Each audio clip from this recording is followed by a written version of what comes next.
Good evening. What's popping? What's happening? What's going on? You back in the lab with your favorite neighbor, your man marqnash. He is I am here. Another great episode of Breaking Beats. You already know what it is. It's a hip-hop political sports show with a comedy twist. We like to let the jokes fly. You know why. Life is serious enough. This should be a good one, man. Should be a good one.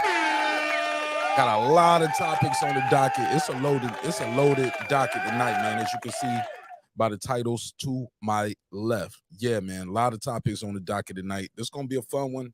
It's going to be a real good episode as well. I appreciate your time and your energy. We're going to have to talk about it, man. As you know, we was talking about it yesterday.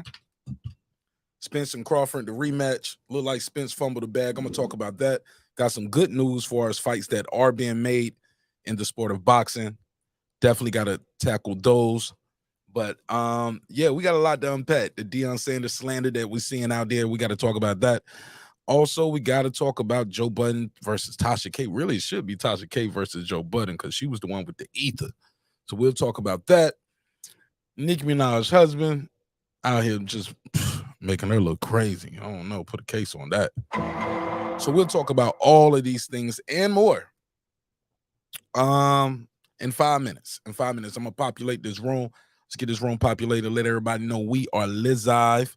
If it's your first time here, drop your area code in the chat. Let people know what side of the earth you roam the turf. Go and drop the link out there. Open these phone lines up as well. Go have a group discussion. All right, it's your man marqnash Breaking Beats. Let's run this intro, baby. This is my passion. This is what I love to do. But some days, sometimes, I'm just like you, man. I hate this job. Damn, I hate this job. Damn, I hate this job. Damn, I hate my job. Damn, I hate this job. I'm just like you. Damn, I hate this job. Man, I hate this job. Man, I hate my job. From a good dream I awake, sun rays on my face, planning out my day, hoping this ain't the one that I catch a case. I feel so good, I feel so straight. My manager keep calling me saying, hurry up, you late.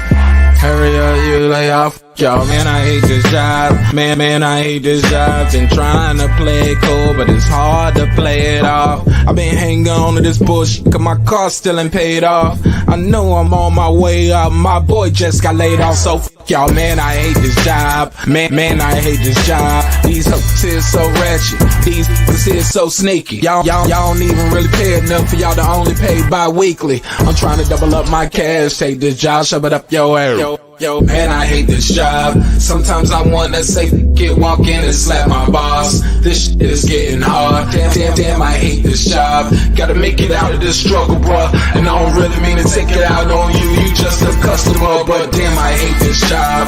Damn, I hate my job. Damn, I hate this job. Damn, I hate my job. Damn, I hate this job. Damn, I hate this job. Damn, I hate my job. Damn, I hate this job. We're the reason why your stockholders always stay afloat. Yet I'm asking, are they hiring? Like everywhere I go, schedule will say 9, but I think it's fine if I clock in at 9:04. I work 40 hours a week plus overtime just to be bro. So y'all, man, I hate this job. Hate that I applied. So much has transpired since the day that I was high. Told me I could advance, but you were telling me lies. Gotta give your notice before I quit, but you don't say shit right before I'm fired. Damn, man, I hate this job. Sometimes I wanna say, walk in and slap my boss. This shit is getting hard. Damn, I hate this job. Gotta make it out of this struggle, bruh. And I don't really mean to take it out on you. You just a customer, but damn, I hate this job. Damn, I hate my job. Damn, I hate this job. Damn, I hate my job. Damn, I hate this job. Damn, I hate this job. Damn, I hate my job. Damn, I hate this job. You and your procedures. You and your protocol. You and your policies. None of that shit don't apply to me. You and your quotas. You and your standards. You and your 2 sick days a year. Y'all niggas bananas. Wonder why the postman's posted with hammers. Going postal with Popo on camera. His wage got him enraged. Stressed out, it's hard to maintain. He flips the middle, grabs his. He said if you don't get the picture, I quit, you ain't shit. Mother, man, I hate this job. Sometimes I wanna say, walk in and slap my boss. This shit is getting hard. Damn, I hate this job. Gotta make it out of this struggle, bro. And I don't really mean to take it out on you. You just a customer, but damn, I hate this job. Damn, I hate my job. Damn, I hate this job. Damn, I hate my job. Damn, I hate this job. Damn, I hate this job. Damn, I hate my job. Damn, I hate this job. Look, man, I hate this job. I put my pants on one leg at a time, just like you. I'm out here trying to take care of my family. Damn, I hate this job. It's not always glamorous, for real. But I do what I gotta do for me and mine, you know? Damn, I hate this job. Damn, I hate my job. Damn, I hate this job. Damn, I hate my job. Damn, I hate this job. Damn, I hate this job. Damn, I hate my job. Damn, I hate this job. Damn, I hate this job. Damn, I hate this job. Damn, I hate my job. Damn, I hate this job. I'm just like you, nigga. Damn, I hate this job. Man, I hate this job. Man, I hate my job.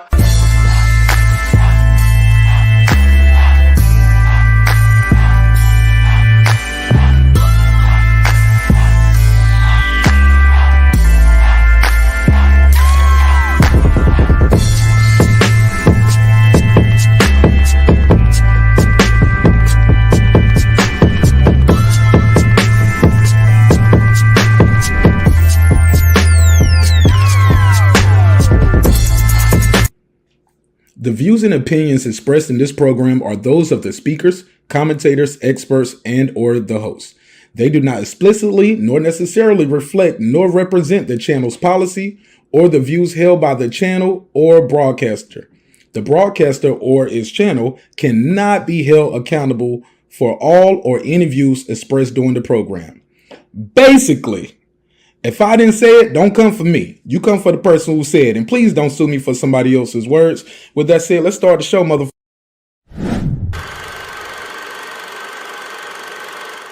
This that squad sound.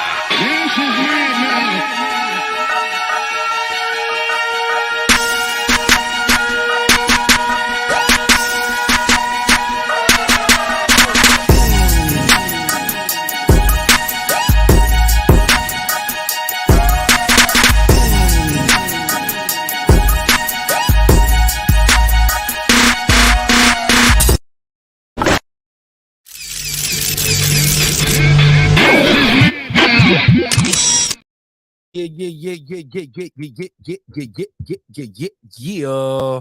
What up? What up, though? What's popping? What's happening? What's going on, man? You back in the lab with your favorite neighbor, your man, marqnash. He is I am here. Another great episode of Breaking Beats, where we break down business, entertainment, art, technology, sports, and anything else you and I feel like talking about. It's a hip-hop political sports show with a comedy twist. We like to let the jokes fly. You know why? Life is serious enough. Life getting real serious in the world of entertainment, man. So we're going to have a little fun with this one. As you know, this is not my normal flagship day, which is Monday, Wednesday, Friday. Unfortunately, I will not be available tomorrow night. Sorry. Love y'all, though. So to make sure I give you guys something to listen to tomorrow, you can watch this one back. I started to make this, actually do this video, make it a whole members only video, then release it to y'all tomorrow at the time that I would normally be live, just so you guys have something to listen to tomorrow. But nah, man, I'm gonna just give it to you raw, uncut right now, not right now, but right now. So hope you guys enjoy it. Again, thank you for the opportunity to entertain you this evening. And trust me, you will be entertained. Let me type this link in the bio. There we go.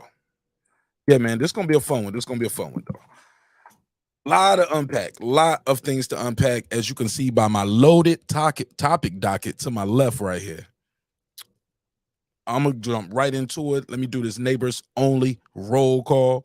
And after that, we're just going to jump right into these damn topics. Y'all ready?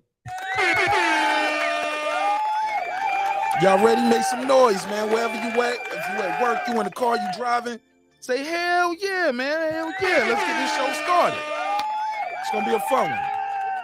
But before I proceed to give you what you need, we got to do our neighbors only roll call next week. Next week, we will be doing the giveaway in honor of us hitting our 17K. Like I said, our man of my word. I appreciate you all. So next week, we're gonna do a giveaway. We're gonna give away a couple prizes, a little bit of cash prize.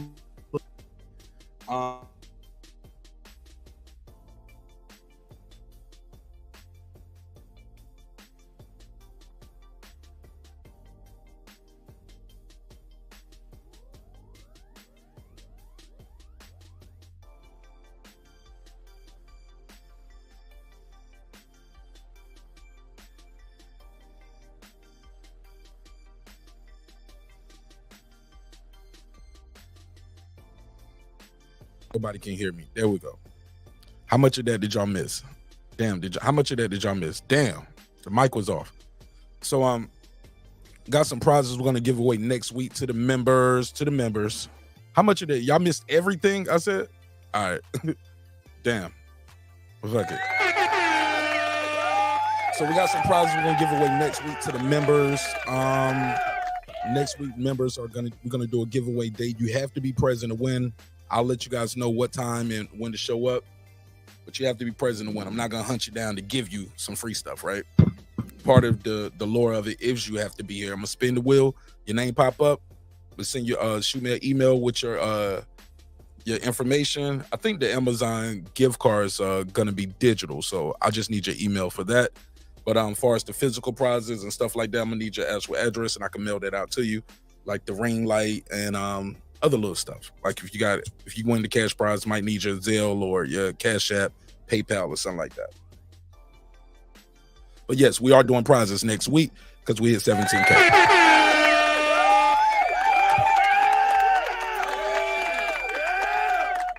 For the members. All right. So with that said, let me give the neighbors and the members a nice big old shout out and a roll call. And we're going to jump right into these topics because it's a lot to unpack. And this is going to be a fun one. Again, if you missed the intro, I think my mic was muted. Rookie mistake. Put a case on me. I'm not going to be here tomorrow. So I'm giving you guys this pop-up episode tonight. And it's going to be a light episode. It's full of drama. So we're going to have some fun while we're here. Again, I'm not going to be here tomorrow on our flagship day, Monday, Wednesdays, and Fridays. I will be in New Orleans, man. Shout out to New Orleans. Taking the show on the road. I might do a pop-up sometime while I'm in New Orleans, but I doubt if I do it on Friday. So, yeah. So, shout out to New Orleans. I'm coming to you. All right, so let's do this roll call, and let's jump right into these topics, man, because we got to get into it. What do you mean by that? Your back is broken. What, a vertebrae or what portion? Spinal. Shout out to my boy T.Y., Ty DeSantis. My boy T.Y., stay fly. What up? Big Hova, I thought I told you. What up? In Conquest. What up? I am _Cam Edwards. What up? Deuce. What up? Is that Stephen Brimley? Unbiased fan, Brim Reaper. What up, though? What up?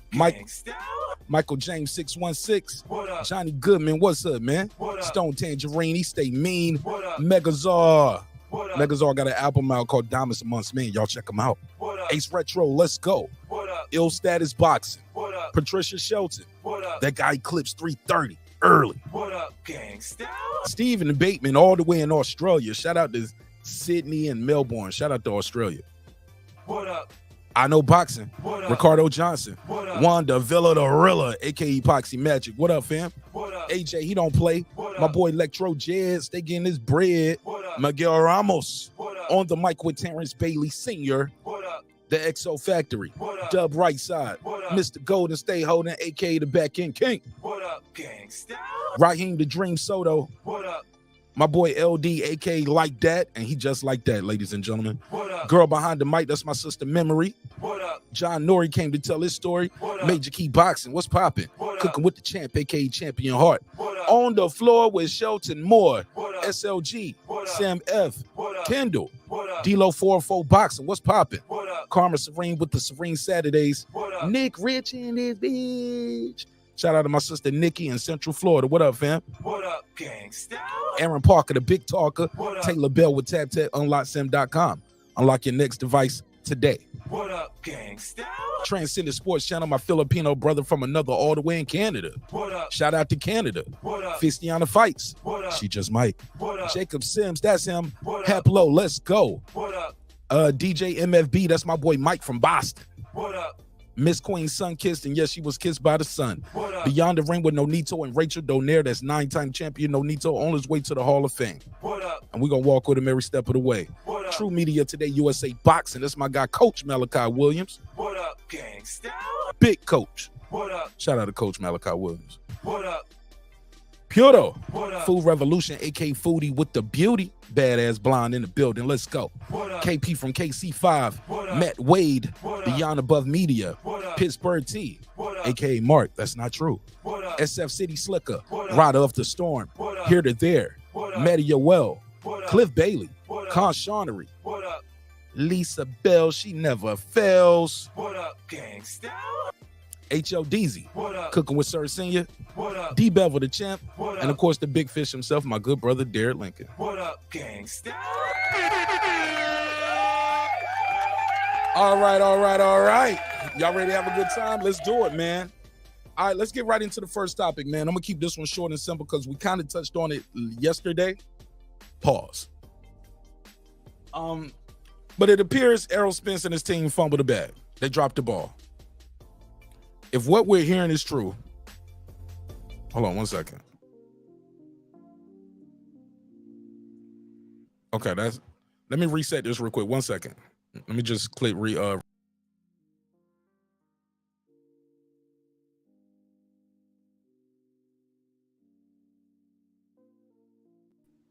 right, there we go. Sorry about that. Now, if what we're hearing is true, according to Terrence Bud Crawford, and y'all know Terrence Bud Crawford, it's a very honorable man, has no reason to lie about this. According to Terrence Bud Crawford, pound for pound king, number one fighter in the world, he says, look, according to him, he is supposed to get notified in writing, or he is supposed to notify in writing if he can make 147 for their rematch for the welterweight title of the world. As you know, on July 29th, 2023, Terrence Bud Crawford went in there and destroyed Errol Spence Jr. in front of God and country. Oh, man, made it look easy. Didn't he do him dirty? Even if you don't watch boxing, you can tell between the two guys on the screen who won and who lost. Oh, man, it was ugly. He was shifting his face in there. He didn't even look like the same person before, during, and after the fight. Oh, man, even the people in the crowd was making faces like they was getting hit, like, ouch. But anyway, so yesterday, Terrence Crawford did a interview with Travis Hartman, a former opponent of his. The irony, right? One of the 9 guys Terrence Crawford didn't knock out of his 40 wins. 31 coming by KO. Travis Hartman said, man, what's up with the rematch? Terrence Crawford, in a nutshell, said, look, we were supposed to be notified in writing. If he can't make the weight, since we didn't get no notification in writing, we fighting again at 147 pounds. Oh, man, some people do not like that. It seems some fans want Terrence Crawford to give him a shot. Give Spence some kind of advantage. Round here, we call that a big old glass of never heard of it juice, homie. Say it with me. Never heard of it. Nah, bro, we ain't giving nobody no advantage. And again, if he fight at 154, what would they be fighting for? Right? Name recognition. He already beat him. Got his name. Took his stuff, for lack of better words. But we got some other good news, though. We got some good news. I ran out of space over there for all the topics because I just didn't have time. Just amazing. Just didn't have time. But we got some good news, though, and we gotta let you guys know this. It appears we got one, ladies and gentlemen. We got one we've been asking for. We've been begging for it. It appears, by all accounts, November the 24th, 2023. we got one. Boo Boo Andre. Demetrius Boo Boo Andre, undefeated, will step into the ring and face a former two-time champion, David Benavidez. This is a good one, man. This is one boxing fans have been asking for. We begged for this. Boo Boo has moved up in weight now 3 times, 54 to 60. Now he's at 168 pounds, and he looks sharp. He looks ready from all the footage that we've seen in the gym. So I'm super excited about that. I got a lot of love and respect for David Benavidez. I'm a little biased towards David sometimes. As y'all know, he's one of the first interviews I did when I was first getting started doing this YouTube thing. Shout out to Major Key Boxing, Troy Graham, for setting that up. So I like David, man. He was very nice guy, easy to talk to, and he's a champion, man. Now, he's a 2-time champion by self-inflicted wounds. One time, he had a little trouble on that scale, making weight. And, of course, you know that second time he lost his belt on the scale, he was sniffing that ooey. Oh, yeah, he had a little bit of that. Yeah. Had some of that booger sugar, if you know what I mean. Put a case on it. But, yeah, nonetheless, he lost his belt twice outside the ring due to extracurricular activities. Either it was the food or the or the stuff. Cakes and cocaine, baby. Yo. It never heard of You it. heard of it, but so I'm excited about this fight. This fight is going down November the 24th. At the time of this video right now, I don't have a location. Does anybody in the chat have a location? Anybody got a location? Chances are this is going to be in Vegas. But it is on Showtime pay-per-view. So they're going to tax us for this one. So this is going to be about $75, $80. You already know. Boo Boo Andre is 32-0 with 19 knockouts. David Benavidez 27-0, 23 knockouts.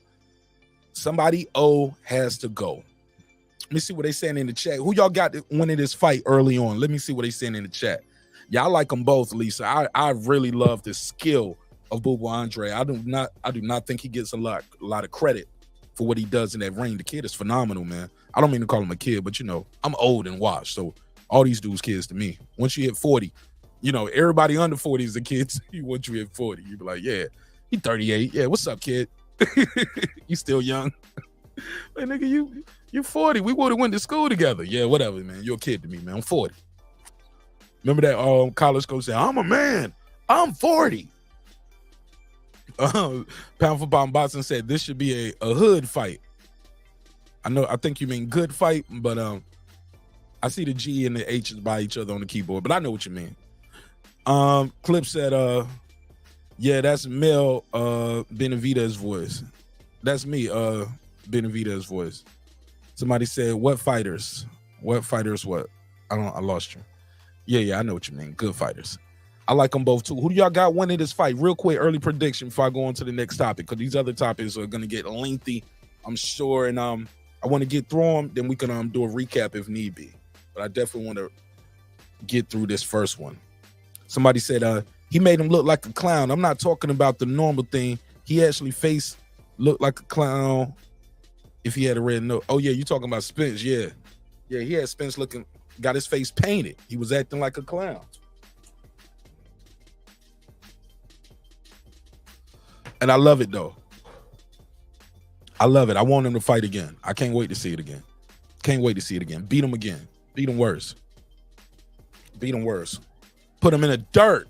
Man down. All of that stuff. Boo Boo versus Benavidez. I like that. Who you got, Clips? Joshua Cabrera. He said, El Cabrera fighting at the top 15. Yeah, man, in November. All right. Nah, if Spence wants to get whooped again, they come to 147 and get whooped again. Right, Clips. Why don't you give him any advantage? And why are you fighting him at 154 for no title? I saw this one article by this guy right here. I don't like this guy. I'm going to just be honest. I normally don't like to say I don't like somebody or don't like something because it sounds so personal and it sounds so permanent, and nothing is permanent in business. But Chris Williams, I don't like this guy, man. He's a writer over here at Boxing News 24.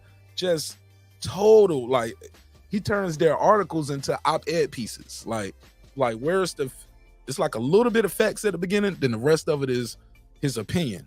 It's an opinion-based editorial, and it's so slanted. This is what he had to say. He said, Crawford says the contract states that either fighter is supposed to notify in writing if they can't make weight for the 147-pound welterweight match. Since he didn't hear anything from Spence, the rematch will be at 147. Now that's the facts. That's simple. Now listen to his opinion. He was like, if he wanted to be, let me hit him with the voice. Little whiny bitch voice. If he wanted to be fair, the Nebraska native Bud Crawford could choose to take the rematch at 154, but it's pretty clear that he prefers 147, as that makes it an easier fight and decreases the chance of him losing to Spence. If Arrow is weight drain, a victory for Crawford is a sure thing. Man, the victory is a sure thing anyway. The dude can't rock with him, dog. Can't top his sneakers, bro. He can't lace this dude gloves up. He continues. Let me give him the voice again. A full-strength Spence at 154 would be a nightmare potentially for Crawford. No, it's not. No, it's not. It wasn't just the weight, homie. You must not have saw the fight. It was skills. It was skills, and they were oceans apart when it comes to skills. But that's neither here nor there. That's neither here nor there. Somebody tell Chris Williams to get off his knees and wipe his mouth, man. What do you mean by that? Your back is broken. Yeah, can't stand, homie. Trash as art writer. All right. Let me see. Anything else? Who y'all got? Everybody told me who they got? She said, Mark, I can't stand him either. He's a horrible writer. A horrible writer in my Canelo. Horrible writer. Hey, look, he see Crawford. He want interview. You want interview. And that's probably why stuff like this happens, because these dudes don't get interviews. Say, what up? He said, I ain't pointing fingers at him. Ain't no pointing fingers at him. Right. I don't think Andre's legs are the same. Maybe he's sitting down on his punches more because he's moving up in weight. Who knows? Them legs do change, though. He went from 54 to 60 to 68. Well, how long Andre been boxing now? He's like a 10-year pro, right? We'll see. I wish him nothing but the best. I do not have a pick for this fight yet. Andre versus Benavidez. If Andre can box and move all night, he got a chance to win. The problem is the Mexican monster, as Mike Tyson like to call David Benavidez, just keeps on marching forward, man. He just keeps marching forward. That dude is tough, man. So, yeah, man, I'm excited about this fight. I might go to this fight, man. This was in, we got a couple fights in November, man, in Vegas, man. I might have to make 2 trips to Vegas like I did in July, because they right back to back. I think Shakur is in Vegas, and I might have to go back to Vegas for this one. These two fights I really want to see. I just like seeing Shakur box, man. The kid is phenomenal. Seeing him in person, and once you've seen him in person, you just get enamored by what he does in that ring, man. It's truly admirable, man. The way he's standing right there. I ain't moving that much, but he's right there, and they just cannot hit him. Either that shoulder roll, the way he turns at the angle, pops him with that jab. Shakur is so fundamentally sound, man. This kid is phenomenal, man. But let's get into this next topic, though. Y'all ready? What, a vertebrae or what portion? Spinal. Let's get into it.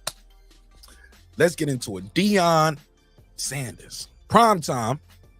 Coach Prime is what they call him. What's up with all the hate for Deion Sanders, man? Like, what is it? Never heard of it. Since when did we not like winners? Damn, he's 15, 16 years as a pro? Wow. Dan Ryder, I just did your topic too about David, and there we go. He said, I don't know. Shout out to Ryder the Storm for sending me this topic too for David and Boo Boo, and sending me the information. I appreciate you, yo. Appreciate all of you guys who send me in topics and information. You want to send in topics? My email is in the description block. marqnash27. Mark Nash, spelled how you see it on the screen, M-A-R-Q. Nash, N-A-S-H, and the number 27. You can email me your topics, or you can hit me up on IG as well. Mark Nash on IG, Mark Nash on Twitter as well. And you can, or formerly known as Twitter. You can send me your topics. He said, I don't know. I want to see the weigh-ins before picking between Boo Boo and Benavidez. That's always wise. I usually like to pick my fights, my final picks on the day of the weigh-in. But usually by then I have a general idea of who I'm riding with. But yeah, I like to see that weigh-in first, man.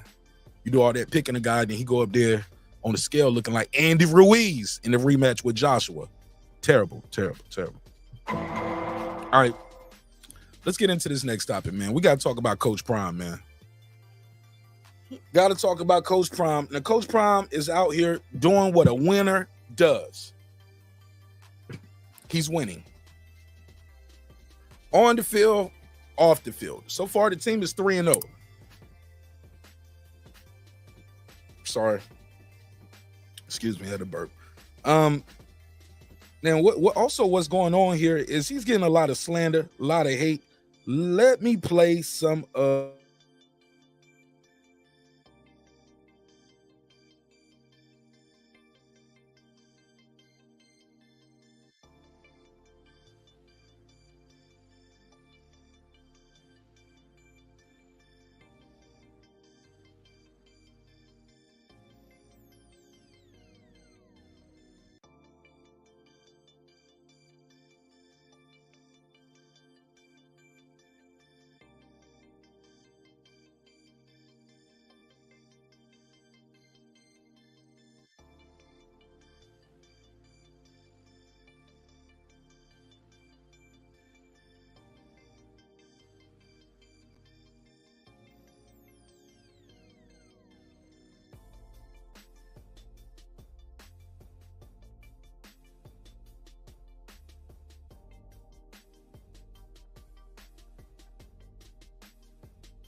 my bad.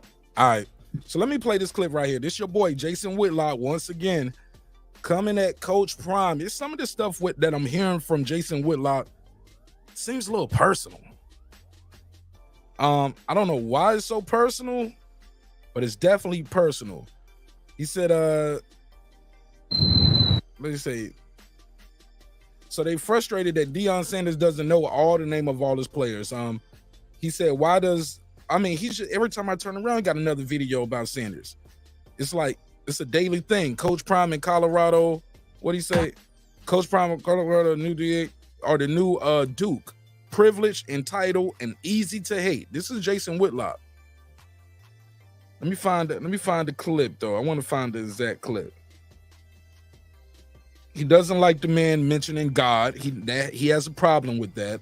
He also said, he also said Deion took away the good win they did. What did he say? What did he say? How did he word it? I'm gonna find the wording. Because I don't want to misquote him. Deion Sanders ruins Colorado's win with self-promotion. That's what he said. Let's play it. Does Deion Sanders believe in Deion Sanders? He's certainly not acting like a believer in himself, the Colorado Buffaloes, or the God he proclaims when he occasionally takes a break from self-promotion. Following Colorado's upset of 17th ranked Texas Christian, Primetime behaved like an insecure 29-year-old woman. Wow! Stop right there. Did you hear him? Did you hear him call that 50-something-year-old man a woman? Jason Whitlock. I need you to step to the table, brother. Like, what the hell is going on with Jason Whitlock? These black men are not here tonight to be played with. Man, I'm not about to play with Jason Whitlock tonight. What the hell is going on? Jason Whitlock, I need you to step to the table, homie. Let me play some more of this, and then I'm gonna play another one of these. He got a personal beef with Deion Sanders? Is he mad that he's not a coach somewhere? Trying to convince herself that streaming reality TV shows, cooking shashuka, and getting drunk at a Beyonce concert beats marriage and kids. Yeah, I went there. Remember the woman? Let's play the clip.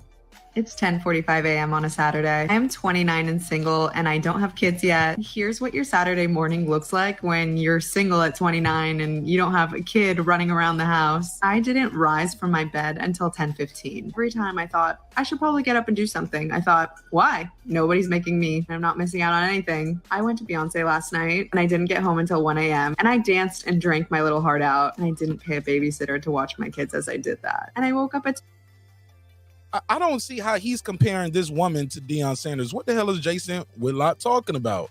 Hey, let me stop that shit. That's some dumb shit. Had hungover this morning, just probably why. But the effort. With Matt Walsh all weekend, that TikToker lying to herself. That's how Deion sounded. On the heels of his 45-42 victory, Primetime walked into his press conference crowing about the receipts he kept on his critics and immediately And keep in mind, that team was a team that went to the championship game the year before. People thought he was going to lose. So I don't know what the hell is Jason Whitlock talking about, but that's not one of the worst ones. Let's play another one of these. Let's listen to some more of this slander from Jason Whitlock. He doesn't like the fact that Deion Sanders has brought rappers, because Deion Sanders is a Christian. But he has, quote, according to Jason Whitlock, gangster rappers around his team. Let's play it. Room to his sidelines, to Boulder, Colorado, and everywhere. Play the video. I think we have a video of Lil Wayne lead them out of the locker room doing his little rap song. Let's start there. Do we have that, Justin? Can we play that? Let's start there. That's Lil Wayne leading them out of the locker room. So Lil Wayne is marching the team out. And it's a college. It is a college, man. Last time I checked, Colorado Buffaloes is not a Christian school, I don't think. This ain't Kirk Franklin lead them out of the locker room. It's Lil Wayne. Bro, he said it's not Kirk Franklin. So Jason Whitlock wants Kirk Franklin to march people out. Food Revolution, what up? My girl Femi from the chat, what up? Man, we got a good one playing for y'all tonight, man. It's a lot of fun topics on this one. Jason Whitlock is a clown. I'm sorry. Like this, he's not even talking about the performance. He's not talking about football. He's not talking about the victory or he's not even talking about how bad the offensive line is. It's a lot of personal things with Jason Whitlock and Deion Sanders, and I'm trying to find the nexus of this this hate, because it's a lot of personal stuff. Let's play some more. So the man claiming that God did this and God did that, that's Lil Wayne, not Rance Allen, who's dead, God rest his soul. Right, you just said a dead dude, man. Put a case on Jason Whitlock. How can he bring a dead guy out? What is wrong with Jason Whitlock? Jason Whitlock. Bro, I would never do this in real life, bro. But for entertainment purposes, I'm going to need you to hold this, bro. Hold it near and dear to your heart. Slap! And here's another one for good measure. Slap!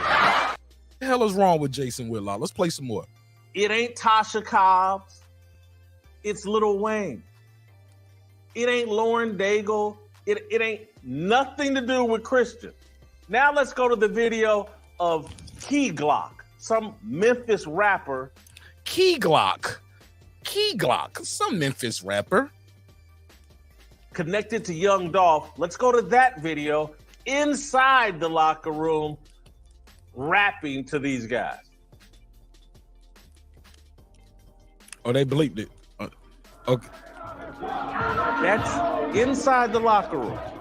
This it's just Key Glock is his name. signed with Young Dolph. Young Dolph is the dude that got murdered in Memphis.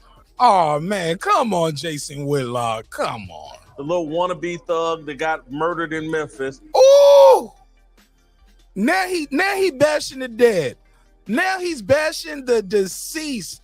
Jason Whitlock, what is wrong with you, brother? Do you have no compassion, no soul? Jason Whitlock is out now. The wannabe gangster that got murdered in Memphis. Come on, Jason Whitlock. Like, you doing it for the paper? Who wrote this for you? Why is Jason Whitlock so upset with Deion Sanders? Let's play some more of it. I mean, you don't have to like everything about Deion Sanders. You don't have to like college football. You don't have to like his coaching style. You don't have to like the offensive line, but speak on that. Like, none of this stuff he's talking about is about football or about the performance. Everything is personal. Now, if people were sitting around making personal shots at Jason Whitlock all day, I'm sure his sensitive ass will be somewhere crying and trying to send out cease and desist letters. He's one of the worst. He's one of the worst, man. Let's play it. This is one of his artists called Key Glock. I think his name is Marcavius or whatever. That's where the key comes from. The Glock is the gun. Glock. Oh my God, Jason Whitlock. That's the guy telling everybody, oh, God told me to do this, God that. The entire, on the sidelines, Lil Wayne, Key Glock, The Rock, Master P, Offset. Okay, but what about The Rock? The Rock is bad too? The Rock can't be there? Stephen A. Smith was there. Terrell Owens is there. Hall of Famer. Warren Sapp, from what I understand, is about to join the coaching staff. You got a problem with Warren Sapp being over there? Because he curses. He was on your show last week. What is up with Jason Whitlock and all the personal attacks? You talking about a hater. Jason Whitlock. Whole rap community, the whole gangster rap community, that's who Deion front and centered for all of Boulder, Colorado. But this is a God thing. And I'm supposed to be good with it. You ain't got to be good with it. You don't have to be good with it, Jason Whitlock. It's not your... Y'all might not even serve the same God. What God has for you, God has for you, Jason Whitlock. We don't question God or God's plan. Since when? Since when are you entitled to question God's plan for Deion Sanders, God's plan for that team? Why does Jason Whitlock harbor so much hate in his heart? Because there's clearly some hate in here. He's not even, like I said, he's not talking about the offensive line at certain points. All right. He said, I thought he said Barack, as in, no, he said The Rock. Dwayne The Rock Johnson. What's the problem with Dwayne The Rock Johnson being there? I'm supposed to allow this man to sit up and package what he's doing as a God thing. And I'm just... You said allow. You have no control, Jason Whitlock. You're not in charge of this. You're not in charge. Supposed to let it ride. He can wrap up God however he wants. He can attach it to all these secular wannabe thugs. All of that debauchery, all of that foolishness. He can attach it to that and say, oh, this is a God thing. I'm doing this for God. Really. Stop it. Stop the line. You stop the hating. You stop that damn hating. You don't like the dude. I get it. I get it. Jason Whitlock, I get it. You're not that happy with his image and his persona. But Jason Whitlock, sometimes you can overshoot your shot, my brother. Sometimes in trying to deliver, hey, look, it happens to me too. Somebody said he don't have a spouse. Oh man, I don't know. But Jason Whitlock is a former football player himself. Why isn't anyone calling Jason Whitlock up? Why not? He knows football, right? It's interesting, man. Like I said, I don't get it. I don't get it. Sometimes I don't think I'll ever get it. That's why it was meant for me to have my own space here where I can occupy and I can speak how I feel about certain issues. Because when I hear guys like Jason Whitlock sit here and try to tear down this dude for the most minute things, but you skip over the fact that he's doing what he was hired to do. He's winning. The home games are sold out. The merchandise is up over 800%. Let me say that again. The merch sales are up 800%. How do you even do that? What is 800%? 800%. Home games sold out. All the social media following are up over 10 times than they were last year. He took a franchise that won one game last year, 1 for 11. They are already 3-0 and are anticipated to be in a bowl game. I think they got to win about 5-6 games to be in a bowl game. Many anticipate they will be in a bowl game this year. He's already tripled more than what they won last year. The games are sold out. The school is making money. He bringing stars in, Hall of Famers in to help coach and mentor these guys. He's inspiring this team. He's inspiring this city. He's inspiring, motivating this university. It's working. People have a problem with him selling his own merch. He got his own Nike jacket. You can buy one of the kids' stuff, or you can buy a Coach Prime jacket. What's wrong with that? What's wrong with that? Nike putting their check on it. They got to cut him a check. If he didn't market it and put it on it, shit, somebody else would. And they're gonna sell his name, image, and likeness. What's wrong with that? They don't like the gold chains, man, the shades, cowboy hats, and they really have a problem with this dark skin. If don't nobody else say it, damn it, I'm gonna say it. Deion Sanders is doing what he was hired to do, and it's called winning. All right, I'll table it there. When I drop the link out, or if the phone lines open, when the phone lines are open, now if you want to call in and voice your opinion on any of these topics as I get to them, call in 404-692-1766, 404-692-1766. I'll put you right in the mix. Where we at with it?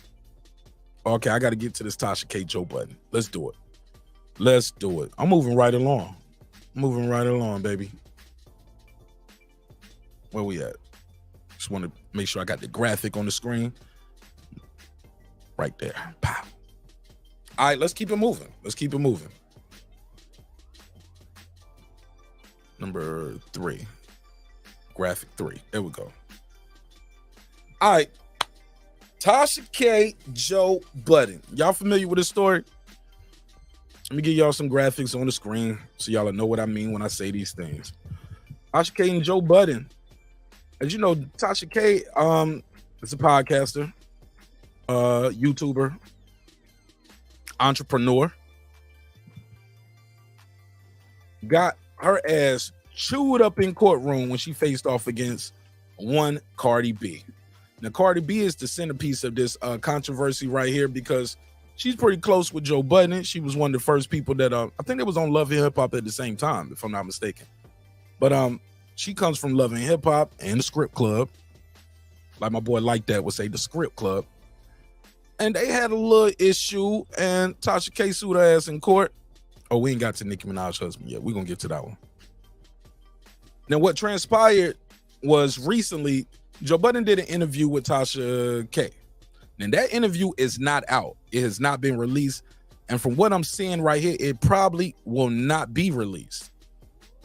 Probably not going to get released. That's okay.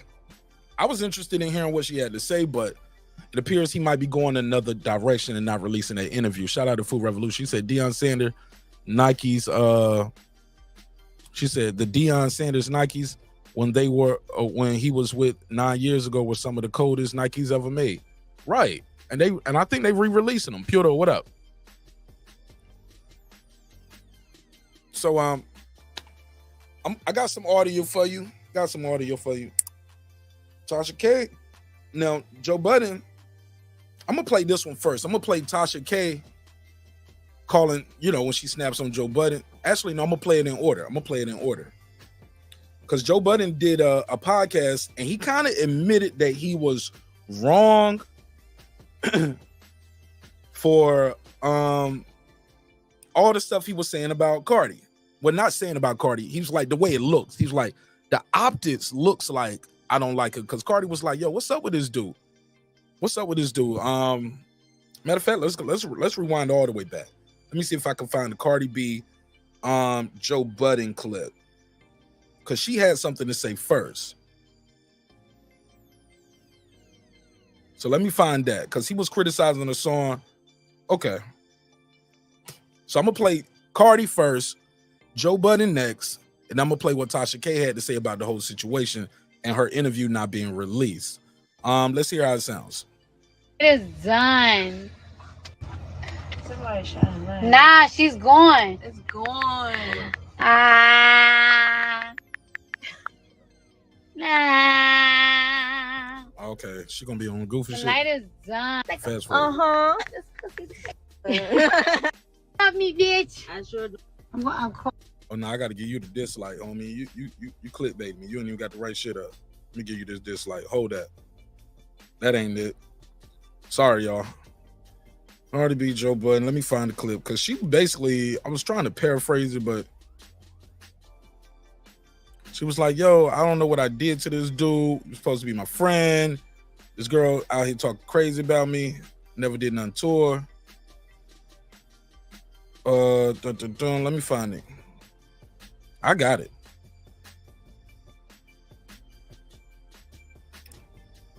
Just gotta find the right video. Is this the one?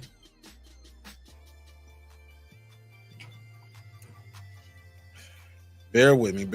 Is it a short? Let me see if I can find it right here. Earlier this week, Joe Budden talked about Cardi B's and Megan Thee Stallion. Nope. Joe. Nope. I got y'all, man. Let me go to Google real quick. I was trying to find it on YouTube. I got the other two clips queued up, so. But she was like, yo, this dude supposed to be my friend, yo. Why would he do that? Got this for you. I was like, oh.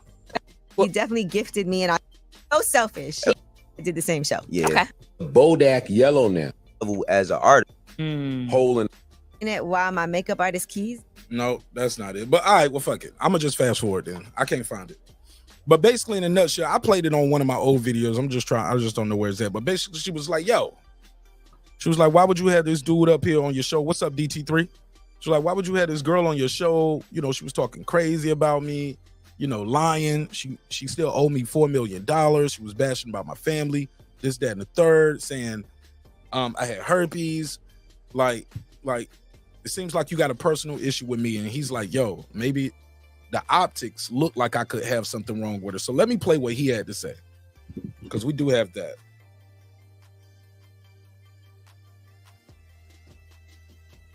And then I'll play what Tasha K said in response when she called Joe he an industry nigga. Other person might. Now this clip right here is courtesy of Joe Budden podcast, episode number 658. And shout out to my guy Chig Smooth for chopping this up. Spread rumors about her, even though Cardi B. I can see how she would feel that way, right? Like, I went to Summer Jam. I came in here. I talked about going to Summer Jam. And I said I left right before Cardi came on, right? Like, if you're not speaking to somebody that you fuck with, like, why are you saying that on air as if... That's why you left. That's one. Yeah. Then you get to bongos. Then you're looking at somebody that this is funny too. And then you see the Tasha K. You don't even see the interview because it's not out, but you see that, and you had her up here. Oh, it's something now. And it's something. It's something now. So I wanted to ask y'all. But look, and you went and did the one sit down with the other person. Like, that's Nicki Minaj. He's talking about Nicki Minaj. That's the other person. So you're supposed to be my friend if you're Cardi, but yo, you don't dare to sit down with Nicki. Nicki don't came to your show.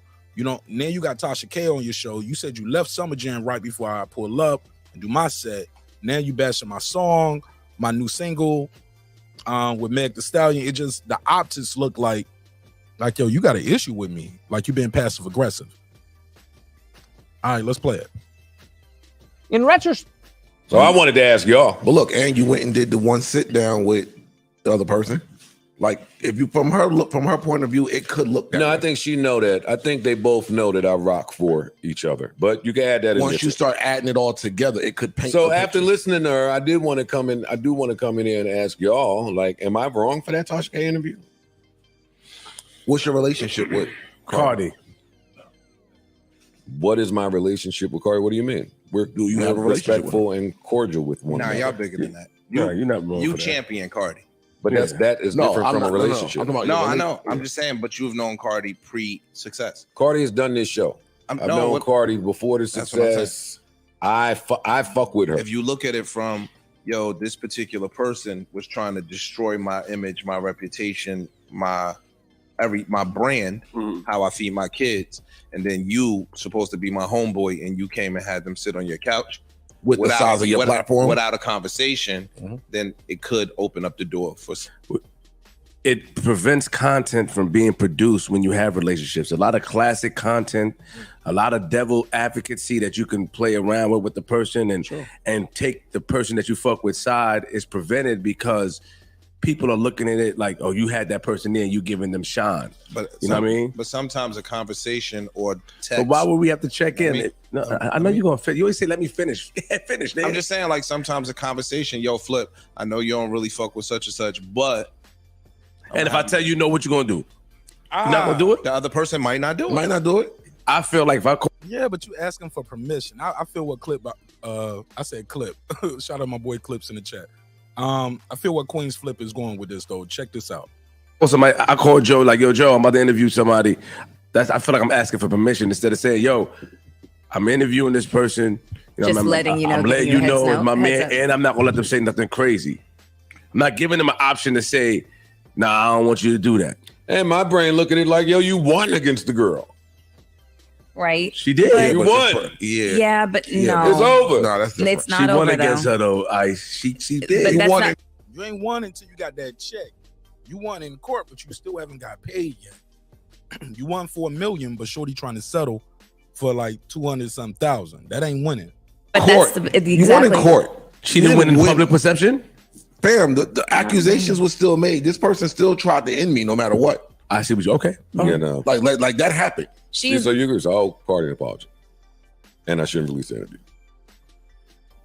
wow. I think But- a conversation. I just think yeah, I think conversation's apology? definitely warranted. I don't think an apology, but a conversation. If that's why my first question was, what's your relationship with her? If you have a relationship that's worthy of protecting, then yeah, there's a conversation. But he didn't release it on the day that a single dropped. That's it. We did it, y'all. We did it. We did it. We did it. We got to it. I'm wrong. Oh, hold up. I like that interview too. There's some shit in there. So you're not releasing it? No, I don't know. You put me on the spot, nigga. He said no. Hey, look, before I play the rest of this, quick question for the chat. If we are friends, should I not interview your enemy? Let me say that again. If you and I are friends, LaJessica, like that, DT3, Artman, Jonathan, you're my friend. Pure Dog, Food Revolution, Lisa Bills, Clips, I'm talking all of y'all. K Kowsey, Femi Furniture, I'm talking all of y'all. If you and I are friends, outside of what we do, like we kind of started off together. You one of my first guests when I got my podcast started, or we was on, I was there at the beginning of your journey, giving you a platform. We knew each other before you was counting millions, driving a private, flying private jets. You knew me when I was just a Joe Budden, the failed rapper, marqnash, the failed rapper turned YouTuber. All right. Now I'm making mills. You making mills. You got a problem with somebody. They got a problem with you. Should I not platform that person? Or is it content over everything? That's the question right now. I'm gonna drop the link in a second. Y'all stick with me. Just stick with me to the end of this topic, because the rest of the topics I'm gonna open up the panel. I had 3 with, and I had the panel up for the rest of y'all after this. But give me your take right now. Do you interview or platform your ops? Or are they your ops? Or friend of, or my enemy, or my friend's enemies automatically transcended to be your enemies as well? Or should you allow people to, hey, lie, do what you do. Hey, look, I ain't gonna hold you. Do what you do. That don't mean we still gonna be friends, but I'm not gonna tell you what you can and can't do with your platform. We might not be cool, but do what you do. What do you guys think of that? Shout out to Karma Saran. I'm gonna read your comments after I play this part right here before I play the Tasha K response. But definitely want to know what you guys think. Do you give your friends' enemy a platform? Because definitely they enemies. They went to court.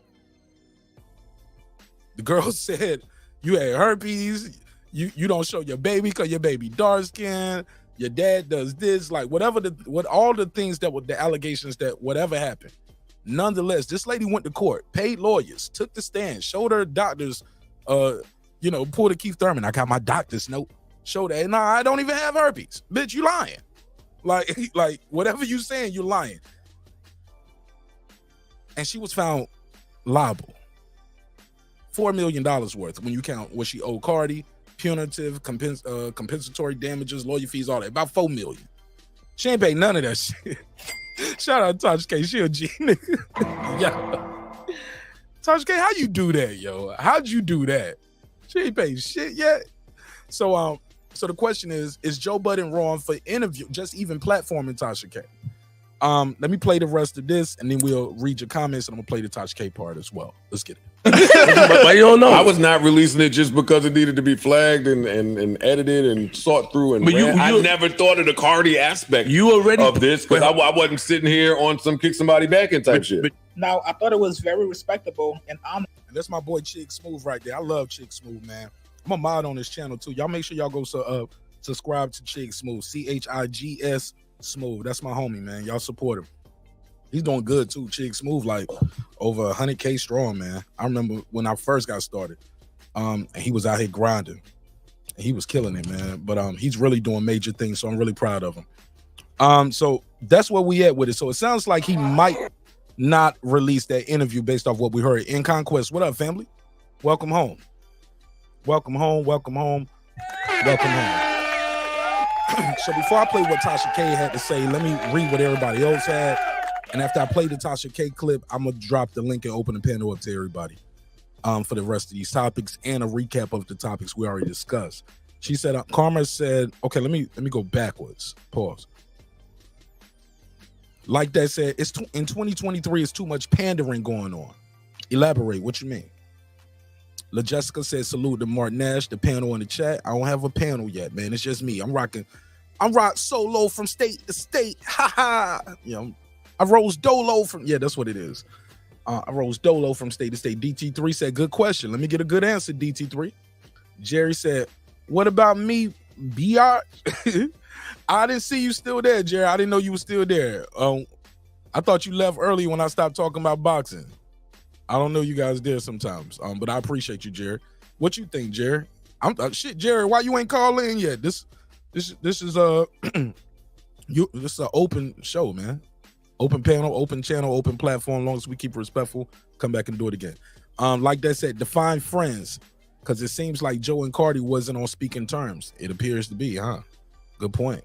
Put a case on Cardi. Can't be my friend when you just need me to play defense for you, right? You my friend year round. You're not just my industry friend. Karma Serene said, has Cardi ever done his show recently? Is she helping him get ratings? Nope. I don't think so.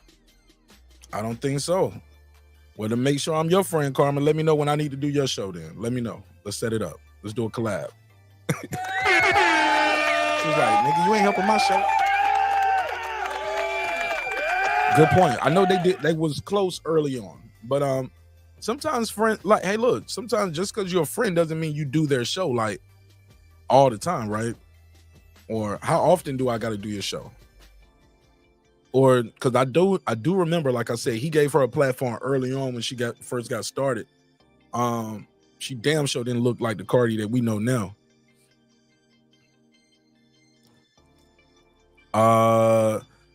He said friends in the industry means I haven't backstabbed you publicly or the secrets we share went public. It's totally different meaning. Okay. Friends in the industry means okay, so that's what the friends in the industry mean to you? Okay. Maybe they just holding those secrets until you make them mad. You make somebody mad, boy, they'll really let you know publicly and privately what they think about you. But that's neither here nor there. I'm sure you all been through it as well. Conflict of interest in Conquest said. LaJessica said salute. She's saying salutes. Like that said, I'll say in this situation, yes. So yes as in yes, he should give Tasha K the platform. Okay. Appreciate you, Lisa. Definitely. Smash that like button on the way into the room. She said because she doesn't have to pay any money. You lost me, Carmen. What you mean? What you mean she don't have to pay? She was held liable. She was held liable. She filed for bankruptcy though, right? But speaking of which, let's get to the Cardi to Tasha K's response. Again, shout out to my boy Chig Smooth for chopping this clip up, man. Let me find a spot. Find a spot, and he just gonna let this shit run too. Because and I want to hear it too. On whether or not she killed. Fast forward. Shout out to Chigs though. Chigs, I'm fast forwarding through you, bro. It's all love though. This is Tasha K ripping Joe Budden. She's passive aggressive, but she kind of go in though. But she says he's industry. She goes on to say, I don't care if the damn interview ever come out. I was in New York, but I'll let you guys decide. I don't want to sway the witness too much. Let's play it. Interview was about Cardi B, but Tasha K addressed the issue and also revealed shit if Joe Budden dropped that interview. Tasha K addressed the issue and also reveals that they spoke about more things than Cardi B. Not only that, all right, here we go. Here's what Tasha said. I don't give a shit if Joe Budden dropped that interview or not. I don't give two motherfucking shits. Do you know how many interviews I've done that I have not dropped because I don't want to? I don't give a shit who he friends with. I don't give a shit what the fuck he does with his platform because ain't nobody gonna tell me nothing. But what I can say, okay, is that Joe is industry. I'm not. She said Joe is industry. I'm not. I got to do some stop and goes in here because I think she got some music playing in the background. What the debate was between both of us. Like, he has a compassion and a... Oh, so it seems they had a debate. Did she eat him up on that debate? Pause. I didn't mean to say eat him up. Y'all know what I meant. Put a case on it. Damn it. Let's hear it. Certain empathy based off relationships that he has and that he probably needs in order to keep his platform growing. Stop right there. The one thing I will say about the Joe Budden podcast, they're not interview based podcasts. Like an example would be like Drink Champs. Drink Champs, you don't pull up on Drink Champs and just see Nora and EFN talking. No, they always got an interview. When they drop in episodes, it's an interview. They don't drop every week or twice a week and doing Patreons, all that stuff. But when they pull up, they pulling up with a dope ass interview. My expert opinion, Math Hoffa show. In between him getting another interview, they overlap and he drop them in clips and pieces. So the interview might be an hour, right? So you might get 10 minutes of this one. 20 minutes of this one, 10 minutes of the other interview, 20 minutes of this one. And by the time you get through those two interviews and they overlapping, he already got other new interviews dropping. So I don't think Joe's podcast is an interview-based podcast. They just up there talking about topics, current events, and stories. They don't always have people calling in. It's cool when they do, and cool when they do have guests, but that's not an interview-driven podcast, if you know what I mean. Let's continue. Did all of this, what we're doing, without being industry. Joe doesn't do what I do. He relies very much on industry relationships to bring y'all premium content. I rely on severing relationships to bring y'all premium content. Now, that's a bad thing. I'm going to pause it right there. And after this, I'll just let it run. Should we be bragging about severing relationships for content? Is that a good thing? Is that where we at with it? Where the sister is up here. These are her words, not mine. I rely on severing relationships to bring you premium content. Why would you want a relationship with her? If you were Joe Budden, why? If you was a marqnash coming up, or a Chig Smooth, Lisa Bell, Jerry the Tasker, and Conquest, Carmen Serene, why would you want a relationship with Tasha K if she just out of her own mouth just said, I rely on severing, as in cutting off relationships to bring y'all premium content? You'll cut off your nose to spite your face. You'll disrespect me. We'll build a relationship, and you'll throw me under the bus for premium content. Her words, not mine. That's crazy, yo. Irvin Mack, where you at, bro? What's popping with you? Two very opposite ends of the spectrum, okay? I told Joe, and let me clear some stuff up. Joe didn't fly me out. I was already in New York doing press. I hit him. I said, yo, I'm in New York. I would love to stop by the podcast. You invited yourself for an interview, yo. Yo, I'm in New York. I would love to stop by the podcast. So she invited herself.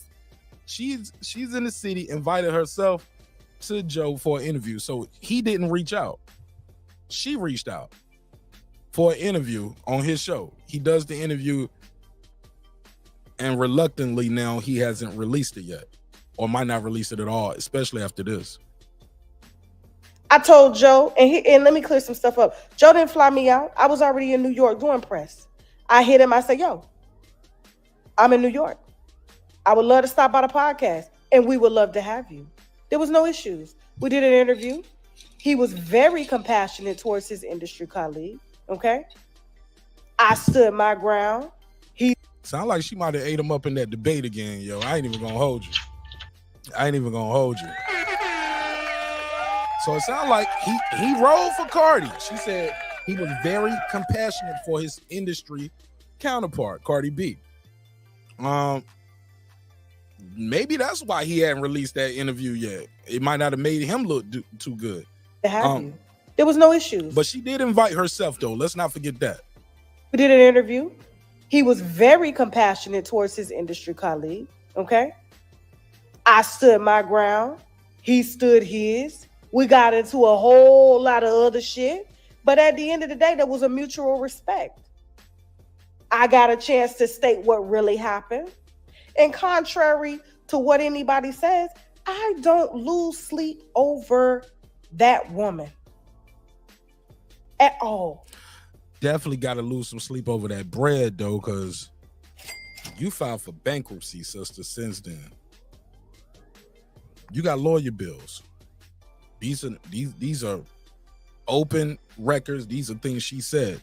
Like, yo, these lawyers are draining me. I had to file for bankruptcy. This lady want to make sure my kids can go to college. Like, damn. I think that's cap. I have not missed work. I have not missed a beat with my family. I have not missed a beat with my kids. It's impossible. Nothing. It's impossible once you file for bankruptcy. Like, yeah, you even the fact you got to go to court. While you going to court, you missing a lot of beats. As any nigga who'd ever been to court in his life will tell you, man, that court shit ain't nothing you want to experience, bro. Paying lawyers and somebody suing you. Hey, look, I ain't never even been in no situation where nigga was suing for me for millions. I'm talking about traffic tickets. I didn't want to do that. We talking about traffic tickets, nigga. And that shit was like, damn, man, I don't even want to deal with this shit. I had to do one of those arbitrate. I got submitted one time to be do the arbitration thing. For a job I worked, somebody was suing the company. I had to go and speak for that. I'm glad they had to settle before I even did that. But leading up to that, shit, I was nervous as hell, nigga. And I won't on trial. It won't for me to win no money. It won't for me to lose no money. I didn't even want to go in there and have to do the deposition with the arbitrators and all of that shit. I was like, damn, I got to do a deposition. Shit. The fuck? Damn. Deposition. Oh, shit. I get nervous going into Home Depot if I ain't got all my shit on my list, man. Like, damn, deposition. I got to go. Hell no, man. So this month, I think she's capping right there. That's me, though. Going to court ain't fun. And you definitely missing beats out of your life with your family going to court. And you definitely losing money. That shit ain't fun. I have not missed work. I have not missed a beat with my family. I have not missed a beat with my kids. Nothing stops this train. Everything that I have, I got because of us. And that's on that. So whether he decides to drop it or not, I can care less. It's going to be more interviews. She definitely cares. You don't speak this long for something you don't care about. This how short that shit is. Like, even if somebody put in the chat, is Joe Budden gonna drop the interview? How do you feel? Man, I don't even care. Let me see what else they talking about in the chat. That's how quick that is. When you do these rants, you care. It's on your mind. You're thinking about it. That are going to be great. Some things are not meant to be out. You never know why. Maybe there's some underlying power that's just saying, Joe, don't drop it. Maybe it looks like it's for this, but it's really for this. Because there was a lot of shit in that interview where he himself was like, oh my God. Because there was a conversation that came up. Because my thing is like, there are men that claim they don't see the things that are being done by certain people on the internet, namely women who use a means of sympathy and they play the victim role a lot. But when the man becomes a victim of that same woman, now it's now that they want us to see that they are a victim of the same person we were a victim of. But that person could do no wrong. Read in between the lines. The fuck is she talking about? Hold on, let me hear that again. Let me hear that. Let me go back 20 seconds because she was speaking in code a little bit. Hold on. And they play the victim role a lot. But when the man becomes a victim of that same woman, now it's now that they want us to see that they are a victim of the same person we were a victim of. But that person could do no wrong. Read in between the lines. I don't need to say no names. But all I'm saying is what I told him. I said, do you remember there was a certain person that hit the internet about you and said that you kicked a baby out her stomach and you broke her ribs? But she's talking about Esther Baxter. Esther Baxter. That's who she's talking about. No, not even you. Nobody saw past the big ass and the titties and the light skin. But the moment that beautiful, voluptuous woman starts to make allegations about you, now you see what we see. Do you see what I see? This bitch sound drunk. I ain't even gonna hold you, yo.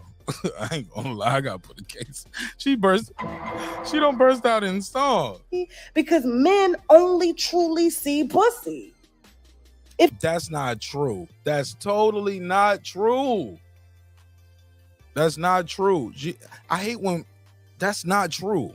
That's 1,000% not true. Men only see pussy. No, that's not true. I got a lot of women that follow this channel, and I got love and support for these women, and I'm sure they got love and support for me, and it's a mutual respect. I never seen them. Some of them I have seen on the internet. Some of them I met in person. It is no sexual attraction there. Like, wow.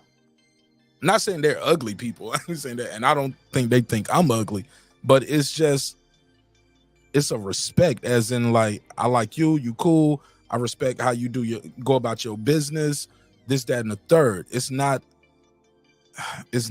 I don't leave them comments like I'm trying to screw them. I don't talk to them like I'm trying to screw them. I don't be like, yo, when I, hugging on them when I see him, like, hey, what's up, nigga, hug my neck, on some Antoine Fisher shit. I don't get down like that. You know what I mean? If the vibe is right, yeah, maybe. I don't know. But for the most part, nigga, we dap up, give them a pound, take a picture, this, that, and the third. Like, I love the support, and I love to give support. But even when I support their what they doing on their things, I don't be like, looking real nice today. Hey, sexy. All of that shit. Man, no, man. The fuck are you talking about, nigga? You never heard of it. Niggas a bunch of Wi-Fi wankers out here. So I got a lot of love and respect for a lot of people, bro. And a lot of support we get on this channel come from women. And trust me, I don't see all of them as a potential piece of pussy. That shit is insane. That she would even say that. Like, that's crazy. That's crazy, because she got a lot of following from dudes too. Like, it's a lot of dudes that follow her channel and support her. So I just think that's crazy that she would say that men, like, do she think all the dudes that support her want to smash her? Is that what Tasha K think is going on? What we see, do you see what I see? Because men only truly see pussy. It's crazy. If it ain't got nothing to do with them, and this, I'm gonna end this on this. If it ain't got nothing to do with them, it could be female business. It could be, because this is female business between me and his colleague, right? This ain't got nothing to do with no men. But men are always going to so-called protect women. It don't matter what they do. It don't matter how many times they get out here. I thought the saying was men don't protect women. I thought that's what the narrative was. Especially black men, we don't protect women. That's crazy. That's crazy. It don't matter what they do. It don't matter how many times they get out here and fight and be aggressive and make all sorts of allegations. If they say they're the victim, that's what it is until the rabbit has the gun on them. And when the rabbit has the gun on them, I thought she was pretty. I thought you never saw that. Wow. What is this? This kind of breaks my heart a little bit, because it makes it seem like she's speaking in so many definites, as in all men. I never seen Lisa Bell's a day in my life, but if I was to hear something bad happen to her tomorrow, bro, I would be crying like a little baby. You get what I'm saying? That's what I mean when I tell people, like, when I say it's no physical attraction. I've never seen her. You know what I mean? But I care about her. I care about what happens to her. That shit blows my mind that somebody with such a high following, like, people listen to this and they take this as gospel. This is sad. This is dangerous rhetoric too. In my opinion, that's my humble opinion. Let's play some more. Do you understand what I'm saying here? So you cannot get upset. I'm an asshole. I said this is dangerous rhetoric. Let's play some more. Y'all adults, listen with care. Listen at your, what they say, listen responsibly. There we go. Like, I don't get upset when people make. Hey Joe, personally, man, I wouldn't let Tasha K. All right, then my boy Chiz jump in and he was like, "Yo, basically, Joe, you got to drop that interview. Don't let her talk to you crazy like this." He was like, "You've had other people on your show with different type of credibility levels." Let me drop the link out there. See what you guys got to say. Phone lines are open as well. This has been a good show so far. Still just getting started, baby. I told y'all, man. I told y'all this is gonna be one of them ones, man. It's one of them ones, man. It's one of them ones, man. Sometimes I do these shows right here and I take them offline, man. Like for the general public, and I just have them on members only, because I'm like, man, this is one of the ones, especially when I get to that next to the last topic. Y'all know how we do. But my take on this topic right here before while I'm clicking the link, and I'm gonna pin that at the top. So if anybody wants to join the panel, they can click that link. We'll click that off, click that away. Click that away as well. My take on this is I'm a little torn. I get it. Joe has this thing where he likes to say it's content over everything. But it doesn't appear to seem to be the attitude he's taking when it comes to this topic right here. It's not content over everything if it damages your industry relationships. So Tasha K might have a point. I think Tasha K is very on point with certain things she said as far as people trying to protect their industry connects. She might be right on that. She might be right on that. I don't think she's, I think she right on, matter of fact, I think she right on the money with that. Let me give it to her on that. Joe, however, I think Joe is right as well by not releasing the video. If you are weighing equity in your relationships and your friends, and you consider Cardi your friend, and you realize the optics might look a certain way, this would be the ultimate dagger and the ultimate severance of that relationship. And do you want to do that? It's not about being industry. It's about good people and having a good relationship. You literally heard one person confront you and said, hey, I'm hurt. It's like, damn, what I do to you? I thought we was friends. Like, yo, I ain't never do nothing crazy to you. And look, your show is your show. You get personal and you feel away when those dudes were talking about you. What's their name? Rory? Ooh, yeah, Rory and Maul. Yeah. Yeah, man. When Tat Stone confronted you, you confronted him.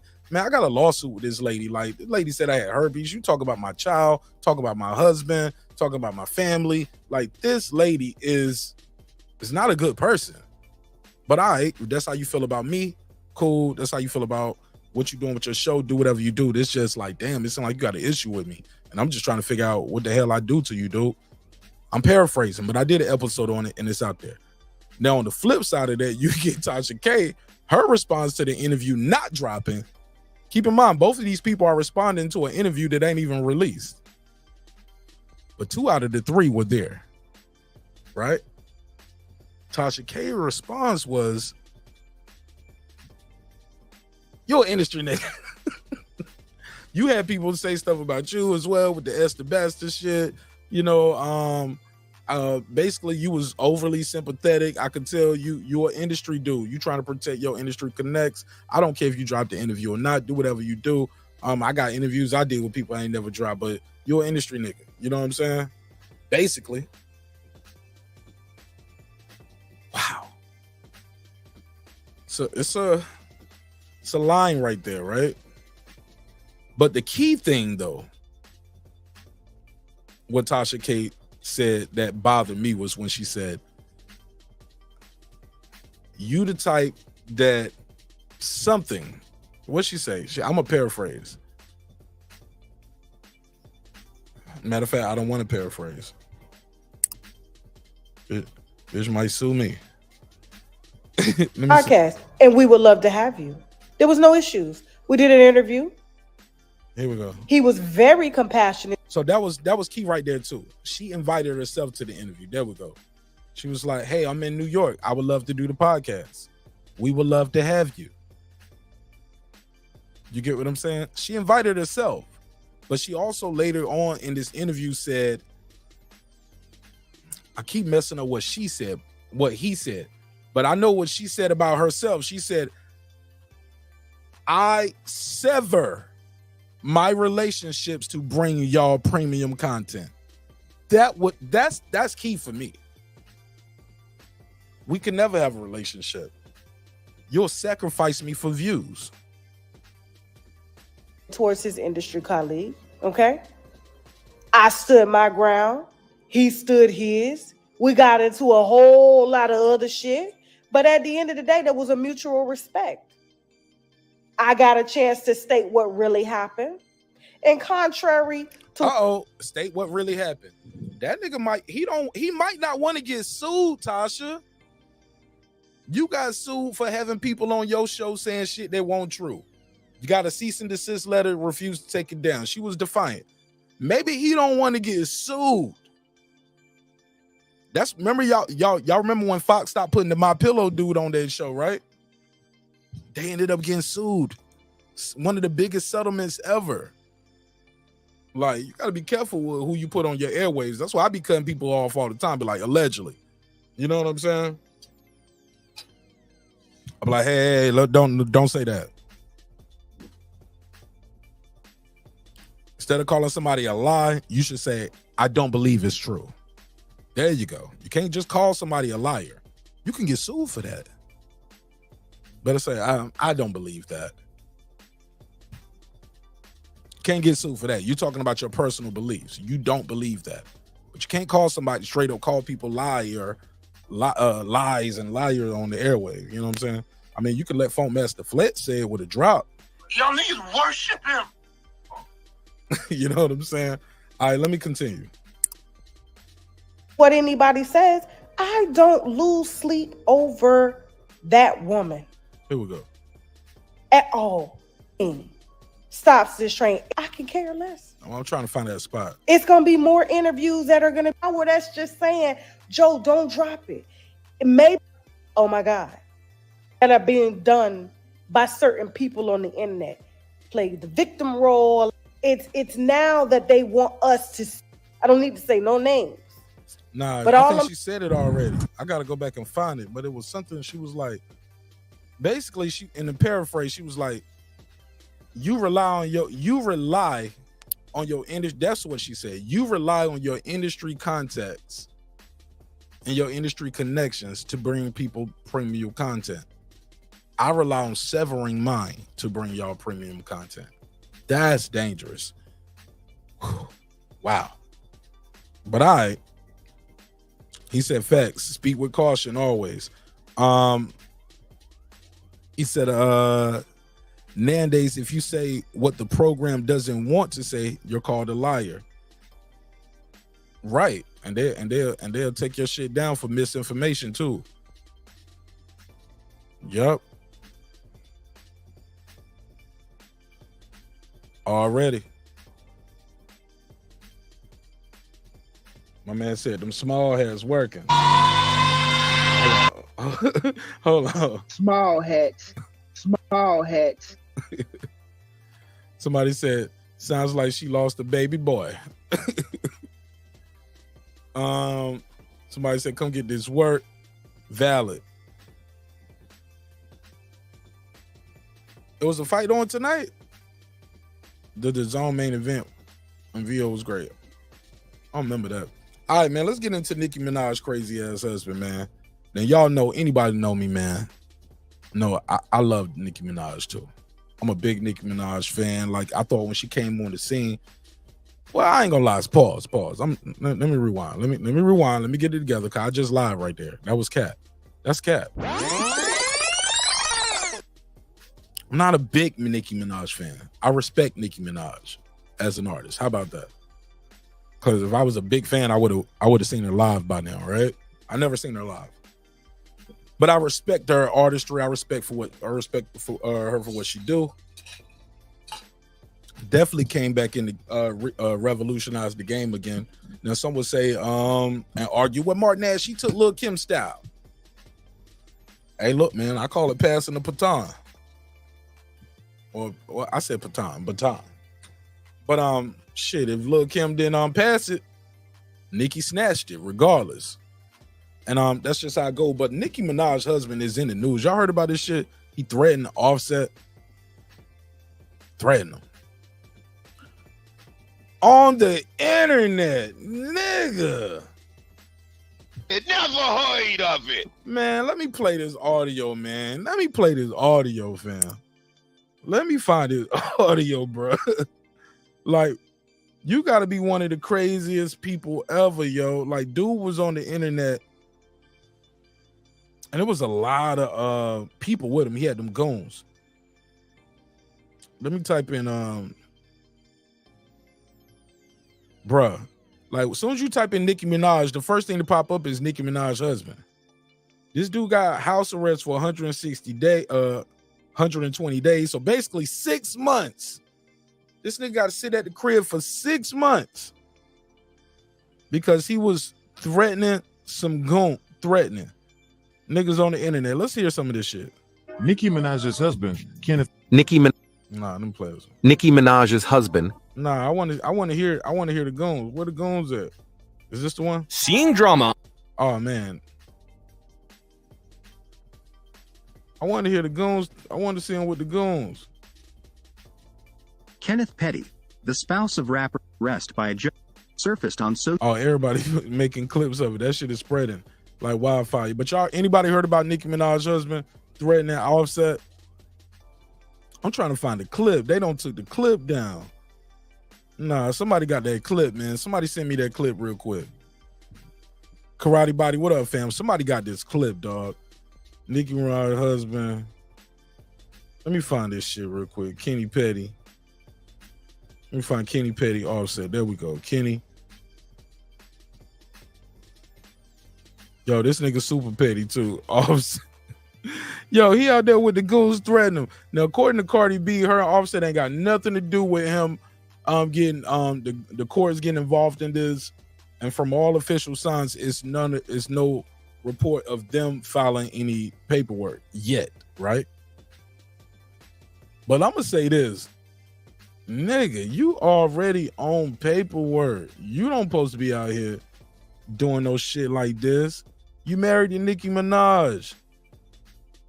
You let the goons and Offset and you let niggas trick you out your position, bro. You on the internet threatening niggas, bro. Keep in mind, Petty, for the record, I gotta say it, was sentenced to 3 years probation last year for failing to register as a S3X offender. If you know what I mean, you know what I mean. I'm trying to find this clip, yo. I need that clip. Somebody send me that shit right now. Add me to, matter of fact, let me go to Twitter. It's on Twitter. I'm looking on my phone like I don't know where to go. Let me go to Twitter real quick. Because it's still on Twitter. They ain't take it off of Twitter yet. It's too many places. Let me just type in Offset. This shit gonna pop right up. It gotta be. It gotta be. He gonna be tagged to this shit with Offset. Nigga got the goons out there threatening this nigga. Hold on. Well, Charlamagne giving them the donkey today. Let's hear.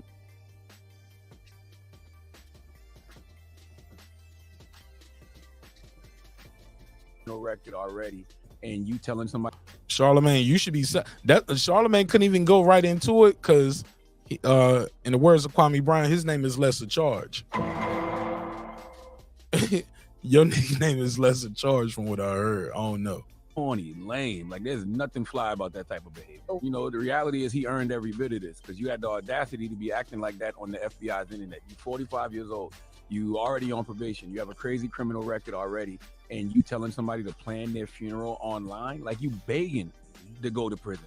And it's incredible to me that all these street dudes have let the internet make them forget street rules. Number one, you should have been let go of all the childish ways of the street, first and foremost. That's right. Number one. But number two, I remember a time when folks wouldn't talk about any dirt over the phone.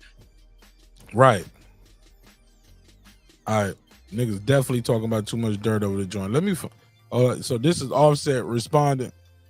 Let me see. Cause Offset. So Offset.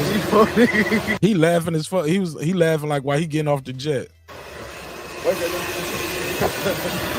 getting out the jet. These niggas talking about. What are these niggas talking about? These niggas, bro.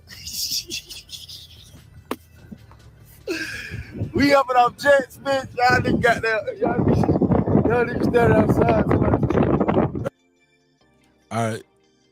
So let me fast forward. I'm trying to find the goons. Here we go. Somebody tell Offset, because Offset DM me. He DM me. Oh, there we go. Let me show you. DM cuckoo. He Offset. Somebody tell Offset, because Offset DM me. He DM me. Nigga DM cuckoo. He Offset. Somebody. All right, so let me see. I was saying because Offset DM me and said, DM me and said I'm pussy. So, you know, we can't do nothing to him. You feel me? We can't really do nothing. picture. You want to take a picture? Get the fuck back. Get the fuck back. Get your ass slapped. I come in this bitch. I'm rocking, I'm rolling.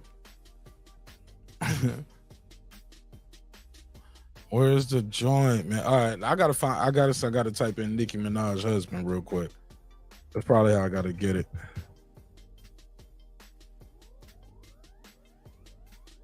That's probably how I gotta get it. Let me type in Nicki Minaj husband.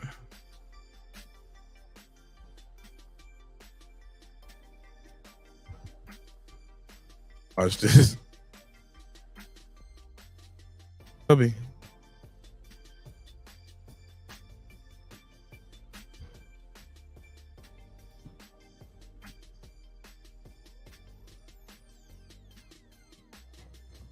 Put it all together.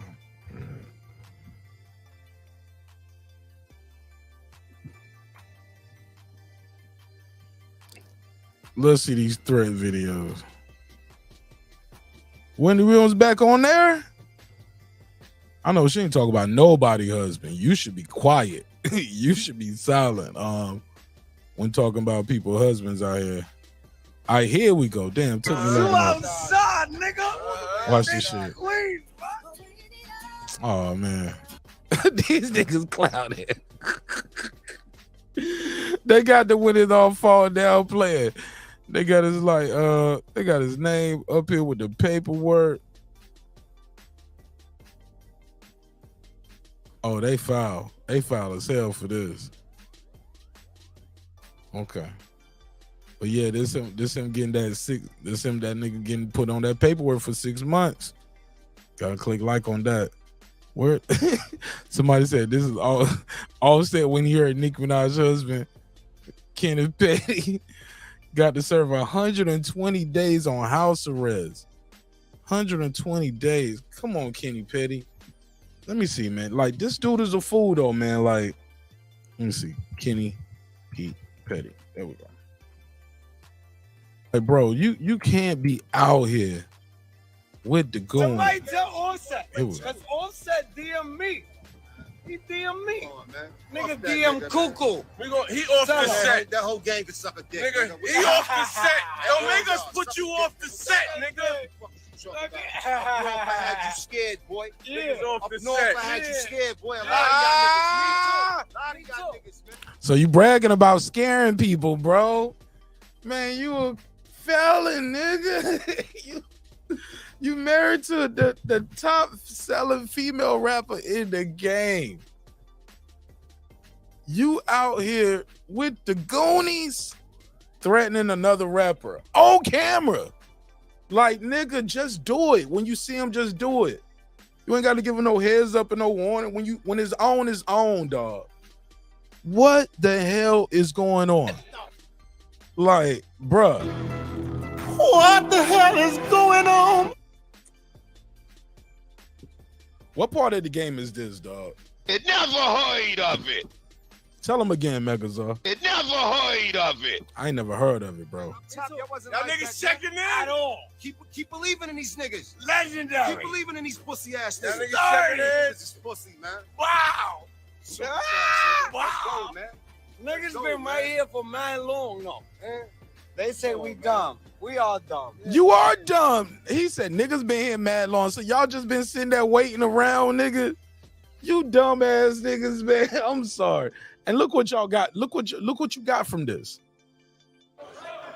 They are here tonight for nothing.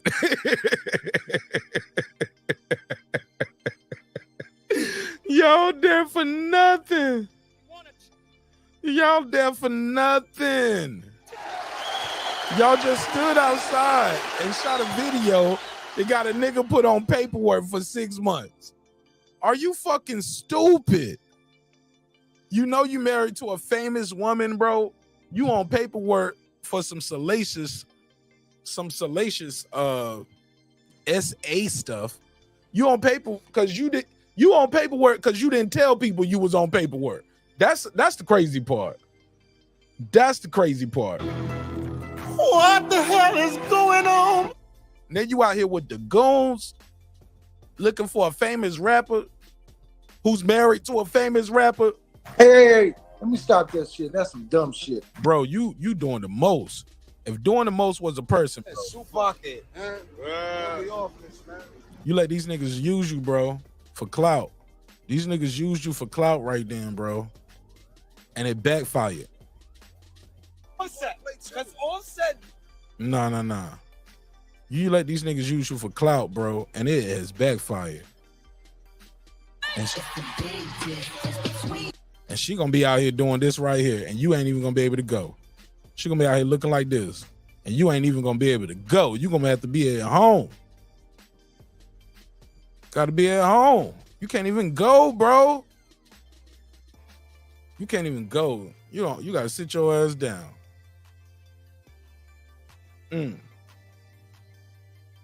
Is this the full one? Nigga. Here we go. Now we got the full shit. Niggas using you for clout, doggy. Let niggas use you for clout and trick you off the street, trick you out your position. Shout out to this person right here for having the whole video. We outside. Big Zoo outside, nigga. Naming the gang shit too. You get what I'm saying? Are you talking about some dumb shit, bro? How to get indicted 101, nigga. What the hell is going on? Real niggas already know. Hey, let me stop that shit. That's some dumb shit. What the fuck are you doing, bro? Big Queens, right? Yeah.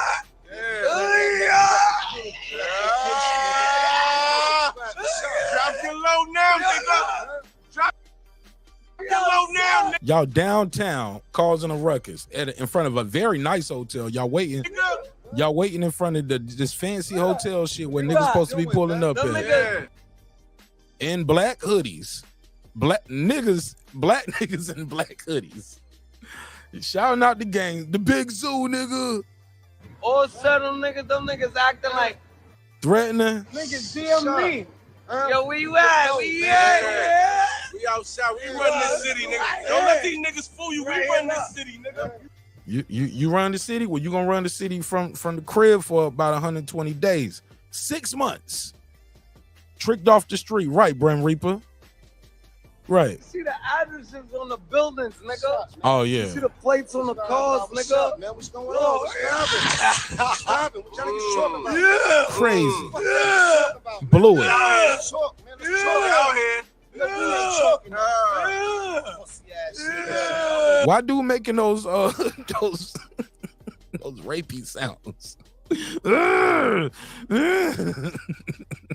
Yo. Fam. Never heard of it. Yo, the goons gotta relax, yo. I'm from a different era, man. We didn't talk like that, bro. We didn't talk like that. When it was up, it was up. Who knew? Who knew what these smartphones would make us dumber, right? Are you kidding me? Let's play some more of these niggas indicting themselves. Let's go. Y'all think y'all playing? Yeah. Get him, Tiger. Get him, Tiger. Yeah. Same niggas be in jail telling the first 48 shit. Yeah. Hey, started all the way. Not saying these dudes. I don't want nobody to try to get at me like, hold on, nigga, you called me a snitch. Nah, I ain't saying like, but this is like, bro, you recording yourself committing a crime. You're committing a crime. You telling niggas to plan their funeral. Those are threats of death. Hello? Hello? Nigga, are you that dumb? Nigga. You let these niggas trick you out your position that quick, bro? Come on, fam. Stupid nigga. Started. Check the serial number, nigga. The started. Yeah. Fuck y'all niggas talking about? All the way. Ain't nobody dummy. Yeah. That nigga took that hoodie back off. He was like, hold on, let me let him know I'm real. Yeah. All the way. Ain't nobody dummy. He said, all the way. Ain't nobody hiding. Let me show my face. Let me further incriminate myself. What's up, Clips? What's happening, black man? Oh my God, is it real or is the fuckery real? Man, what these niggas on, bro? What era they come from, bro? We didn't grow up like this, Clips. Man, listen. If it's I was on, it's on. I want. What happened to the element of surprise, Clips? I don't know. Man, listen. I was trying to just chill in the chat, but like when you said that, I had to tap in. It's like, yeah, like who these niggas think they are? Al Qaeda? You dropping videos before you bomb niggas? Like, get out of here, nigga. Like, who picking you up at the mansion tonight while you getting out the Rolls Royce? Let me lock you up real quick. Yeah, exactly. Like, what do you? And like I typed in the chat, it's like, okay, if I know I'm on paper, the last thing I'm gonna do, even if I'm still active and doing bullshit, the last thing I'm gonna do is get on the internet and broadcast my fuckery. I'm on paper. Clips, this nigga older than me and you, bro. He just got hey, look, that's what he just got his face clean, looking like a young boy. But this dude is a grown ass man, dog. Yeah. And then here's my other thing. Like you said it best. Where is Nikki at? Why you doing all this bullshit? That's the question. Why you doing this bullshit? Where is Nicki Minaj? You should be with Nicki Minaj and not the goons, nigga. What the fuck? Are you kidding me, bro? Bruh, if I just came back from a bid, if I was bidding and was able to marry a motherfucking bad bitch like Nikki, billionaire, multi-platinum artist, last thing I'm doing is talking street shit, nigga. I'm at the crib, I'm rubbing her feet, I'm taking care of shit. I'm sitting there laughing at niggas. You couldn't talk to me about street shit. I'm like, nigga, I am home and I am comfortable. Fuck you mean?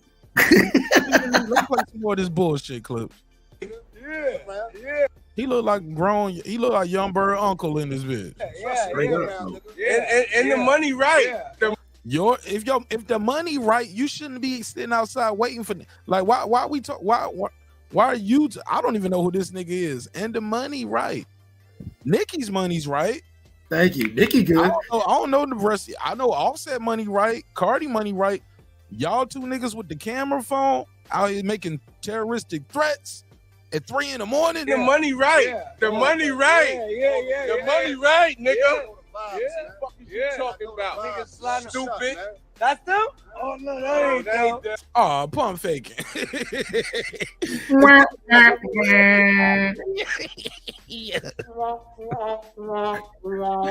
Cap. Like this is a Cap video. Yo, when capping goes, Deuce times in the chase said when keeping it real goes wrong. No, when capping goes wrong. This is Cap. All of this shit is self-inflicted wounds, like Irvin Mack said, and a bunch of Cap. This is Cap clips. They went there to the hotel. We don't even know if Offset was supposed to be at that hotel. Next video we seen an Offset, that nigga's getting off a private jet somewhere and it's sunny and the sun is up. He was like, nigga, I'm in France. What the fuck you? They standing out the Omni. They stay out front of the Omni after the Hawks game. In New York, I'm in LA. Like, nigga, I'm nowhere near you right now. I'm somewhere else. And it's sunny out. Y'all somewhere where it's dark at. We're not even in the same time zone.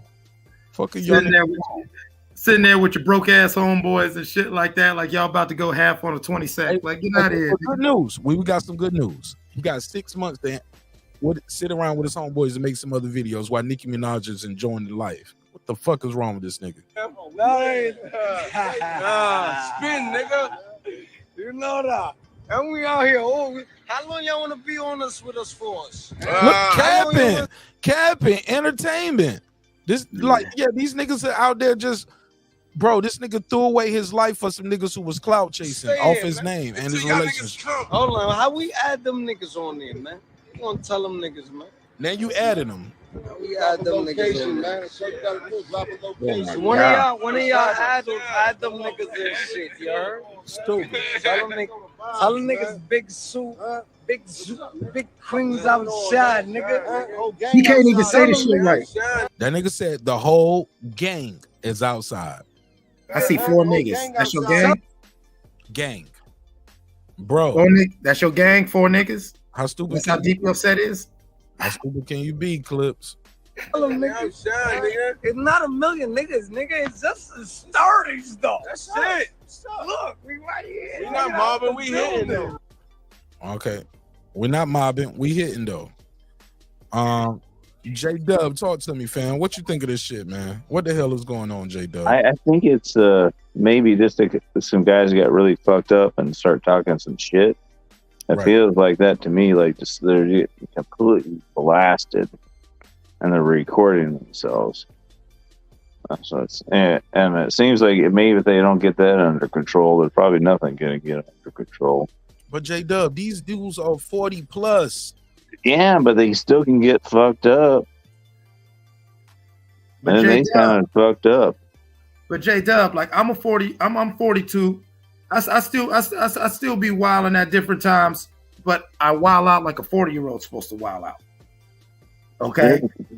Like, you know, if whatever happens, what's the saying, Mark? On site, you don't record yourself. But there's a breaking point, you know. We all know there's a breaking point.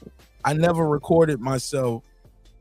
Nah, we should never record yourself on the breaking point. Hell no. You know, standing in front of where the ops about to pull up and threatening them, telling people to plan their funeral.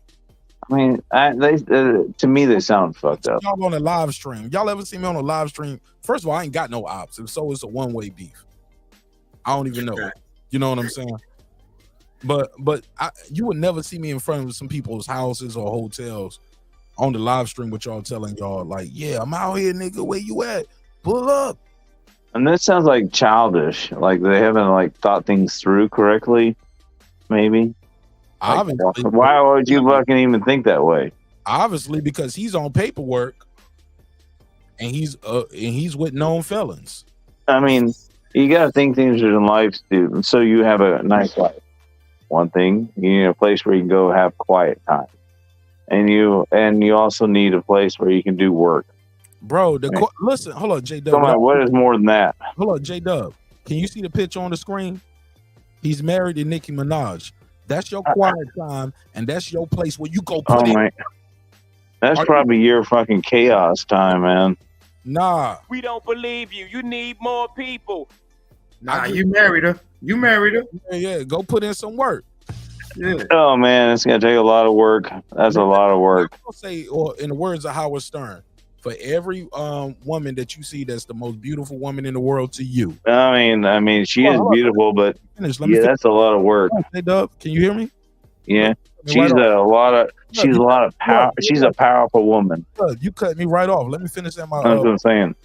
Let me finish saying what I was about to say. For every beautiful woman in the world that you think is the most beautiful woman, because Clips might think somebody else, you got somebody, I might have somebody else. Yeah, I think so let me too. finish, J-Dub. God damn it, bro. Let me mute your mic. Nigga, keep cutting me off while I'm trying to do my rant. And it's gonna be a short rant. My point is, for every beautiful woman in the world, there's some dude out there who's tired of fucking her. That's what I was trying to say, J-Dub. I understand. There you go. God, that's so real, man. Hey, shit. Hey, I even told one of my baby mama's husbands that I'm like, dude, one man's trash is another man's treasure, man. You a rescue ranger. God bless you. Whoa, you didn't say that, Clip. I swear to God, I told that nigga to his face, you a fucking rescue ranger. You got it. Did not say that. On my babies. On my babies. Worship him. Wow. I told that nigga you a rescue ranger. Rescue ranger. So yeah, because one man's That's trash not a is bad another man's gig. Oh, that's not a bad gig at all. A rescue ranger, that sounds pretty good to me. Hey, that's a whole lot better than being in prison. While he's sitting his ass at home with that ankle bracelet, Nikki gonna be on tour getting fucked. Nah, we ain't gonna say that. But Clips, what I will say is this: that's a bold move to tell somebody that to their face. Like, he ain't gonna do shit. All he gonna do is what he been doing: keep running to the police and try to tell people that I'm a motherfucking thug out here and blah blah blah, and try to get me locked up. That nigga ain't gonna do shit. He ain't gonna kill nothing, let nothing die. Fuck him. Who wants to kill anybody anyway? What's up with that? That seems weird. I don't want to kill nobody. Niggas got too much money to be beefing like that. Like, first of all, like when you at that level, like let's say Offset really rubbed this dude really that wrong. Okay, what you do is you handle that. and then you go about your business. But you know what? You like for real, like especially you're already cased up. You already know the hell that Nikki has gone through just for being with your motherfucking ass. Remember when she first got with him? Nikki's dating a dude who got you know, saying for messing with minors. Nikki this, Nikki that. You already put your babe through a lot. Why would you embarrass your baby? Because you saw the way Nikki did Meek when Meek started embarrassing her. Yeah, that is kind of, I can see that, the family embarrassment about it. Yeah, that can be pretty harsh. Yeah, Okay. I'm just saying. Look, Go ahead, Mark. No, go ahead. No, you good, bro. Finish your thought. Oh no, I'm just saying that, you know, I'm not trying to act like I said, like I wild out. I do dumb shit, and I'll be the first to say I do dumb shit. But I'm a firm believer though in the art of fucking up correctly, if that makes sense. You know what I'm saying? Like if you know what you're doing is dumb shit, why would you do dumb shit in a dumb way? Yeah, you get old, you're supposed to grow up. Right. You know. What does that even mean? What I mean is like, okay, let's say you want to do some dumb shit. You want to get at Offset. You want to whatever.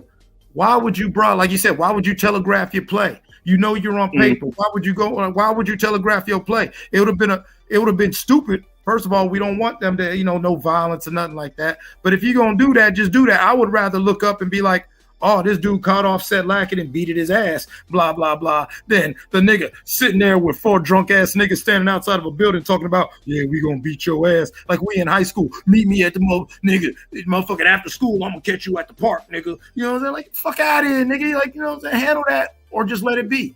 See, another thing too, niggas don't That's really a good be way to get an open container. like niggas don't really be like that neither, bro. Because people be thinking like, here's the deal. You can't run up on him by himself because he ain't gonna be by himself. You get what I'm saying? So now you risking other people's safety and their freedom, and you putting a lot of people in jeopardy because you know you better come heavy if you coming at them because those dudes he ain't gonna be by himself.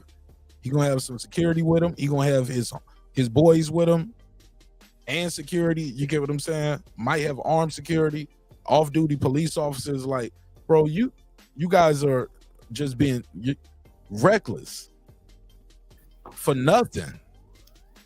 And let me piggyback that one point real quick. Okay, so you got the goons.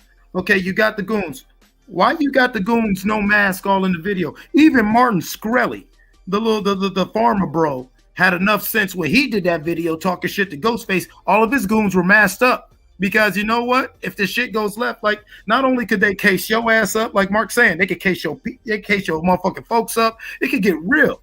Like, you know what I'm saying? And Offset ain't gotta snitch, ain't gotta do nothing. Nigga, you on paperwork.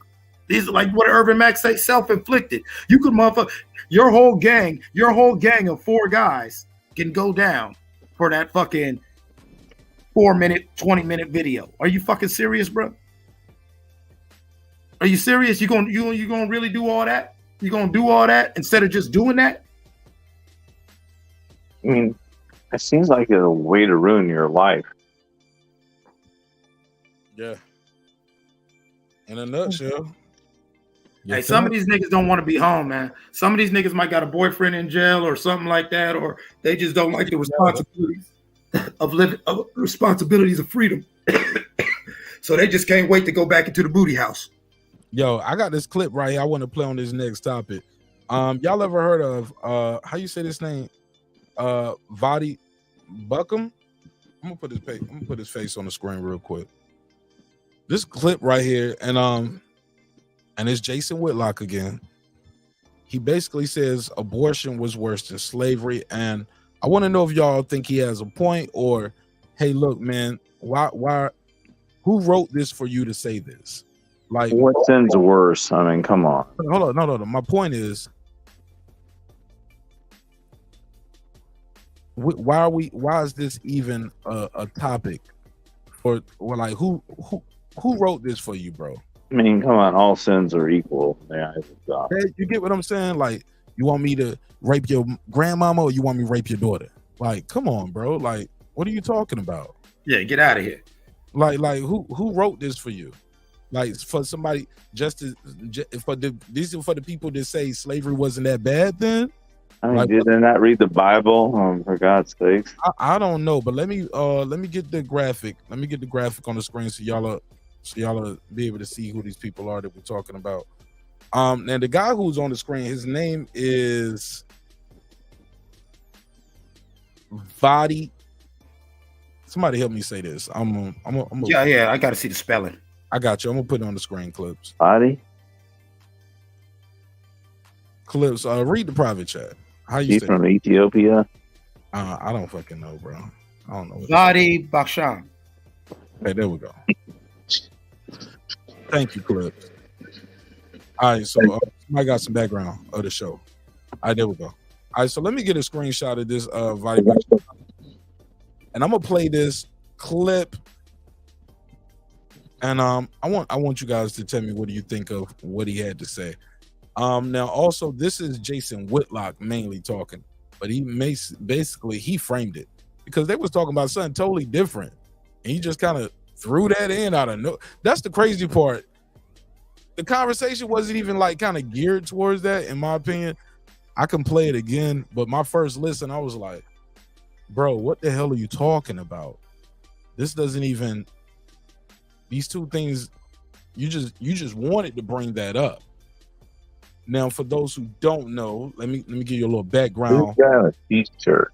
For the people who don't know, I'm gonna mute your mic real quick while I do my opening, okay? I was just asking, who's the guy? I got you. For those who don't know, Vadi Bakshan, to the right, the man with the gray beard, he is an American pastor. He's an author. He's an educator. He serves as dean of theology at African Christian University in Lusaka, Zambia. Okay. He's born in California, and he's married to Bridget Bakshan since 1989. All right. Now, of course, on the left, we got Jason Whitlock. Jason Whitlock has a lot to say about a lot of issues, but let me find the part of this clip when they bring in abortion. Like, they was talking about women's rights and things like that. He was like, and Vadi Bakshan said, hey, look, women aren't equal at certain jobs such as, you know, being trash men, but nobody complaining. They don't climb up the damn telephone pole. Nobody's complaining. Like it was kind of weird when we was talking about that stuff, but once they get into the abortion and the slavery, matter of fact, I got to be careful. We can't say that word too many times on this channel. We're a small channel. We can't get away with what the big channels get away with. So we'll say taken. We can say taken or removed. But let's stay away from, or call it AB, but let's not use that word too loosely. Sorry, you can say slavery all day, but you can't say extortion, if you know what I mean, or taken.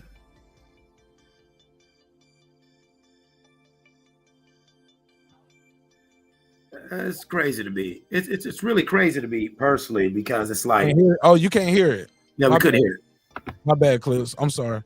I thought you could hear it. My bad. Let me play it from here. I'm sorry. And had complaints. Overall, I don't think men in the past overall were out of line. And I don't think women had complaints about men dominating the workforce when all the work was so physically hard and only men could really do it at a high level. And I think that's one of the biggest games the feminist movement has convinced men that we must. Wow, he said they won't complain when the work was more physical. Duh, nigga. I can make more money than you with my brain versus you going out there moving pipes all day. Yeah, I want to use my brain and make more money, and yeah, I should be able to make some decisions. All right, that sounds like brain versus brawn type thing, but I get where you're coming from though. But let's play. Apologize for the past, and I don't think men did anything wrong then. No different than the wrongs that we do right now. But am I right about that? Let's quit apologizing for the past. Yeah, and I think there's a couple of things that put the lie to that. There's a couple of things that expose the fraud. For example, women are underrepresented in being trash collectors. They're not complaining about that. Women are underrepresented in deep sea fishing, which is one of the most dangerous jobs in the world. We don't see women complaining about that. Women are underrepresented in being linemen who are climbing up, power electricity poles to fix power lines. We don't see people complaining about that. So when you look at these jobs that are still very masculine jobs, and you don't see people complaining about it, then you know that the complaint is not an honest one. Because if the complaint is an honest one, then you look at everywhere where there's a disparity between male and female presence and you say something about it. But we don't do that. That in and of itself tells you that the complaint is not an honest one. Again, and as you said, does that mean that men haven't been derelict in their responsibilities from time to time? Does that mean that women haven't suffered certain things? Nobody's arguing that. Nobody would ever argue that. But what I would also point out is that in the Western world, in Western civilization, in those civilizations that have been built as a result of the Reformation, for example, women are the freest, safest, and most prosperous in the world. Period. Full stop. Bar none. There's nowhere else that they would rather be. Same thing you and I have talked about. When talking about black folks. Black folks will complain about America. Women will complain about America, but they're not getting on planes, trains, automobiles, and boats to go anywhere else because there's no better place to go. Okay, now that right there, if that wasn't enough, they continue. Y'all bear with me. I got the last half of this. It's about a minute and 15 seconds. Listen to this. I want to stick with my comparisons to the past, and this is a bit more difficult, and I don't even know if I have the right answer, but I do make this argument that I hope one day I make it to heaven and I'm able to ask God, and maybe there is no degree, maybe neither is worse than the other, but from my perspective, abortion is worse than slavery. And I say that because we have this. Do y'all see what I mean? They weren't even talking about abortion. Wasn't talking about slavery.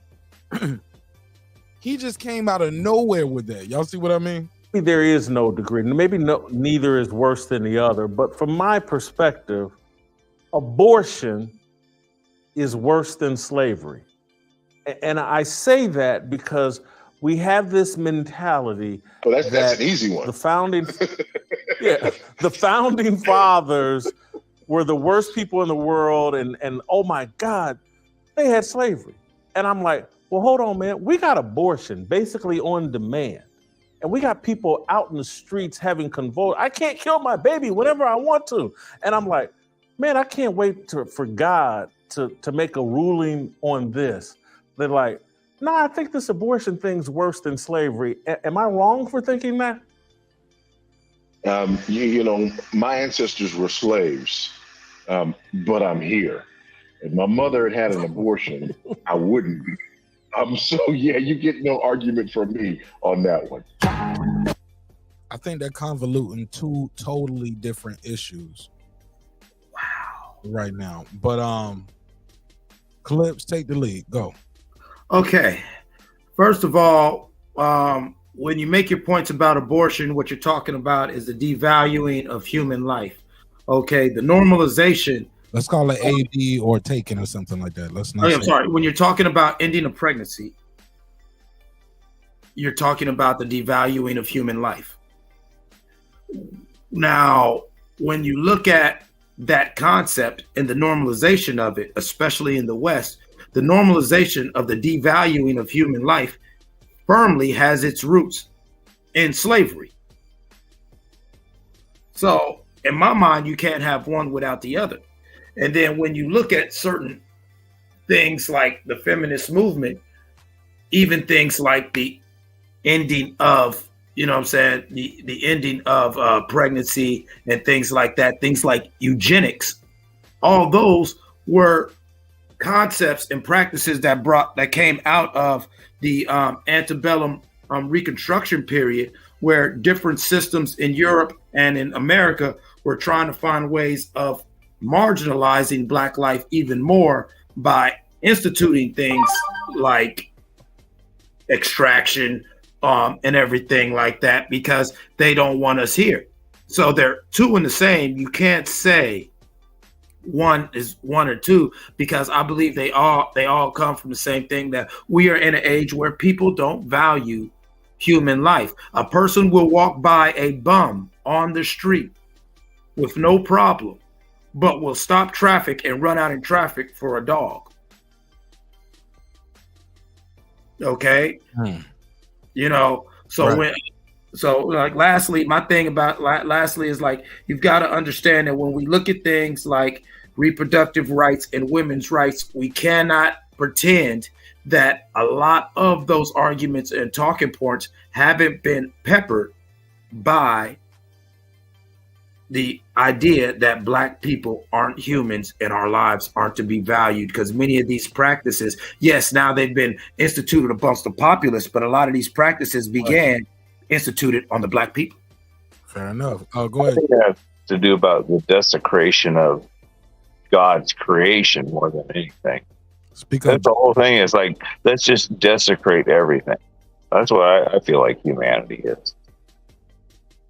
I see people just throw pop cans right out their windows and drive down the road like it's nothing. I was like, what's up with you people? I'm good. J-Dub, what do you think about what he said when he spoke to, he said women complain about equal rights here in America, but they're doing better here in America than any else in the world. I think they got equal rights, but I think that you're working with a bunch of perverts too. So I don't know. I think it's tough to be a woman. You sound muffled, bro. I don't know what's happened to your audio. No, I'm sorry. I think that the women do have equal rights. Nobody said they didn't have equal rights. He was talking about the complaints. Basically, I don't know if you heard the audio, but he was talking about, why are you complaining? You're better off here in America than any else in the world. He also said Black folks here complain. I don't see you guys lining up in droves to go to other countries, because you know in your heart this is this is the best place in the world to be. Why are you complaining? What do you have to say about that? I think it may be more about the way they're treated. Maybe they felt like they've lost their rights. Maybe, I don't know. Maybe they feel like they can be harassed for no reason. Anybody, doesn't matter about nationality. Okay, yeah. Okay. Maybe they feel a little bit pushed down. I think I live out in the countryside during the weekends just to get away from it, so I can actually feel free. I don't believe that America's free. Okay, go ahead, Clips. Yeah, I mean, let's if we're going to be honest, women have a rough time. Women have had a rough time around the world, and many women around the world are still having a rough time. I believe in the West that some of the rights and the privileges that women have gained in this society has come at a cost to them and to the greater society, because I believe that we have a problem as human beings of convoluting things and not really being able to. I feel like we treat symptoms without the sickness. We don't want to address the sickness. We treat the symptoms. So Yeah, women are more gainfully, especially in the Black community. Women are more gainfully employed and more likely to be able to make more money than your average Black man. Okay, but does that mean that the scales are balanced? Does that mean that it's okay? Now, I believe that a woman's body and what she does with her body is her choice. But at the same time, I'm a firm believer that men have no reproductive rights other than celibacy. And so that's a conversation that we're still not ready to have because we're still going to convolute it. Even me saying that, I know that there's probably people within the sound of my voice that are rolling their eyes, but technically men have no rights, no reproductive rights whatsoever. That doesn't mean that we should take away all of women's reproductive rights. And I just really think that us as a society, we need to actually treat the sickness instead of spending all day trying to address various symptoms. Cool. Unboxed fan Burn Reaper joins the show. What up, bro? What's going on, family? How you doing, man? What's popping with you, man? Man, you know, just another day in paradise. I joined in because I'm like, how are you going to be comparing two separate issues? They're not, and I disagree with my brother saying that, you know, you get one without the other. No, they're two completely separate issues altogether. There's nothing corresponding with either issue. And I'm not going to compare slavery to getting rid of your baby. I'm not comparing the two. It don't make sense to me to compare the two. To me, it's asinine. What? That's why I was saying, Bram. Like, what? Who told you to say that and write that up? Because I could see if he was comparing it to something people are literally outside protesting for. Nobody's outside protesting against slavery because slavery has been abolished. He has an agenda, though. That's part of his agenda. Part of his agenda is in regards to, you know, he's pro-life, and at the beginning of his show, he has a thing where you do a donation for, you know, a company, a charity company that actually provides support for those who are keeping their child and stuff like that. So that's part of his agenda, and so if he has an opportunity to push that agenda, then he's going to take that opportunity. That's all that was. So you think the agenda is legit or I personally do think it's a legit issue because it's what I mean. If we look at America's numbers in regards to, you know, not keeping your baby, because I want to make sure I'm rephrasing this properly for Mark. It is an issue. It is an issue. I mean, I do believe in pro-choice. I mean, we don't have no control over a woman's body, but for me personally, if I get a woman pregnant, I'm going to tell her to keep the child because I don't believe in killing the. You know. I think there's a lot of people that would like to take the baby too. Yeah, so I'm just keen on. Hey, listen, for me personally, any relationship that I have, I would, you know, encourage the woman to keep it. But it's her choice at the end of the day. Who am I to decide that? That's between her and God. Well, people real picky and choosy when what they decide what is and isn't socialism and things like that, because you can't have a place where you say no. If you can't do that. You can't terminate, right? You have to keep, right? Mm-hmm. I think there's a time. Sometimes these late term. I was talking. Let him finish. I didn't even finish my sentence, bro. Like, you keep making it a habit, man. I'm gonna have to just put you back because it's becoming a habit. Let me finish saying what I was saying, bro. You can't have a country where you say you can't remove it. You can't terminate the process. You have to keep it going, but also say, I know we live in a country that we have a problem with healthcare, homelessness, and hunger, and education, and gun violence. We know all the things you about to bring this baby into, but we ain't about to help you with none of that. We're not getting rid of homelessness. We're not getting rid of hunger. Healthcare is still a problem. And yeah, we're going to keep these straps going on, and we're going to keep these guns going. We're going to keep these drugs out here flowing. And we're going to raise the age up where you can retire. And we want to end Medicare. no public. We really don't want you to get free assistance for college neither. Like, you live in a country that wants to take all of that away, but tell you gotta have this baby, even if you was impregnated forcefully through means without consent. You still got to go through the process. That's insane to me. That is truly insane. That last part right there boggles my mind, and that's a Southern state bullshit thing going on, brother. But you know, you said it. But to hear the thing is, we're not really a free country, bro. We're a republic. You know what I mean? At the end of the day, if we're gonna be honest with ourselves here, we're free-ish. You know? We have the illusion of freedom. Hold up, Clips. Let's go to J Dub, because he was trying to speak while I was talking. I want to hear what he had. Yeah, being interrupt you, sir. No. It's just. And I understand what you're saying, but it's difficult, you know, when we live in a culture like this where we really don't have our freedoms. It was taken away at 9/11. They made the Patriot Act, and we're kind of like, what freedoms do we really have? But with a bill like that, for God's sakes. That has nothing to do with what we were just talking about. I mean, but I'm saying, you know, we're talking about our freedoms, but we really don't have freedoms. Let's focus our scope, though. I just want to focus the scope in on one part of what we're talking about with this topic right here, if you don't mind. My question to you is, well, go ahead, Clips. Go ahead. I'll pass the mic.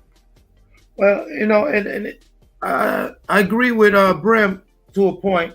And back to the first thing he said, what I mean is about slavery and terminations. They come from the spirit of that human life isn't valued. Like Mark so eloquently put, you know, you're forcing people to bring life into a society that doesn't value life. And you're not going to do nothing to treat the quality of life that people are living, but you're going to force people to be, you know what I'm saying, forcing a woman to make a choice, especially in the cases where she did not consent to conceive. Okay, like, I'm such a champion of free will. That's my biggest thing when it comes to the issue of pregnancy and reproductive rights. I do believe that both genders need reproductive rights. Okay, so shout out to the few states, the very few states in the union. More states are doing it, but not enough, and it's moving too slow. Making things like paternity tests mandatory and things like that. Now, if both people, you know, even if the guy wants you to keep it and you don't want to get rid of it, like, it should be noted that, you know, like, you can't just completely take, you know, you can't really just take the voice away from either people, because it takes two to tango. But then at the same time, you can't impose your beliefs on this woman. If you're saying, oh, well, life should be valued and all like that, you know, maybe she doesn't feel that way. And honestly, this is a little bit personal, but honestly, there's enough of us, and I say us because I fall into that category, who are children of women who didn't want us, and women who, you know, basically subjected us to a very abusive life because they didn't want us. But back in the time when I was born, it was like, what was my mother's options? You know? Right. Damn. But I want to say one thing. Go for it. What if God, when we come before God later on in life, and he says, what had he done? You know, well, I mean, what are we gonna say? I think God know what I've done. I mean, you know what I'm doing. You know, you know what I'm saying? That's what I always worry about. Like, I'm made in your image. You know what I did. Yeah, you know, it's like, I'm like, life's hard. I was thinking that way. I've always held the belief, J-Dub, this is my personal belief, but I believe, you know, at the day of judgment, all anybody should ever say is thank you and I deserve it. And keep that line moving. You know what I'm saying? Like, we don't, you know. Right. Straight up and down. Thank you, and I deserve it. Like Mark said, you know what I did. You know, as the saying goes, Lord knows my heart. Like, you know, and anybody in the neighborhood knows, like, And you know what I chose not to do. right. You know, it is what it is. And at the end of the day, as a champion of free will, we've also got to champion accountability. I saw a post on Instagram where the brother likened pregnancy to playing with a loaded gun, and his analogy was if someone's playing with a loaded gun and they shoot themselves, okay, is that the gun's fault or is that the person's fault? And people were like, what do you mean? It was like, now when you get females out here who are playing with these loaded guns, okay, they know what the possible outcome could be. So at some point, dudes are playing with the gun though. You the one shooting. Yeah, both of them are playing. No, what he was saying is it goes both ways. You can't just keep laying the blame. I heard you say females, so that's why. Oh yeah, because he started out as females, but if I was going to continue, it's like what you said. Okay, go ahead. Well, both parties have got to assume some responsibility for the act that happened. Okay, you know, at the end of the day, why was your gun out? And then on the other party, why was you pointing that gun at yourself if you didn't want to get shot? Okay, fair enough. Go ahead, bro. Yeah, I'm gonna leave that. All right, man. Holla at me, J-Dub. Appreciate you pulling up. Go ahead, Bram. Bram Reaper.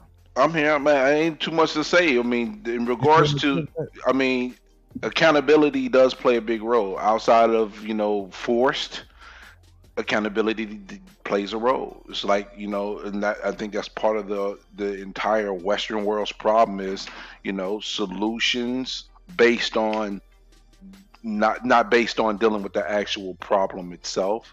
So, I digress. It's not a surprise. It is what it is.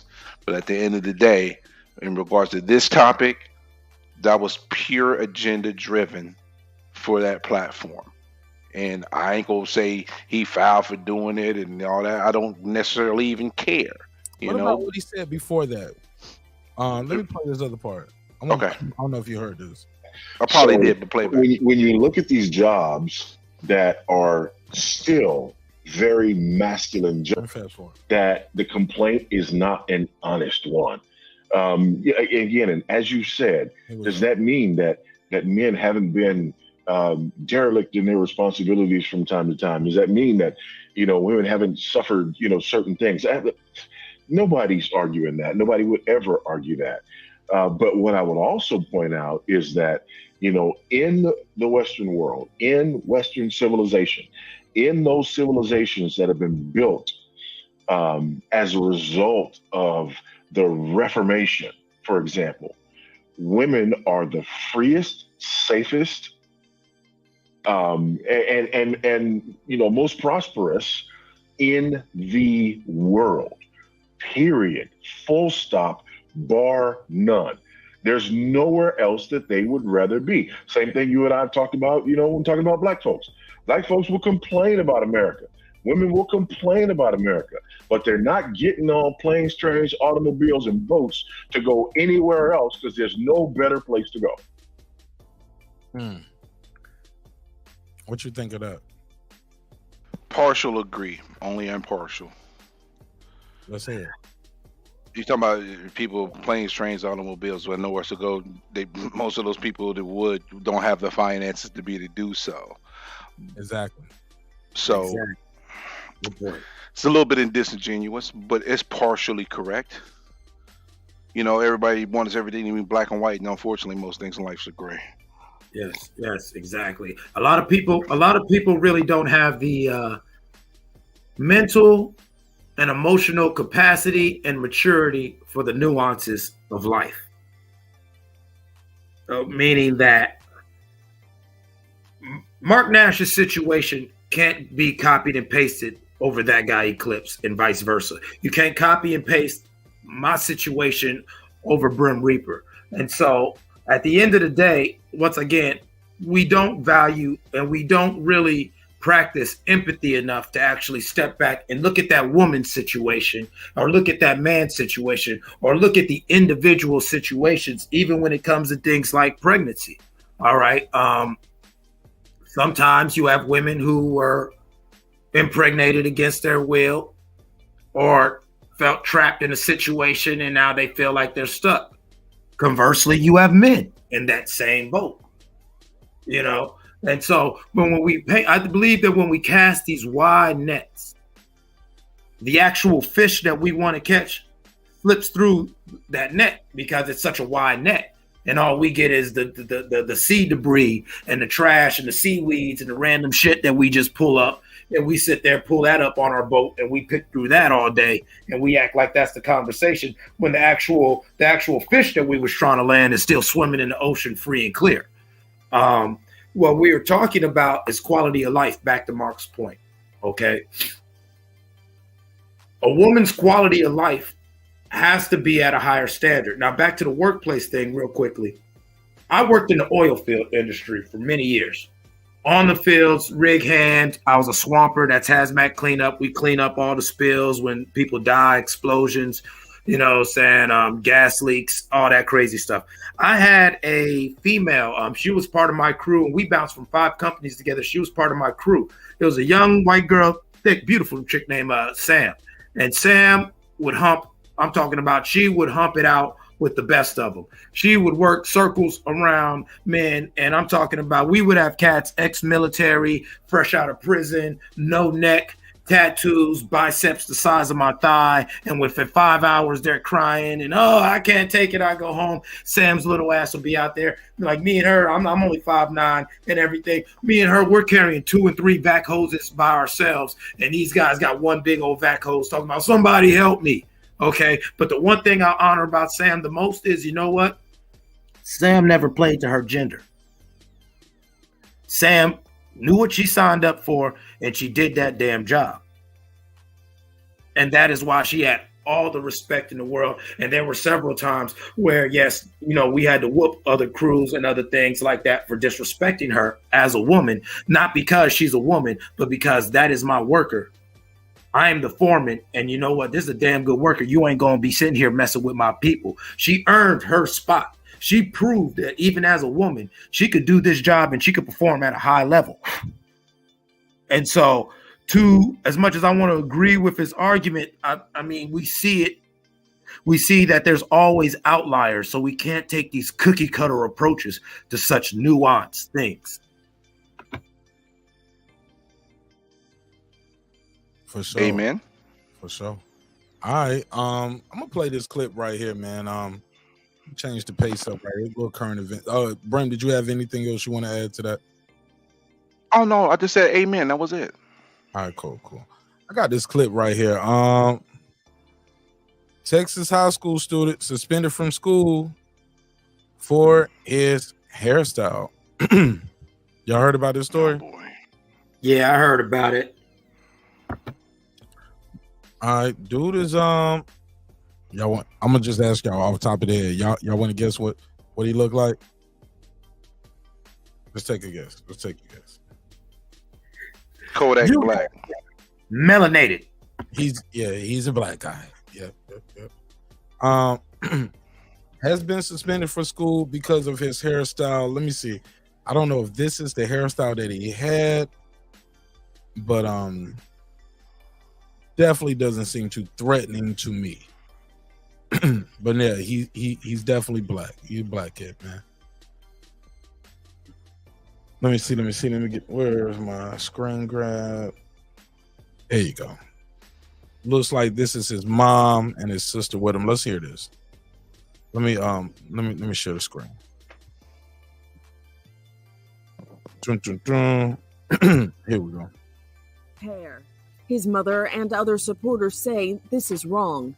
17-year-old Daryl George is a junior at Barbers Hill High School. His chosen hairstyle is locks that he keeps tied up and off his face and neck.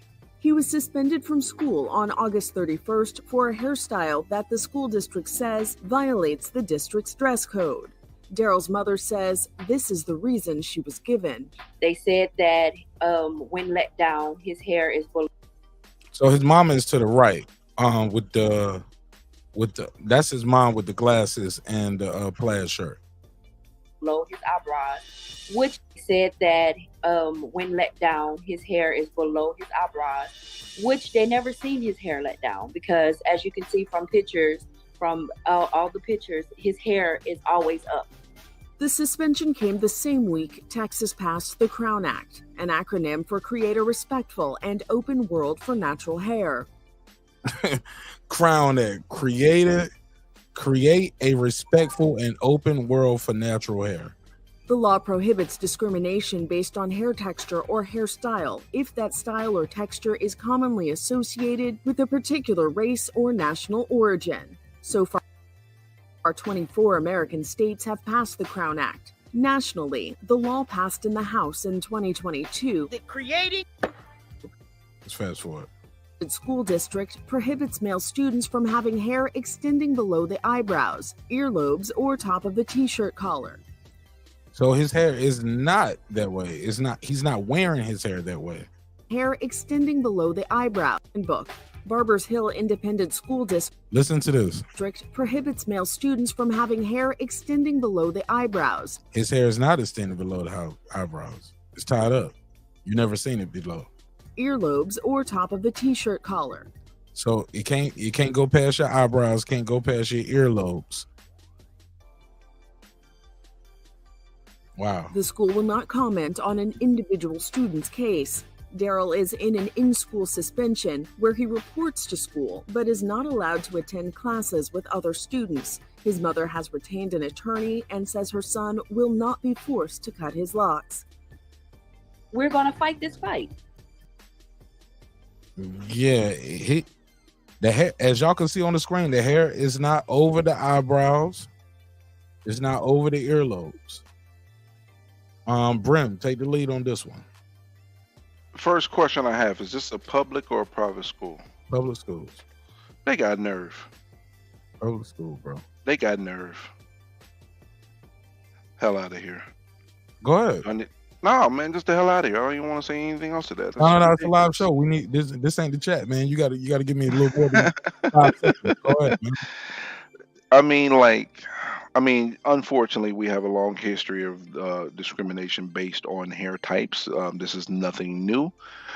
This is something that we've had to deal with, for generations. End of the day, man, the school district should be held accountable. I hope she wins her fight. He should not be suspended for such a minuscule thing. If this was a private school, I might be like, okay, well, listen, a private school can set their own right, set their own terms and such and so forth. But this is a public school. They got a lot of nerve. They got a lot of nerve, like a TENS unit. Yeah. But he's not even in violation, though. Like, yeah, that makes it even, so that just makes it even worse. It's like they saying, well, we know what it looked like when you take your hair down, and that's a problem too. No, that's not what the rules say. The rules say it can't go past my eyebrows. You cannot display that. I'm not displaying that. It's tied up, put up behind my, you know what I'm saying? Go ahead, Clips. What's your take on this? Quick history lesson about locks. The reason why people erroneously still call them dreadlocks is because in the late 1800s, when a lot of Caribbean blacks would be in London and in the United Kingdom, white people would say those locks were dreadful. Those are dreadlocks. Even though locking your hair is not just a black thing, it's how indigenous people would wear their hair. I'm talking about white people, Asian people, Hispanic people. If you had long hair, you would style it and you would braid it. Also, culturally, there's always been a problem with black people with long hair. As people, some of you know and some of you don't know, the history of cornrows and all like that. You would style your cornrows in different ways because we'd encode messages in our cornrows and everything. And so white people who knew that in the slavery times wouldn't allow their slaves to grow their hair so long, as well as many white people were enamored by black hair.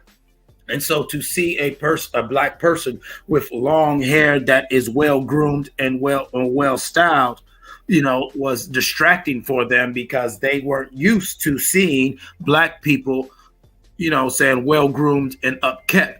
And so to have long hair as a black person, and more importantly, to be able to style it and to be able to be well-groomed and presentable was often viewed as an affront to the status quo that black people are the disheveled, nappy-headed, nappy-headed, whatever.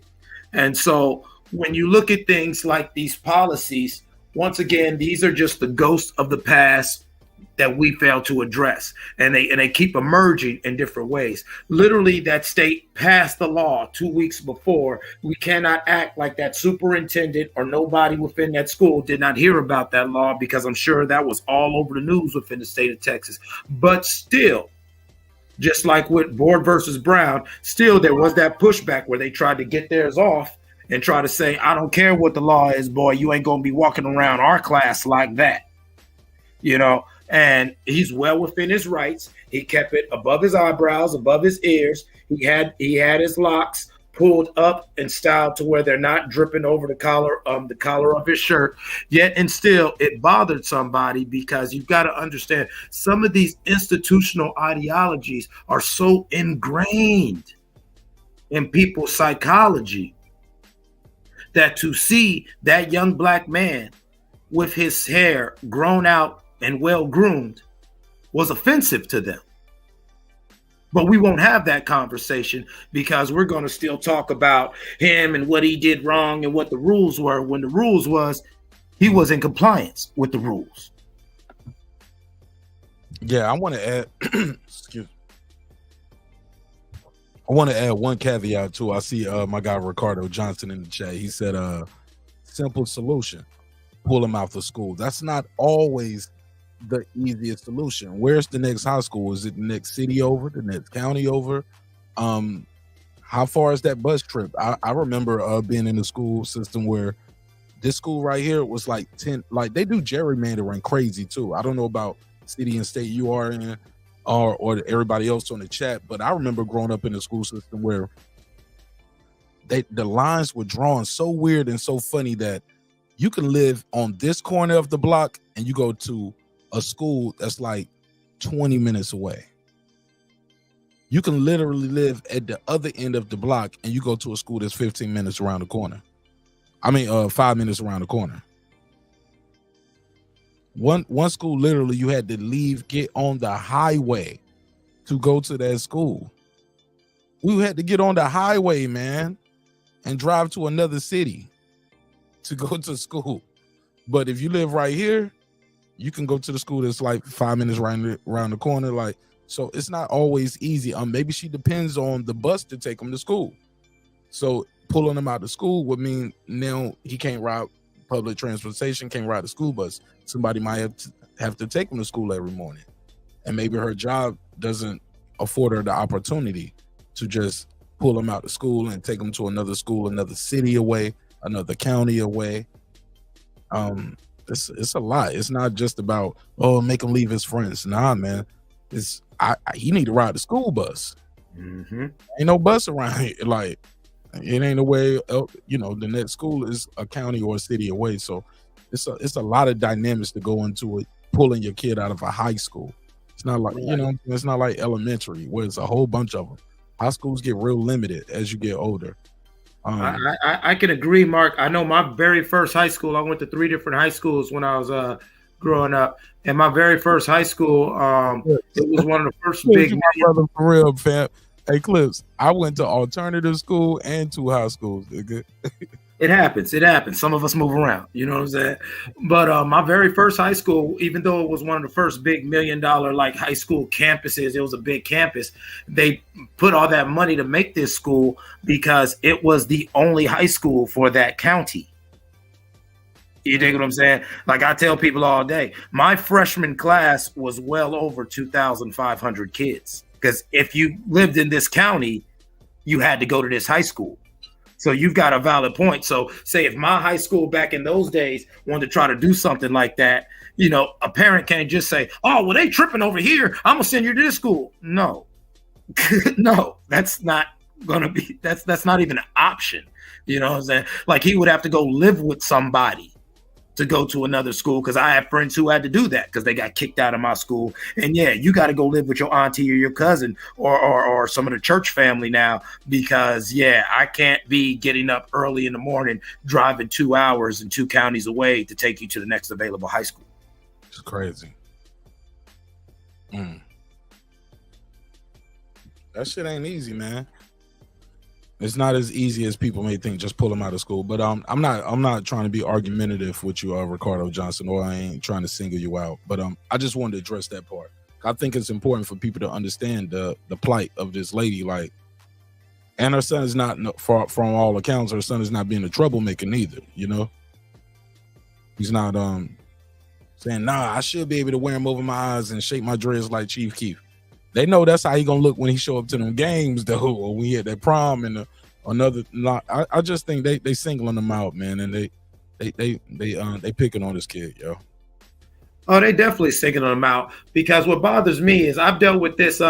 Actually, it's funny. 3-4 years ago, when my son finally cut his dreads, it was kind of a similar thing. And he made the choice. I was going to be like the mom and be like, yo, man, wear your hair how you want to wear it, son. And he was like, nah, I'm just going to cut it. I'm sick of this. Because like he said, it was like, they got a problem with me wearing my locks.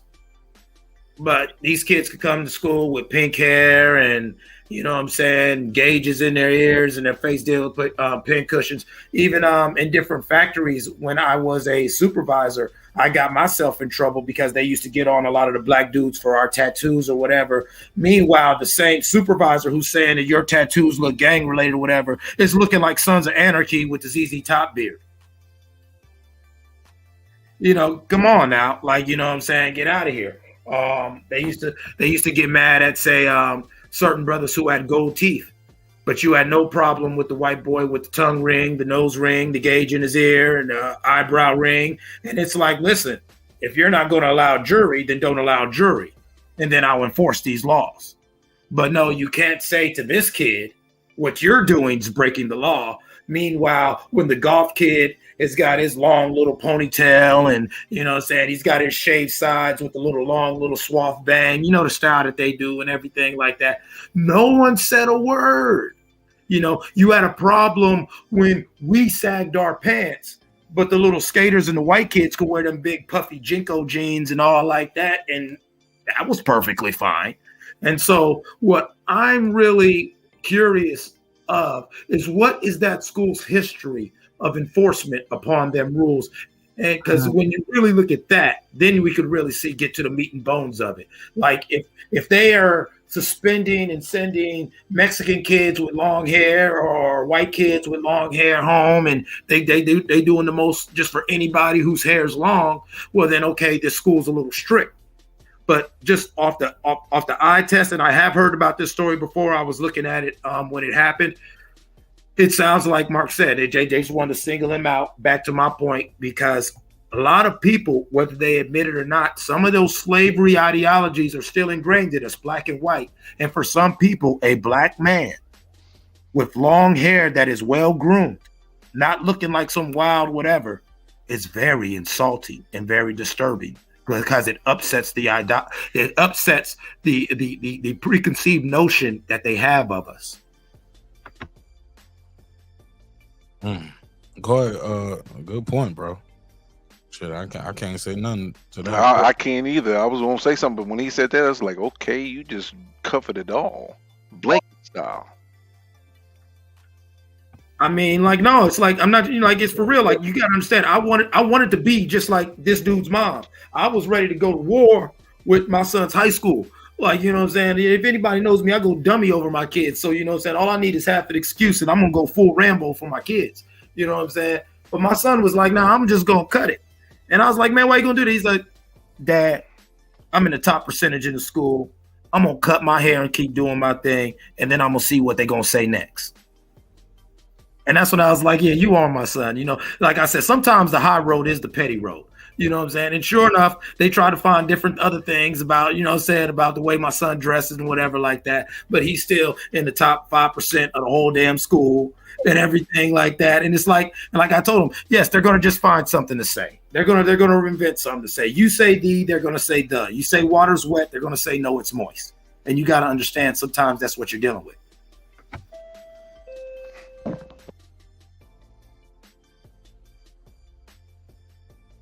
Hey, like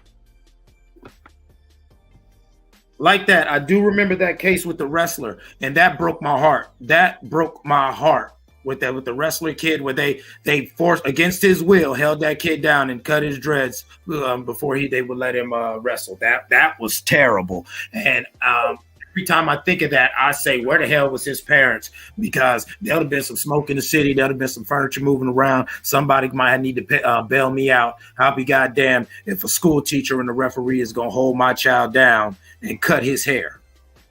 I remember that. I definitely remember that too. Yeah, man.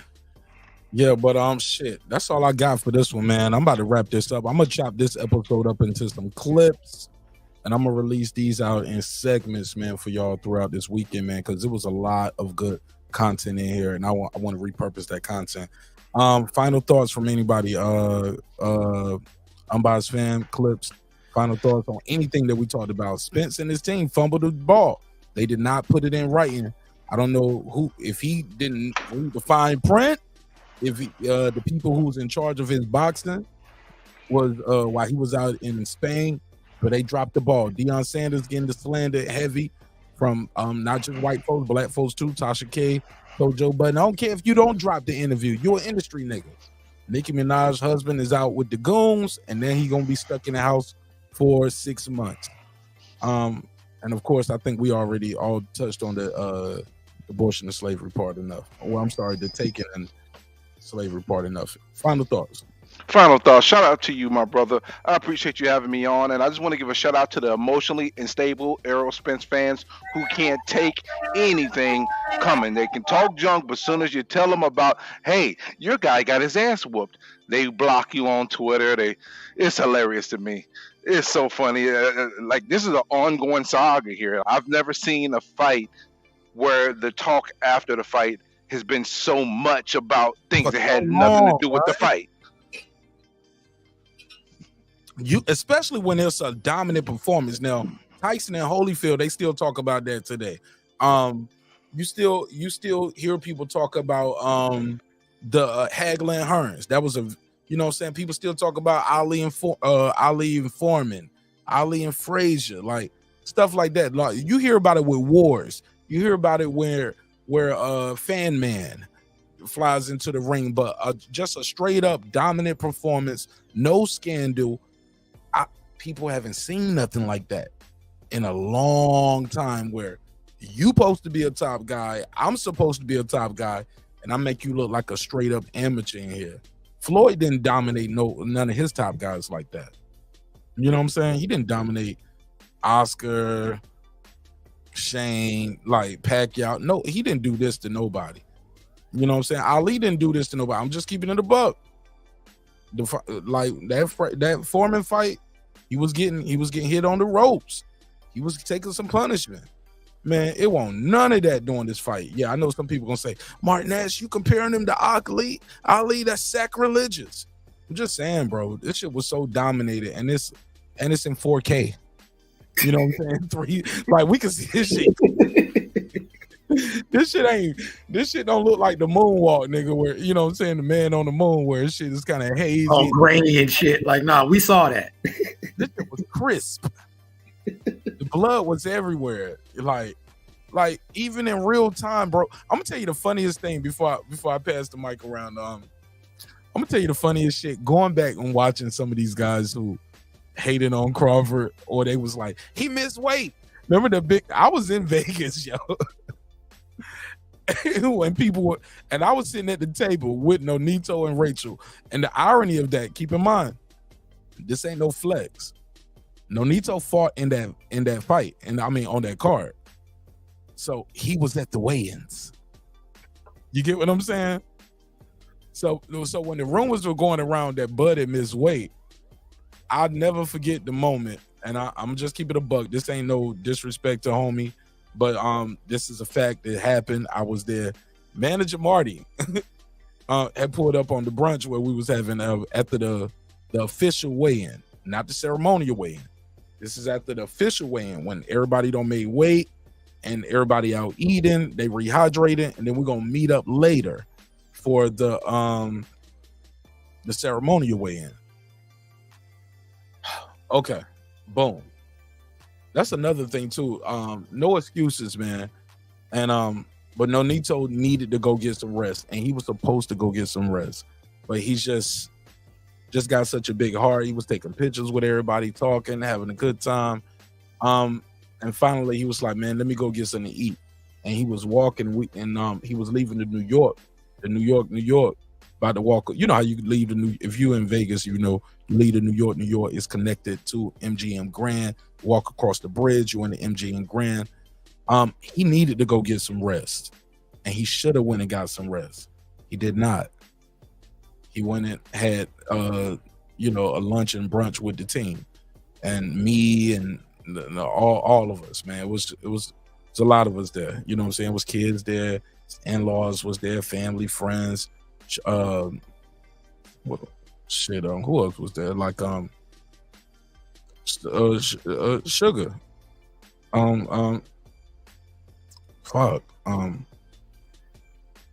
Stewart. Y'all know what I'm talking about. Tyson Fury coach. Yeah. Sugar Hill Stewart. There we go. But I said all that to say this. I never forget the look on manager Marty face. He said at the end of the table, he was like, he missed weight. He's on the phone. He's like, he missed weight. He was like, I'm on the phone right now. People calling me, telling me he missed weight. And I was like, he ain't missed weight, bro. I never forget. I was like, he ain't missed weight, bro. He was like, I'm on the phone right now. People are telling me, you missing weight. And I said, Marty, not to sound like I'm that nigga. I said, but I'm that nigga, dog. If he would have missed weight, I would have known by now. And I ain't say it like that. I'm paraphrasing, of course, for entertainment value for the show. But what did happen was Nonito looked me, he looked at Rachel, looked at Sugar Hill, and he looked at Marty. He said, that's a rumor. That's not true. He said, I was right there. You know, I was still there. The commissions, said he made weight. Everybody made weight, man. Like, nobody missed weight. You know what I'm saying? It was like, nah, that's not true. So even still now, the rumor is going around that he had to leave and come back and it took him 2 hours. That's not true. Rachel Nonito can verify that. Nah, he made weight. You know what I'm saying? So even the people who ran with that narrative and would put out all that content, it's so funny to go back to look at those old videos when they were still reaching. That's why I did that video that night. It was like 4 a.m. or the day of the fight. And I was like, yo, all these people talking about weight drain. Who's like, look, y'all trying to win the fight before the fight. Them niggas got to get in the ring tomorrow. All that he looked weight drain. Crawford was wearing hoodie. I don't give a fuck. Them niggas got to fight tonight. And they was just so wrong. Brim, they were so wrong. Clips, they were so fucking wrong. Doesn't matter if you win 85, 90% of all the debates you've been in on Spence Crawford, who does who and who's gonna win the fight, if at the end of the day you was wrong in the outcome. You know what's killing me though right now, Mark? Is this honor your word. He ain't got no honor your word. You're like, shout out to Boxer Dot. I don't want to be giving out shout outs on your channel, but I gotta give a shout out for that. I'll send you a super chat later on for that. But that dude's video was hilarious because I'm like, they cried. But he ain't honoring his word. What word? He said he would entertain 154. He didn't say it was set in stone. He didn't say we already agreed upon it. He didn't say it was signed. He said it's a potential. What about this honoring his word? And that word is what you signed on a contract, right? That's the contract. Come on, man. They're honoring the contract, and I'm holding you to the contract. That's your word. Not what, because if that's the case, those same people should be saying, "Well, Spence, you still owe Bud $1 million for the bet. Honor your word." Remember, you said you was gonna bet him $1 million. No, you know they'll say, "Oh, no, he gave up everything." No, but honor your word. That's a whole nother deal. Honor your word. Give him $1 million. Listen, you can't rationalize with irrational people. They're gonna find anything that's gonna turn it the other direction. Like, let's be honest here. You already know. Oh man, I mean, I think it's just. I think really what it is. you know, they mad at our fine wine, and they're trying to match our bottle of fine wine with sour grapes. No, you know what it is too, man. They're still in shock too, man. There's multiple steps, you know, denial, anger, all that. So they're going through the steps.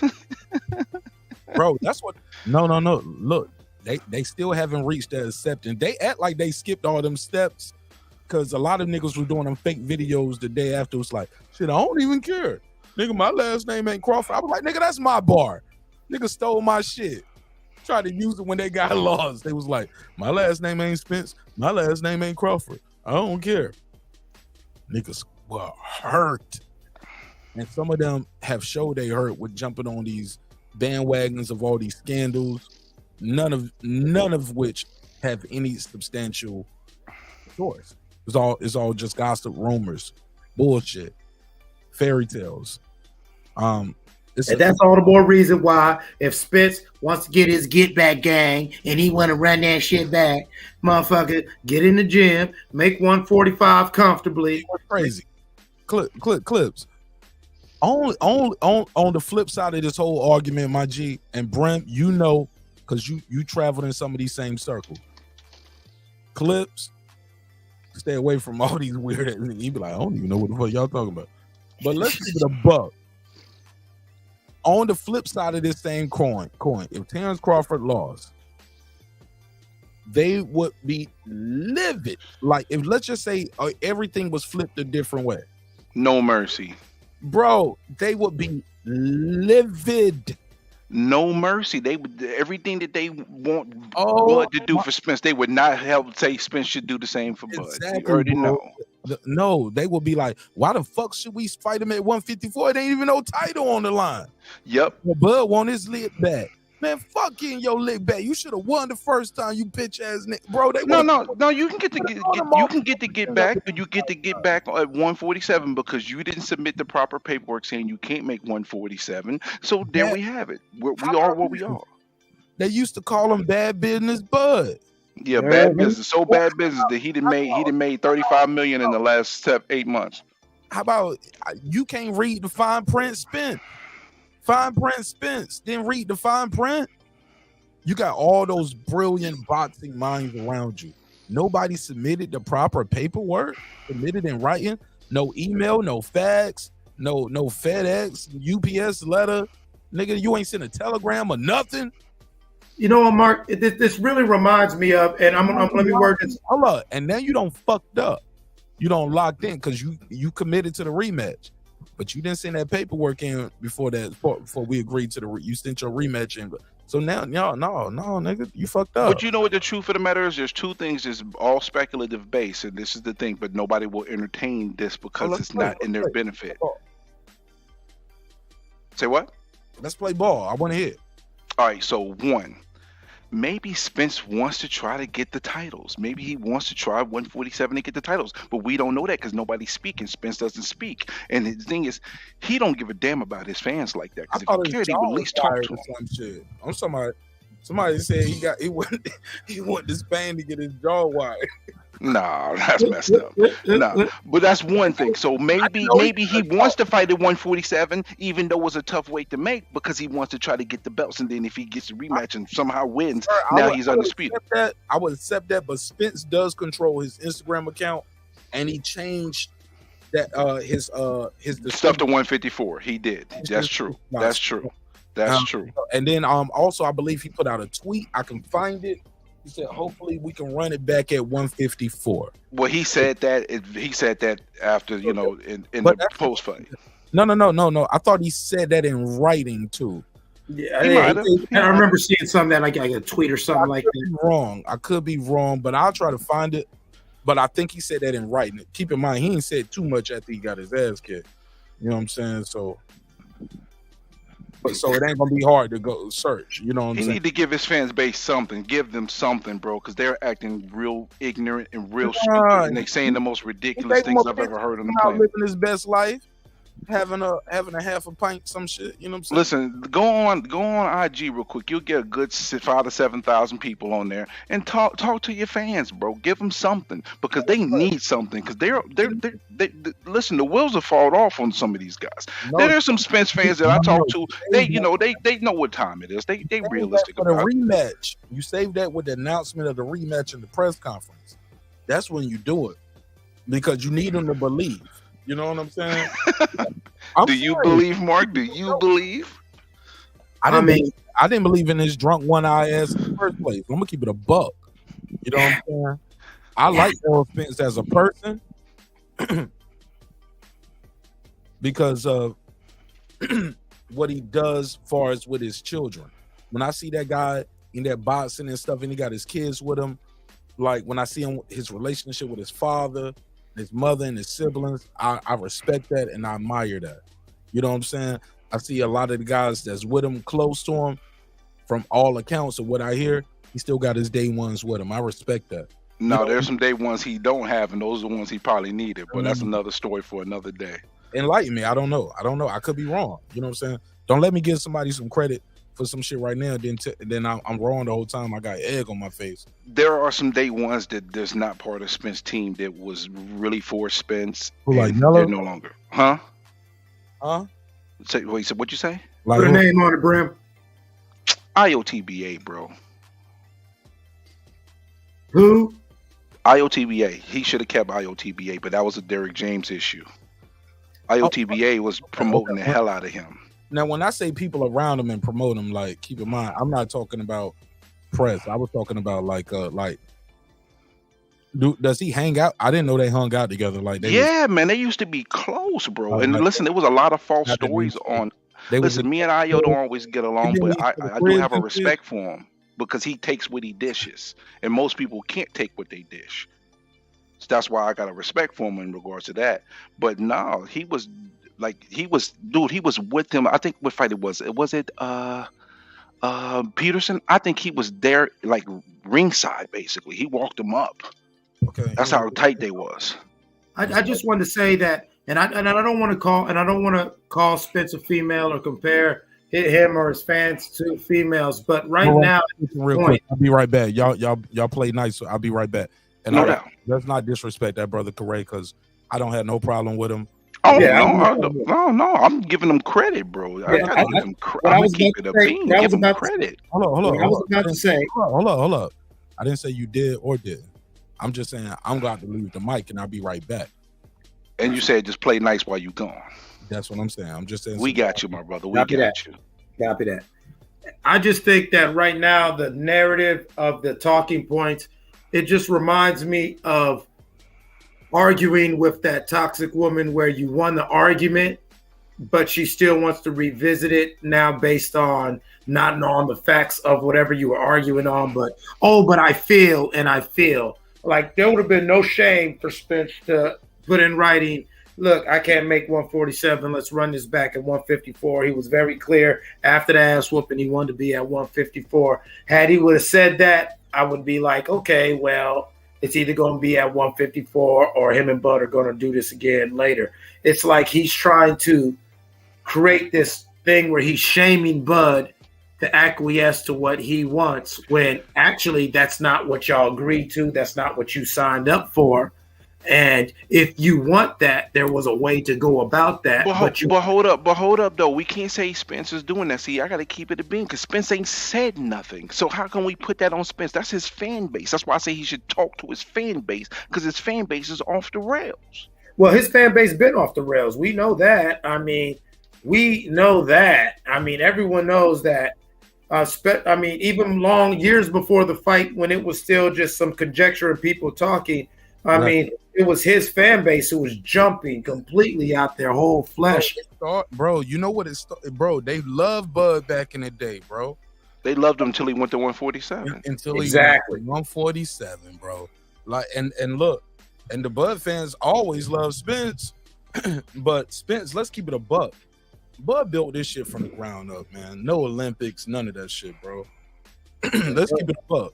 Spence got a cosign He used to be literally under Mayweather's arm. Literally, Mayweather had his arm around him saying, Keith Thurman, if you want to fight me, fight him first. Like, he came in with the Mayweather cosign, bro. Like Tank Davis. You know what I'm saying? Mm-hmm. And that fucking cosign means something. But then little by little, Mayweather started giving Terrence Crawford his fucking cosign too. And it's like, yo, shit, he remind me of me. His dad was like, shit, he looked like Floyd to me. Shit, it's like shit Floyd can do. Mm-hmm. And that's when some people start giving Bud his flowers too. When that Mayweather cosign, man, people say what you want to. That Mayweather cosign means something. Well, it takes you somewhere. Well, no, like using a musical analogy. Hello, he had the Mayweather cosign. He was on the undercards. Right. You using a musical analogy, that's the equivalent of having Dr. Dre produce your first album and first singles and maybe even doing a track with you on your first singles. Like, you know, regardless of your caliber of artistry, you know what I'm saying? You got Dr. Dre on your track. Cosigns matter, Clips. Let's like niggas act like it don't matter. You know what I'm saying? Yeah. Cosigns matter. Remember that Nocturnal dude who did the song Super Ugly? Like, where is he now? And no disrespect to him, but you know what? That song and a couple of his joints went crazy because you know what? He had Dre with him on them tracks.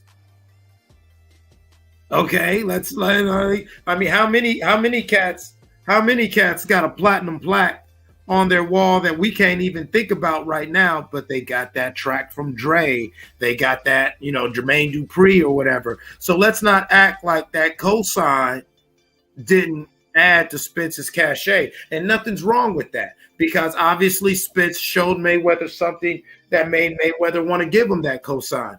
But with that said, now looking at Terrence Bud Crawford, we have a man who, on his own volition, by the time Floyd said, he reminds me of me, I think, you know what I'm saying, this guy's good or whatever like that, the boxing world was like, that boy good. You know what I'm saying? And you can't take nothing away from that. And I think that's what drives Spence fans crazy is because from the negotiations, from the narrative, to the ring toss, to, hell, he even out Southpaw to Southpaw. And it bothers them that, you know, they really thought their guy was something that he's not. And that's no disrespect to Errol Spence. Errol Spence is a great fighter. He's an elite, world-class fighter. Bud's better.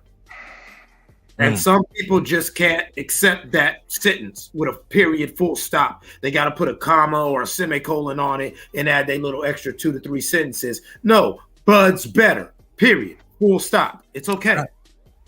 Let's go to my boy Mex. Mex, what up, my nigga? What's up, big dog? Hey, what's up, Clip? I ain't seen you in a minute, dog. Clip's always around. You the one that get missing. Where you been, fam? Hey, man, I'll be working. I just got off work right now, so I'm tapping in. Fuck with me. What's popping with you? Shit, I don't really know what the subject matter is, but I hear it's Bud, and you see my picture on here. These Earl Spence fans can go hang themselves in their fucking closet for all I give a fuck about, bruh. I listen to too much bullshit for too many years, and now that this shit happened, everybody went missing. Since July 28th to 29th, the whole state of Texas has been missing.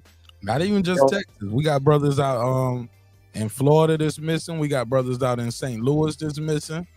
We got. Hey, I ain't seen Ben Israel in months. Look, somebody put an APV on him. Look, for playing Bud, you shall forever remain nameless. Yeah, some of these cats, they say, Max, some of these cats are still barefoot, just walking around in the woods saying, what the hell is going on? Oh, let me get Clips. Hold on, Clips. You know, we got the soundboard. What the hell is going on? High quality. They lost, man. They lost. They trying to figure it out. HQ. Hey, them motherfuckers still trying to pay their mortgages because you know they bet everything. No, they were smart. No, technically they didn't. Statistics show Bud was the betting favorite. Hey, let me stop that shit. That's some dumb shit. Yeah, but statistics show that the retarded fans were all on one side, and it wasn't Bud's.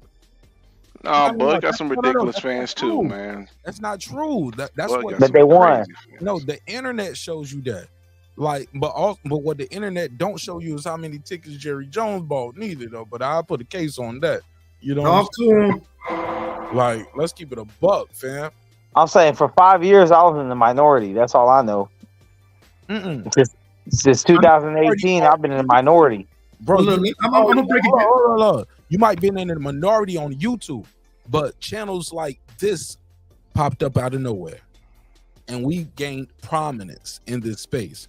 Okay, but Mark, even you running the platform, you've had to deal with a lot of. I don't know if it's minority or majority, but you had to deal with a lot of pushback. Even you running the platform. Yeah, so but sometimes it hurt when you got to kill a nigga you love. You know what I'm saying? Like, hey, that's why I don't want to look, so I turn my head. You feel me? I don't want to see him die, so I turn my head. No. You be instigating shit, nigga. I know. Look him in the eyes when you kill him, man. Come on, man. Always look a man in the eyes before you kill him. Yeah, man. Come on, man. You gotta be on your Chris and Marlo, man. I mean, going back to the music analogy, it's like two big artists who got albums on release dates on the same day, and Kanye ain't 50.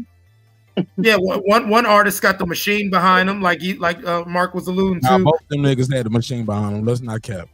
Well, yeah, but one actually sold and actually dropped a hot album, and the other one just straight dropped a dud with maybe a no. Historically, both of those dudes had dropped mega shits. You know what I'm saying? This ain't the same thing. I love you, Clips, but that's a bad analogy. This is like Chino XL and Eminem. I'm not leaning on Kanye 50. I'm just saying it's like nobody like Bud wouldn't be Kanye or 50 in this situation because according to the fans, he don't sell. You get what I'm saying? So that's like the major artist. He dropped a big album and somebody came out of nowhere with a better album. In real life, this nigga be packing out venues coast to coast. He's a proven ticket seller in New York, in his hometown, in Vegas. Like, he's proven that he can sell tickets. He put asses in seats. Now, getting people to buy the pay-per-view, that's the promoter part. But I've been saying since Andre Ward retired that Bud was the best in the game. So I'm just glad finally guys just do. Now, I do want to say this. I want to go on record on your platform for saying this, even though I said it on a different platform on Kyle's. Topics too. I want your crazy ass take on too. Max, you need to start pulling up.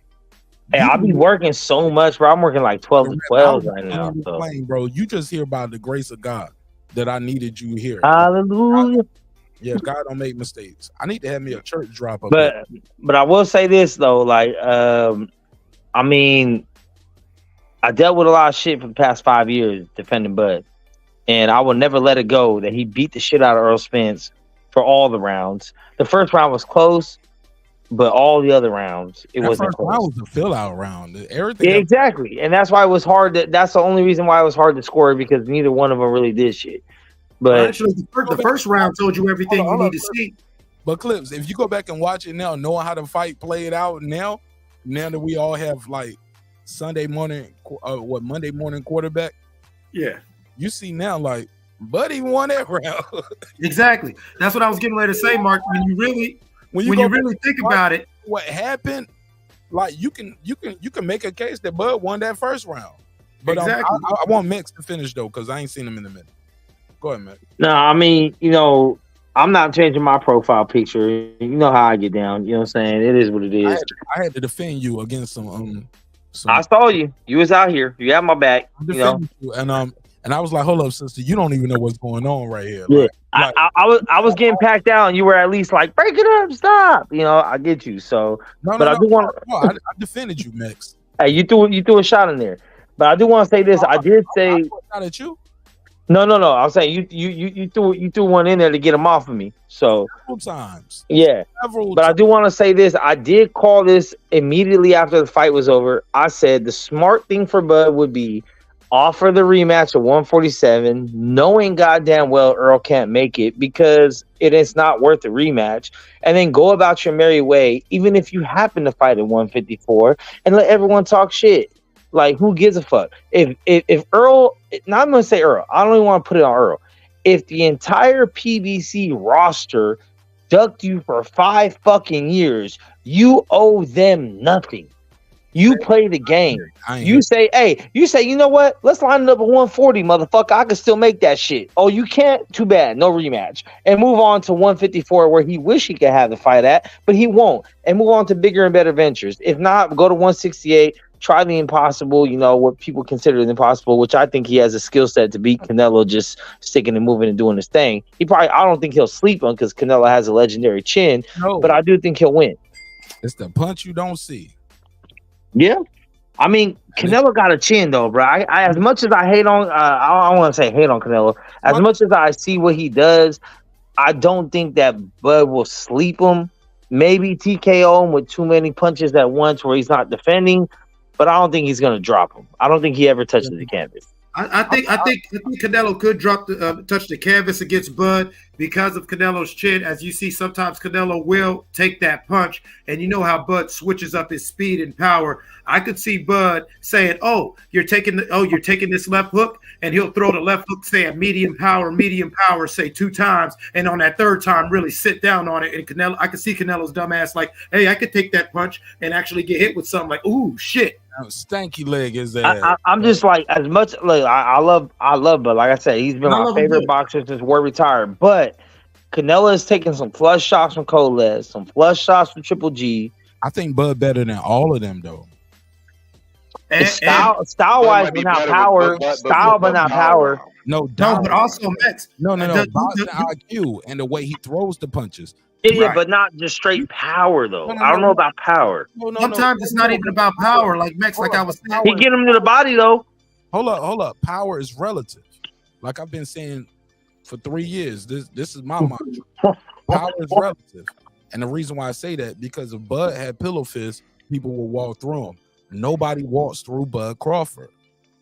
You get what I'm saying? But I'll give you kudos on this. Canelo has a granite chin. Because other than that early fight with Miguel Cotto's cousin, no, that was his brother. That's his older brother, Jose Miguel Cotto, right? Yep. Other than him, I never seen nobody make Canelo wobble and do the stinky leg. And the crazy thing about how weird boxing fans are is nobody brings that up when they talk about Canelo, and that shit was about 10, 15 years ago. Crawford shit with Gamboa was 10 years ago. They don't bring up. They always bring up Crawford fight 10 years ago. They don't bring up Canelo fight 10 years ago when he looked vulnerable. Because that wasn't a talking point for Canelo. They couldn't use anything to try to downplay. I will say this though. I mean, seeing where Canelo has taken his career since, you could. I mean, for those that are big Canelo fans, they can use an argument. They said that weight for too long and was kind of drained. Like, you could use that argument because it ain't happened since. It only happened once in his whole career, as far as we know. It's one time. I have no excuse for losing to Crawford if you fight him because Canelo had the luxury of shit. You ain't even got to make 168. I'll say, as a big Crawford fan, it would surprise me if Crawford stopped him. But I think he wins easy in 12. Because Canelo had the luxury of fighting at 175 twice in his career. He didn't even have to make 168. Even when he was 160, he was able to fight at 168 and not have to make 160. Like, he benefited greatly from being attached to Oscar De La Hoya and fighting on Floyd Mayweather undercards through sponsors, brand endorsements, fighting guys, going in and out their career. Like, he benefited from it. And it's not a shot at Canelo because it's not his fault. He did what he's supposed to do. And he fought at the right time against the right people. Good point. Good point. It's about being in position. He was in position. It was other people in position, but they lost. You got to keep winning, man. That's why another thing I hate when I hear fans say, well, what if he fights such, like, I think it was Shakur talking about Haney. He was like, well, he looked vulnerable. What if he lose? Well, if he lost, he want the dude then. Simple as that. If you lose, you ain't the guy. Next man up. The sport will keep going. You fight the guy that beat him. And then you fight him again too.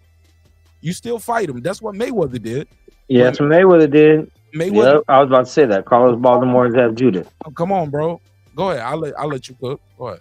That's exactly what I was gonna put in there, but I see you going toward it. So Okay, well, for the people used to me, as Mex was about to say, to agree with me, when Floyd was supposed to fight Zab Judah lost. He lost clearly to Carlos Baldomir. Yeah. Mayweather fought Baldomir and then fought Zab Judah anyway. People forget the order of operations. and made more money off Zab, the loser. Off Zab, the loser. Zab still had belts too, though. And that's how ill. I'm gonna tell you, and Mayweather could have and should have been undisputed. This is his argument for undisputed. He said, because I beat Baldomir, and Baldomir just beat Zab Judah. But Don King was such a shrewd businessman, and he was so plugged and connected. And even Zab Judah did an interview on Vlad TV. He said, yo, I'm gonna tell you how ill Don King is. I lost to Baldomir, and I still had some titles when I fought Floyd Mayweather. Because Zab and Floyd's version of the story is sanctioning bodies are so corrupt and fighters want to get paid that his purse was so low that he couldn't afford the sanctioning fees. He being Baldomir. So Baldomir didn't have them titles when Floyd fought him. Because he said, fuck them titles. I need my money. Yeah.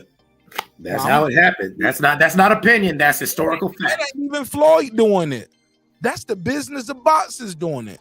That's the promoters. That's the sanctioning body. Still some bullshit though. But that's not Floyd's fault. That's not Zab's fault. That's not if anything, it's the management of Baldomir and how much they negotiated his purse for and what he got paid. But he got an opportunity. And he won. They didn't think he was gonna win. On paper, he didn't supposed to win.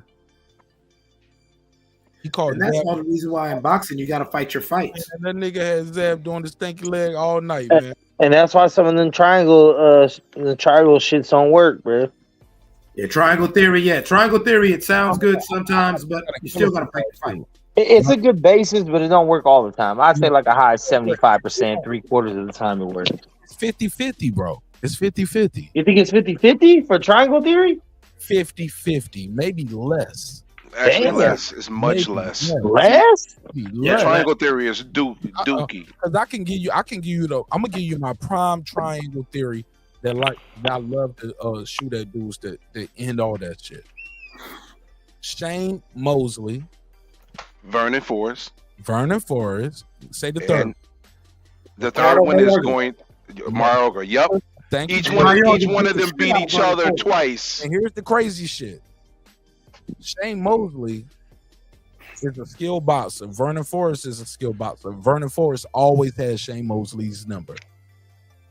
Shane Mosley can beat the shit out of Ricardo Mayorga twice. Did he beat him 3 times or twice? I think only twice. He can outbox him and beat him, and he stopped him. But on the flip side, Vernon Forrest couldn't beat Ricardo Mayorga. Mayorga ended Vernon Forrest's career damn near. Stopped him twice. Did he stop him twice, or he stopped him the first time and then decision the I second think time? stopped him twice. I think stopped him twice. Don't take my word on that. But I remember watching those fights in real time because I was real big on Vernon Forrest. I gotta go back. I'm gonna pull it up. Vernon Forrest was Al Heyman's first boxer too. Absolutely. I had somebody that in the chat too. That's why. And they was trying to say Floyd was his first fight. I was like, that's not true. Vernon Forrest was he stopped Vernon Forrest once and then majority decision in the second time. Okay, only once. Okay, I just remember both them fights being clear ass whoopings and being a big Vernon Forrest fans. It was like, damn, my guys lose it. So that's my okay. So what about now? I know Vernon outpointed Shane Mosley. Can we point out that there is no A talent there though? There is no A level talent there. That's all B level and beyond. What? Hold up, slow down. Y'all all over the place. We didn't even get the triangle down. I know Shane outpointed Mosley twice. Vernon outpointed Shane twice.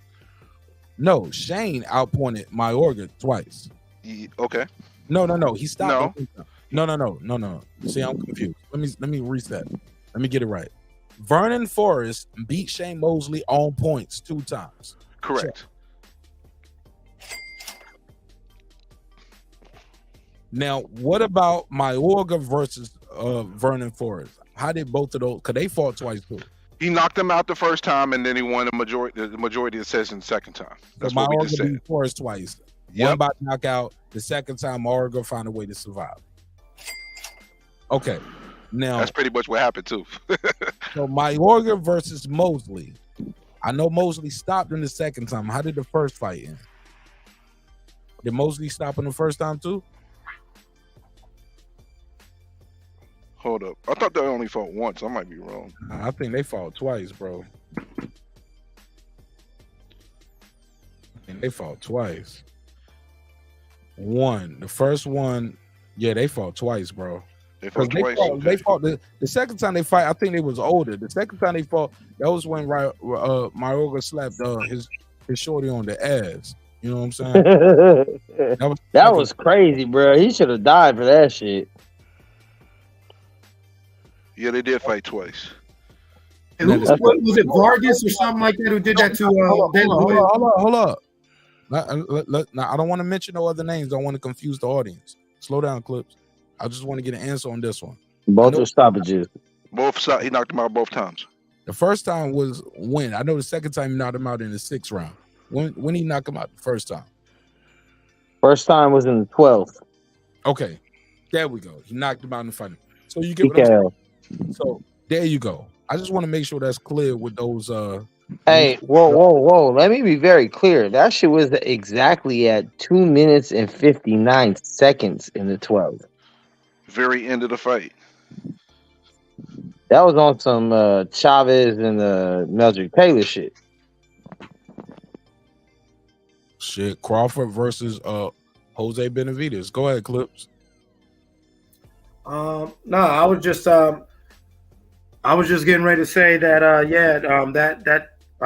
the Mosley, Mayorga, and Forrest triangle actually that really disproved it. And I remember that being a star. I was a huge Vernon Forrest fan. Oh my God, I fucked with Vernon Forrest so tough. And Really? I really was. Yeah, I really was. I remember when people were even trying to, make the comparisons to him and Sweet Pea, and that's when I'd be like, all right, hold on. Because I'd be like, hold on, because I hold Sweet Pea in my regard. I'm sorry, what'd you say? Like he's nothing like Sweet. Exactly. That's what I used to say back then. But I loved him. But I remember the first Mayorga fight and even the second fight. By the second fight, I kept saying, Vernon can't beat this dude. The first fight, I'm like, damn, my guy's losing. I felt like a Spence fan on the 29th. It was like, oh, shit. You know what I'm saying? That was my July 29th as a young man, watching my guy who oh man, he gonna beat the shit out. Man, that dude be running around to the ring smoking cigars. He ain't in shape. He ain't got shit for Vernon. Vernon gonna dance all over. Ooh. Then as soon as the fight happened, I'm like, ooh, Vernon, wait, help, stop, throw the damn towel. You know what I'm saying? It was bad. And what's crazy is Vernon only has 3 losses in his career, and 2 of them are from Ricardo Mayorga. Right. That's why I often say Ricardo Mayorga ended his career. Nah, It was like it didn't hit different. It hit different after that. He died, bro. I mean, he still beat Ike Cortez after that. And Baldomir. He beat Baldomir and Ike Cortez after that. So I if anything, Sergio Mora ended his career. But even though they went 1-1. Yeah, bro. Him chasing those dudes down got him. I mean, this is a little off topic, but on topic. I've said it, and I'm just going to go ahead and say it again. I feel like Rolly Romero is this era's Ricardo Mayorga. Like, he's not A-level talent. He's entertaining. He just goes in there, fights. And he might beat some of your favorite fighters while also losing to the best. Stop the cap. Slow down. We ain't seen him beat our favorite fighters yet, though. Not yet, but I'm saying he might. I'm not saying he will, but he hasn't been in there with nobody else yet either. That's why he can't get that Ricardo Mayorga shit. He has to prove it. He has to prove it. But this is more of like a future prediction. So if it ends up happening, just remember I'll put it up here. All right, put it on wax, clip it. Who's the favorite fighter he gonna beat? I mean, I think in a fight with Ryan Garcia would probably be favored but both of them have one punch that they can end each other. I think that, I mean, he's got 2 gift decisions so far. So if money's on the line, he's already won some shit that he probably shouldn't have won. That's why not Ricardo Mayorga. Ricardo Mayorga, when he won them shits. For sure. Man, that's exactly what. But Rolly kind of has like a no technique, decent power, and could probably do some funny shit to some fighters that aren't used to it. And other fighters will just get demolished against, but I don't know. I think you have like one in a generation, more or less, one in a class, more or less. You have one guy that's always fun to watch, always brings a fight, could knock you out, but kind of loses against the best. You have David Tuas everywhere. You have Rolly Romero's, you have Carter Mayorga's, you have dudes that no matter who they're in the ring with, it's a good fight, but they might not win everything, but they could knock you out on any given day. So I don't know. It'd be interesting to see how it pans out. Ricardo Mayorga was a treat, man. Like back then, at that point in time, when you're trying to figure out who's the best, you never thought Ricardo Mayorga was the best, but you always wanted to tune in and see what the fuck he was bringing. Yo, that nigga was smoking cigarettes at the press conference. Yeah, he was cigarettes, slapping bitches' asses, like talking shit. Mayorga reminded me of the next. Mayorga reminded me of the next Macho Camacho. Because, like, for me, that was the last time I seen somebody who just seemed like just a street dude who's just come in there and beat your ass because he nasty. You know what I'm saying? Like, I'm nice like that. Nigga, I'm even smoke a cigar while I'm walking to the ring. You know what I'm saying? I'm just going to beat your ass. But that could only take him so far. Like, you know what I'm saying? Like, when he fought somebody, I also thought that Vernon Forrest was scared of Mayorga. I just thought that there was Timmy. Like I said, I was a big Vernon Forrest fan, and I didn't feel good. I saw a lot of Timmy in Vernon Forrest's body language when it came to Ricardo Mayorga, and I think that made a big difference in those fights as well. I'm a firm believer in all sports is 80% mental. That's just me. All right. But I mean, it's gonna be interesting. I'll say this, man. Mex, I need you to get off that gas for Rolly Romero. No, I think Rolly Romero's put that C-level talent, bro. I think he's C-level talent. You know what I'm saying? And that's why I said when we talked about C, and he might be D minus. I mean, he has a belt. I can't put that too far behind him. Man, that boy Boo Boo Kid. You know what I'm saying? But I would say that's why I said when we were talking about this triangle theory, none of these dudes are A-level talent. You could try to put Shane Mosley in there, but he's always lost. I mean, I mean, with the TRT shit too, it's kind of hard to put him up in there, right? But and he went on too long. A lot of people, when they look at boxers' records, they don't count those later years when they should have hung it up, but they chose to keep going. They got knocked out 8 times in a row. A la Roy Jones Jr. That's part of their legacy. They signed those contracts, they went to get that check, and they fucking lost. Regardless if it was from a fucking barber in Russia or some fucking, lawnmower in the back of Mexico, it don't fucking matter, bro. But at the end of the day, they signed that shit. That's professional. Just a little ease up off the F-bombs, just a little bit. Yeah, but all that shit, bro, it's just like, I still include it. I include Jordan's wizard years. He chose to sign those contracts and try to get on the court and play.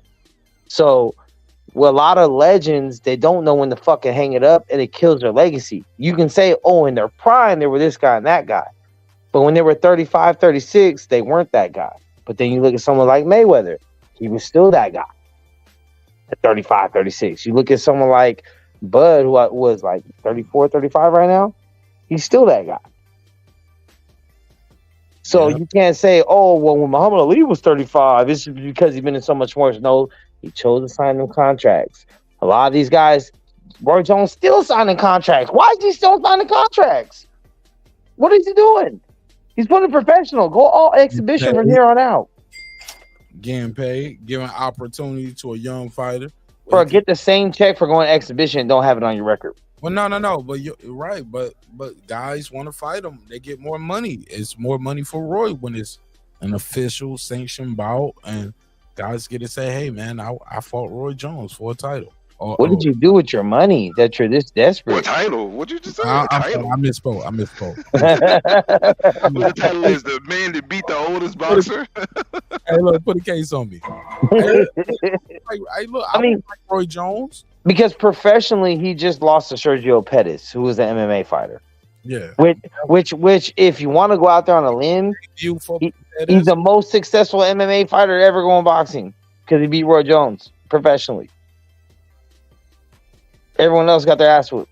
Technically, yeah, you're right. Yeah, that's a good point right there, Bex. Yeah, 2 points for Bex right there, man. You know what I'm saying? And guess who gave him that privilege and the honor? Roy Jones Jr., your favorite of all time. That was the best, no doubt. Yeah, I mean, not you guys, but I'm saying people that speak of him like that, you still got to include these years. And Roy didn't look that bad in the fight. If you watched the fight, he caught him with some good shots. Shit, Roy gave him an opportunity. It's an opportunity that Floyd ain't gonna get in Terrence Crawford. I'll tell you that. He wouldn't fight Terrence Crawford professionally. Definitely not. Exhibition either. Bud gonna take his head off. You want to? I don't think Floyd would fight Bud in the doghouse with the cameras off. Hey, call me crazy. I still feel like Floyd gets it somehow. I just believe in him. I feel like somehow he figures out what to do. You told me to right now, today, 2024. Let's say 2024. You're crazy. At 20, I know, but that's how much I believe in Floyd. And he's never let me down. Floyd's birthday is in February. You still got Floyd beating Bud in an exhibition, any kind of pro. I'm gonna go out on a limb and say pro, bro. 12 rounds. 12 rounds. Marcus of Queensberry rules. Marcus Queensberry, and not an exciting fight. A very boring fight. Mex, let me tell you something. Now, Mex, I love you to death, brother. And we disagree all the time. And I would never do this in real life because I love you and I respect you. Pick up the flat. Because you always show me love and respect. But I'm gonna tell you something, man. For entertainment purposes only, Mex, I'm gonna need you to hold this, nigga. I'm gonna need you to hold it dear to your heart. More importantly, Mex, please tell me that shit fell out your pocket. I want to hear that. Dude, tell me that shit. Yeah, that was wild, bro. Mex, stop it. Stop it. Yo, and I'm gonna tell you this too, marqnash, on your panel, bro. This comes from a deeper rooted belief. I never looked at Earl Spence as that guy. So for Bud beating Earl Spence to add to the rest of the world on earth, it's the biggest, like, oh my God, this is crazy. I don't think so. But Mex, come on, man. No, and my thing is, like, I feel like Mayweather is smart enough where he always finds a way. I'm not saying it's going to be fancy. I'm not going to say it's going to be entertaining. I think everyone's going to feel ripped off from buying the pay-per-view. But I feel like when it comes to 12 rounds of scoring on boxing, when a man that knows he's not going to knock Bud out, so he's got to outpoint him, so how's he going to do that? He's going to clinch. He's going to play defense. He's going to pop shot him, and he's just going to win rounds. I love him, but he can't. Mayweather is 102 years old in boxing. Come on. And someone's gonna have to prove me wrong that he don't lose, bro. Like he can't even clinch with Terrence. Man, no, he can't clinch strength wise, but he can clinch strategy wise. Okay, hey, look, I just see what does my thing is this: between the two of them, I've seen Mayweather adapt to more Hall of Fame A-level styles of boxing than I've ever seen Bud do, which I'm not holding that against, but he can only fight who wanted to fight him. But I do believe that Bud nowadays, in today's era, is the best since Ward retired. What I've been said forever.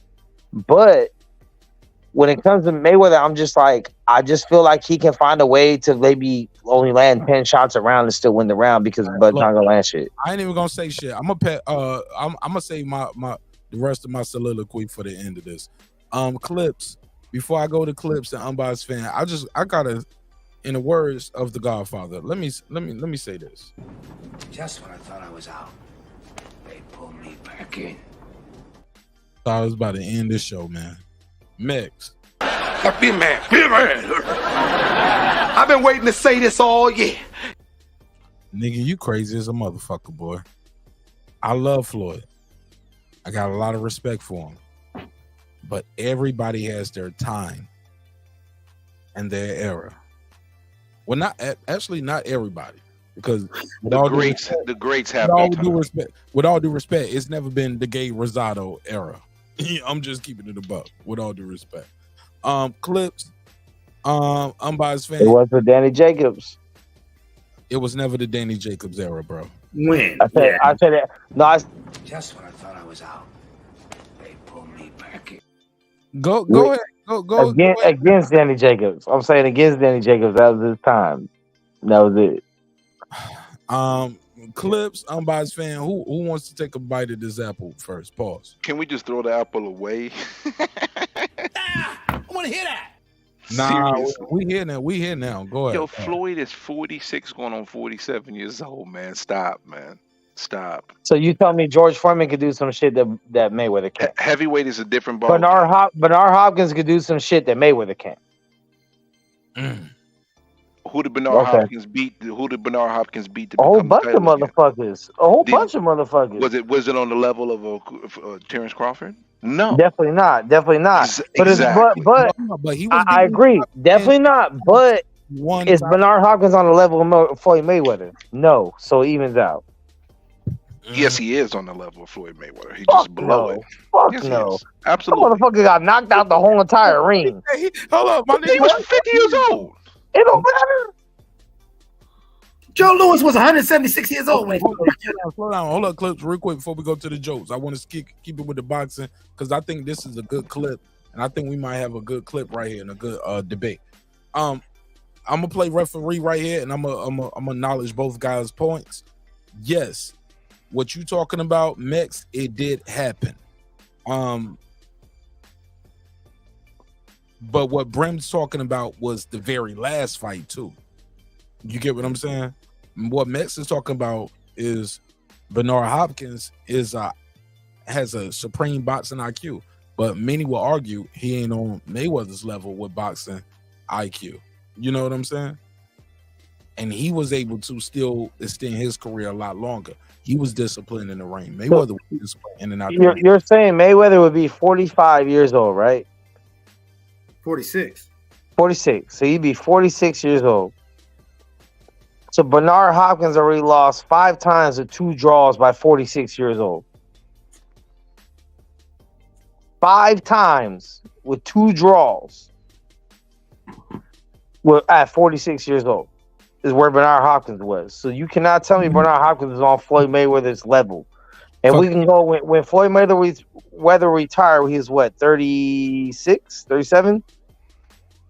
36? We'll go 37 just to add some extra. Bernard Hopkins was 2 losses with a draw already.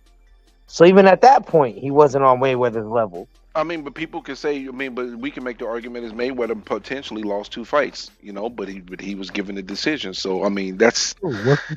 Hey, but guess what? Bernard Hopkins lost his first fight he ever stepped in the ring at. So there was no potential. The first person he ever got in the ring with, he lost. And then what did he do after that? So by that point already, he's not on Mayweather's level. In his 23rd fight, he lost to Roy Jones. So he already had 2 losses at the age of fucking 28. So he wasn't Roy on Jones Mayweather's is an level. all-time great. And if Roy Jones had retired after heavyweight, he would have been considered Roy Jones was an all-time great, but he just lost to Anthony Pettis, which we just discussed. Yeah, but he's 50-some years old, bro. No excuses. He signed the contract. No excuses. Bro, but you can. I'm not gonna use what he did at 50-some years old to body his entire wrestling. Here's the thing. I feel the same way about rehydration clause. I think it's fucked up. The Tank gave Ryan a rehydration clause. Guess what? Ryan signed the shit. Stop bitching. You wanted the check and you said, all right, I ain't tripping. So whatever. You're fucking 105 years old. You said, I don't care. I'll still beat this guy. Well, guess what? You did it. Yeah, but that's not going to look at that and say, okay, well, because you fought and lost at 54 years old, I'm going to basically say you're not all time great. Like, come on, cut it out. So let me ask y'all this. So the question I got for y'all, and let me go to Clips first. Clips, would you buy a Floyd versus Crawford fight if he was to come out of retirement? Would you buy that? Or would people say that's a money grab for Mayweather? Like Mex would look at that, according to Mex, that's a money grab, right? Like, man, that's a legacy grab. It's a legacy grab. Like, man, fuck it. Let me go up here and snatch this undisputed. Coming out of retirement. Brent Reaper, you would look at that as suicide watch. He was like, man, what the hell is wrong with Mayweather? Like, he's about to ruin his legacy by going in there fighting this dude right here. He just should not be coming out of his retirement at this age fighting this guy. Is that what I'm getting right here from both sides? Yeah, there's just no reason for Mayweather to come out and fight Terrence Crawford. No reason. No reason. But the question, hold on, stop. You didn't ask the question. The question is, will you buy it? Yeah, I would. Come on. Of course. Hey, I'm buying that. I ain't screaming that. I'm buying that. All right, take 150. You will pay 150 pay-per-view for I'll that. pay 150 to see fucking Floyd and Bud next weekend. Go ahead, Clip. Where you at? I would definitely watch the fight, and I would even pay for it. One, because I'm a huge Bud fan, and I made a choice, especially starting with the Great American Fish Fry, and you can hold me to this moving forward. And I've always supported Bud, but I'm going to support Bud more actively. If I can't go to his fights, he will definitely get my money. And Floyd Mayweather, throughout most of his career, he's always gotten my money. And so, that's one of those situations where, just on the GP and just sticking to protocol, I would go on and support them brothers.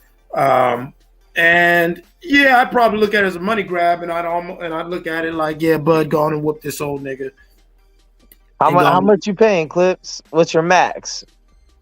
I mean, me, I don't look at things like that. I mean, I'm not a rich nigga. I mean, I'm actually the opposite, but I'm one of them people that if it's something I want, then that's what matters. You know what I'm saying? But what's your max before you stream it? 200 for me, bro. Yeah, I'm not paying for a fight. The max I will pay for that shit. Like, I can't go to Vegas and be there because Oh, we're not paying $2,000 for the nosebleeds, bro. Right. I can't pay the $1,000 for the nosebleed. Hey, you better hope no Nita's on the undercard. Slide through in the back. I'm gonna see you on TV. Put a case on it. If so, nigga, I'm all for it. Shout out to the homie. Make that comeback fight, nigga. Let's do it one more time, baby. Well, just one more. Last one. I like, baby, they want us back again, baby. We made it, baby. We about to make the remix of the intro. yeah, nigga, you been made it, nigga. Shit, thank you again for the opportunity. Shout out to the homies, man. So Mark got 200. I got 150. What you got, Clips? 200 for me. Final. 200. I think the most I would ever pay for a pay-per-view would probably be about maybe that 150. And I definitely, and if I paid the 150, I'd probably, saying, if the homies want to come over, they definitely chipping in. You already know. They definitely chipping in. What about you, Brent Reaper? 125. 125, maxed out. Then we started looking for links. I think that's the happy medium right there. Then anywhere between 120 and that's without knowing the undercard, right? If they stack the undercard, that's like an extra dub for me. They got no money for the undercard if we paying these niggas $199. But if they putting like a Benavidez Canelo on the undercard. Oh my God, Benavidez Canelo. Stop. Now we doing too many pipe dreams. Now let's talk about a hypothetical that's possible. How much you be willing to pay for Canelo? That's all PBC, bro. That's all PBC. Okay, how much would you pay for Canelo versus Crawford? Canelo Crawford, 100. You'll pay $99.99. Nah, I'll take the $89.99 with no HD. With the tats. Well, they don't. He said no HD. Nah, I need the HD, man. Look at Mex showing his age. Mex, you almost 40. You getting old. Because they don't even do that no more. Oh, they don't give it the option of HD and no HD? No, everything's HD now, man. Come on, man. This ain't 2004. Then I'm paying less than Mayweather Pacquiao, so I'm paying $89.99. Yeah, it was the same shit like back then. Like Like we didn't even know. Like, hold up, I gotta pay an extra 10. Hey, just to add a little caveat to this, right? Like I wanted to say this. I feel like. Do you feel like Jermell Charlo right now is a better fighter than Mayweather right now? Do you think Mayweather could? Oh, say that again. Say that again. Do you think Jermell right now or Canelo right now is a better fighter than Mayweather? Like, do you think Mayweather has a chance of beating either one of those two guys? No, right at now, all. Right now, no, because he's almost a 50-year-old man. He's 45. But in his prime, no, he's 46. Yeah, I said he's almost a 46. 50-year-old man. But he'll be 47 in February, right? 46 is still in shape though. He never stopped being in shape. At almost a 50-year-old man, I don't think he can beat those guys. But what I will say is this: he fought Canelo, and he won't even in his prime, and he beat Canelo out of his prime. You know what I'm saying? And he's gonna do drug testing. You know, anyone that fights him is gonna do drug testing. I think they're gonna do drug testing. In his prime, he beat all these dudes except Terrence Crawford, bro. Like at that point, when we start talking about fighting Terrence Crawford, that's when I gotta start saying, at what weight? At what time? Yep. 135, I go Floyd. 147, I go Bud. Like I can't just say he gonna beat Bud at any weight at any time. I think he would have beat Crawford. Thurman, Spence. Easy. At 35, I think he would have beat Tank when he was 35. I think he would have beat Devin, Shakur. But when I start talking about Terrence Bud Crawford, man, I just got to keep it a buck. I got to start saying shit at what weight? Are we talking about Bud at 47, 40, or 35? Floyd at what weight? Like Floyd at 35, I give it to Floyd. I don't know, and that's I might be delusional, but I feel like Floyd beats everybody on both those dudes' resumes at the time they beat their opponents. But you don't fight bro. We going back to the triangle theory. You don't fight the resume. You fight the man in front of you. No, but that's what I'm saying. I'm saying based on the resume, I think Floyd beats Danny Garcia a couple years ago because Danny ain't. I mean, come on, Danny ain't beat nobody at 147 since he got in the division. I got Bud stopping Danny at any time. No, I got that too. I got because Bud has more power. But I got both fighters winning, right? Like I got Bud beating everyone on Spence's resume, obviously everyone on his own because he already did. But I got Floyd beating all those same people, not knocking them out because you don't got the power to, but decisively winning, not no close fights, just based 12-round decisions, right? I mean, because Danny ain't never beat nobody at 147 that fucking mattered. When Bud figures you out, he don't just finish. Like Bud has better hands. Like, and when I say better hands, I ain't talking about like. But who's ever figured Mayweather out? No. I ain't say that. Many great legendary Hall of Fame fighters have tried more than have ever fought Bud. I never said nobody did. That's why this is an interesting topic. For sure. Figure like Bud still hasn't had a fight that went to the card, and when his hand was raised, people were questioning whether he won or not. Though off top, Mayweather has a couple of those.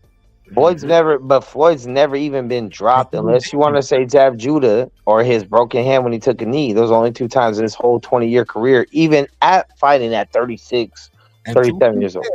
Technically, even if you want to count the Mean Machine, Bud ain't never got a count neither. Yep. Facts. Never had a count. There's a slip that's questionable. You can say whatever, but when he got up, he didn't pull a Devin Haney, and I love Devin Haney, but he didn't pull a Devin Haney versus Nars. Spike moved around like where you was like, well, damn, that did hurt him. That did. Bud literally got up and walked that guy down and knocked him out. Start dominating him. Like it was like he had something to prove. Beat the fuck out of him. Beat the shit out of it. Mean Machine ain't been he ain't been Mean Machine since. But that guy was an undefeated fighter. An Olympian. Ain't been Mean Machine since.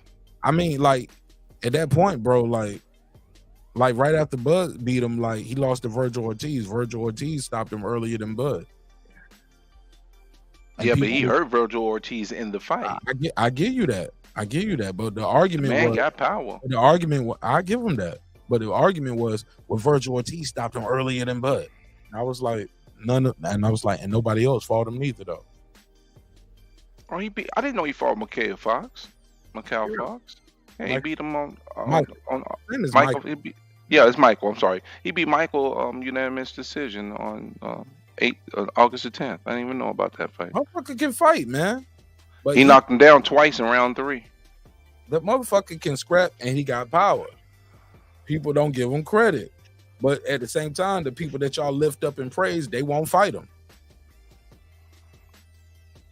I get it, but you ain't after you fight Terrence Crawford, man. You either gonna get people gonna just downplay you. They gonna say you was never nothing. Because we're not guys. Look, man, the boy is good, man. And we forget the fact that Bud Crawford changes people.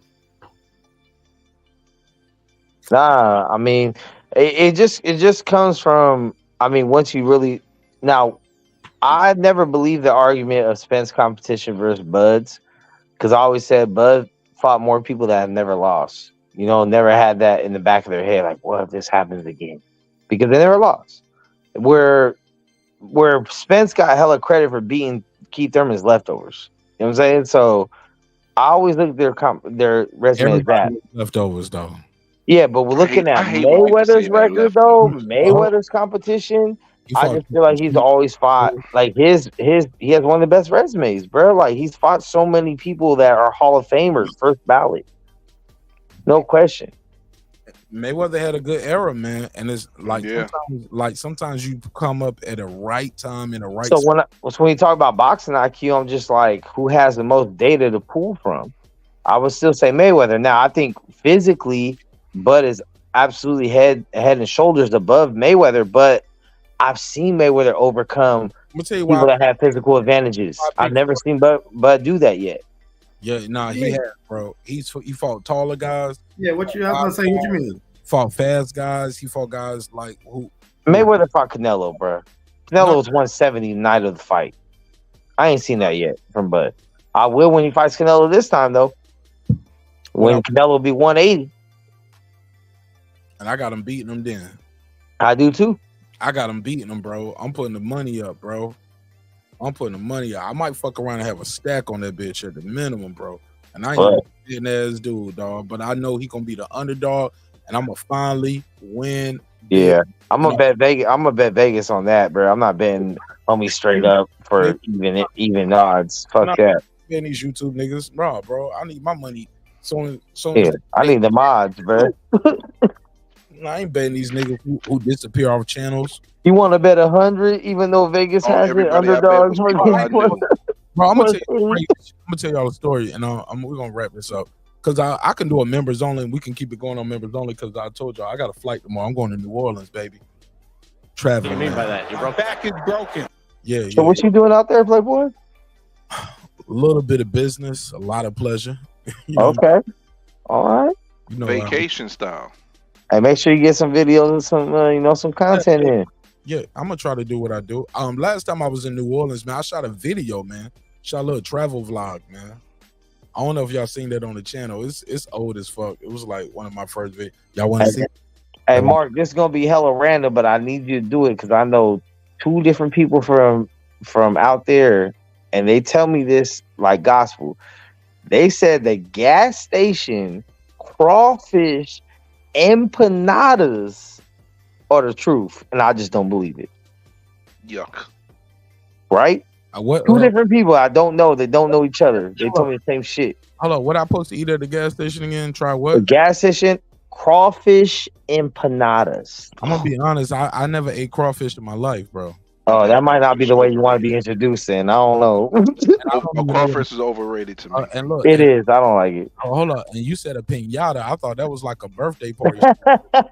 Bust that with a bag or with a bat. Empanada. It looked like a hot pocket or like the old school pies. You told me to eat some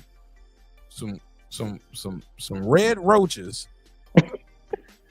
And bust a piñata while I'm out. Hey, that's content, bro. There's only one place you can get them bitches, and it's out there. I'll try that shit, bro. I ain't gonna lie. I'll try that shit and I'll film it on camera, but I ain't gonna have nothing to compare it to.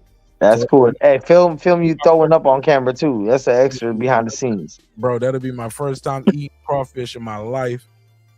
Because we used to catch those shits in the little creek where I used to live at, man. See, I don't want you to do that if it's your first time though, because it might ruin your first time, where you might not actually try crawfish, which I think are overrated. But you might like. I like shrimp. Like in a boil, like in a crab, like shrimp crab boil. Those are. I like lobster and I like shrimp, but I never ate crawfish in my life. Crawfish are different. Yeah, see what I'm saying? They're not shrimp and they're not lobster, regardless of what they look like. I just look at them; they look like little roaches or some shit. Like these, it's like some shit out. They like water bloods or some shit out stump out if I see this shit in my garage or in my garden. Like, Hey, get out of here. I'm from Cali. I don't fuck with crawfish. I don't know who has the taste for that. I mean, I've eaten crawfish before. I mean, it depends on how they cook, but I don't know about an empanada. You know what I'm saying?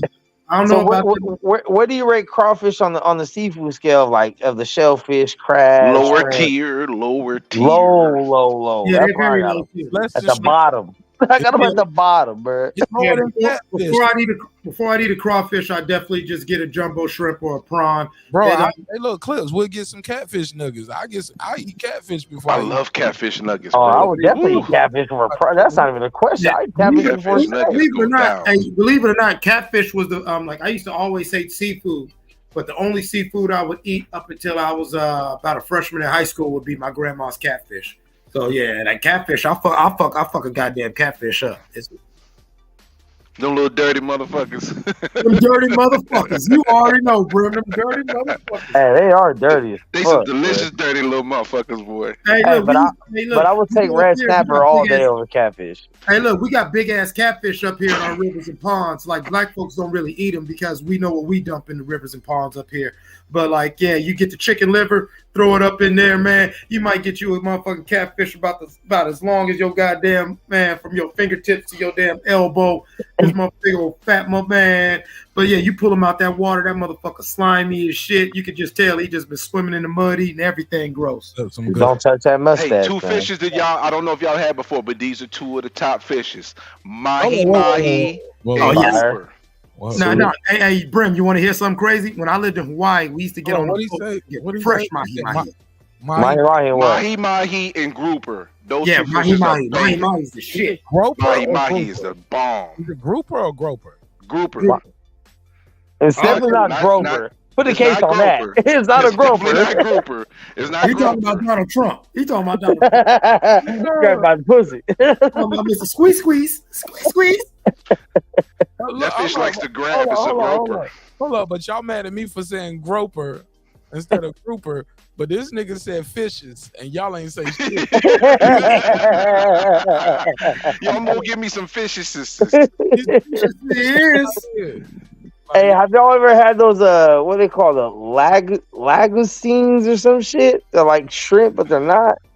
It never heard of it. Thank you. Perfect timing. Perfect Bruh, timing. Never heard of it. I work at like a 4.5 star like private country club, and I had one when I said, "Ooh, these shrimps are huge." He said, "Those aren't shrimp, those are lagostines." I ate them, and they were. But you don't supposed to say shrimps either. Shrimps, scrimps. Oh, my bad. I gotta say scrimps. My bad. What are they called again? They weren't scrimps, but they were lagostines or something like that. They look like shrimps, though. They look like big ass shrimp. Heck, someone put it on the shrimp. Okay. Oh, they look like shrimp. That's that full body shrimp shit that y'all be seeing. But they're softer. They call it jumbo shrimp or a prawn. Oh, man, they're bigger than that. I'm gonna show. They're like between a crawfish and a shrimp. Yo, I'm looking at it right now, and I don't like the eyes looking at me, yo. Yeah, those are. They're lobsters, though. Lagostine is a lobster. Is it? Okay. Yeah, it's more of. I was about to say, that's more of a lobster. It's a Norway lobster. A lagostine is Norway lobster. But you can't eat that. They're small though. Small. You eat that. Yeah, you see the body. You see the body. Oh, you can't even eat that claw? Oh man, come on, get out of here. You can't eat no claws. You can't eat those claws. I'm gonna show y'all some lagostine. Like, they're bigger than a prawn, but they're smaller than they're about a crawfish size, maybe a little bit bigger. Right here you go. Shit like this. They're the color of shrimp. Yeah, them shits are good though. Them motherfuckers cook that shit with some Wagyu steak. That shit was fire. I'm telling you, if you rip these claws off and rip this tail off, that's a shrimp. Yeah, a prawn. But they're softer though. They're not as firm. They're a little more mushier. They're not as firm with the meat. Pause. Interesting. Pause. Yo, my man. There you go. Put you up on some class right there, Playboy. I'm about to go. Look, I got a spot too here in Atlanta, and I know they sell it like it's like a little Asian spot, and they sell like all the shit, like bro, that you like seafood that you like. Oh, there you go. Look at this shit right here. Yeah, that's something. I might. Yeah, I try it. Hey, they weren't bad, bro. They weren't bad. I had like 6 of It's them. a shrimp-looking lobster. Right. Look, but look, right. But right here, And the meat is in between those, but it's softer. It's softer than lobster. It's softer than shrimp. It's kind of almost mushy in a sense. So you gotta crack open the exoskeleton and get into the Yeah, body. because crawfish are a little mushier. They don't have like firm meat, so it's kind of like in between Crawfish those two. dirty, man. You got tired of eating them. Bro, I never It takes ate too much crawfish. work. It takes too much work for too little food, and Yeah. half the time it be dirty. That's how I feel about crab. That's why you always got to get king, bro. That nigga feel for real. If you're not getting king crab, don't even Crawfish, get man, I feel like crab. I'm eating dirt because it be dirt in them things, man. They like I remember we used to catch crawfish in the little damn creeks and shit like that, like the little sewer creeks. Right. And, if you eat ass, I don't want to hear nothing.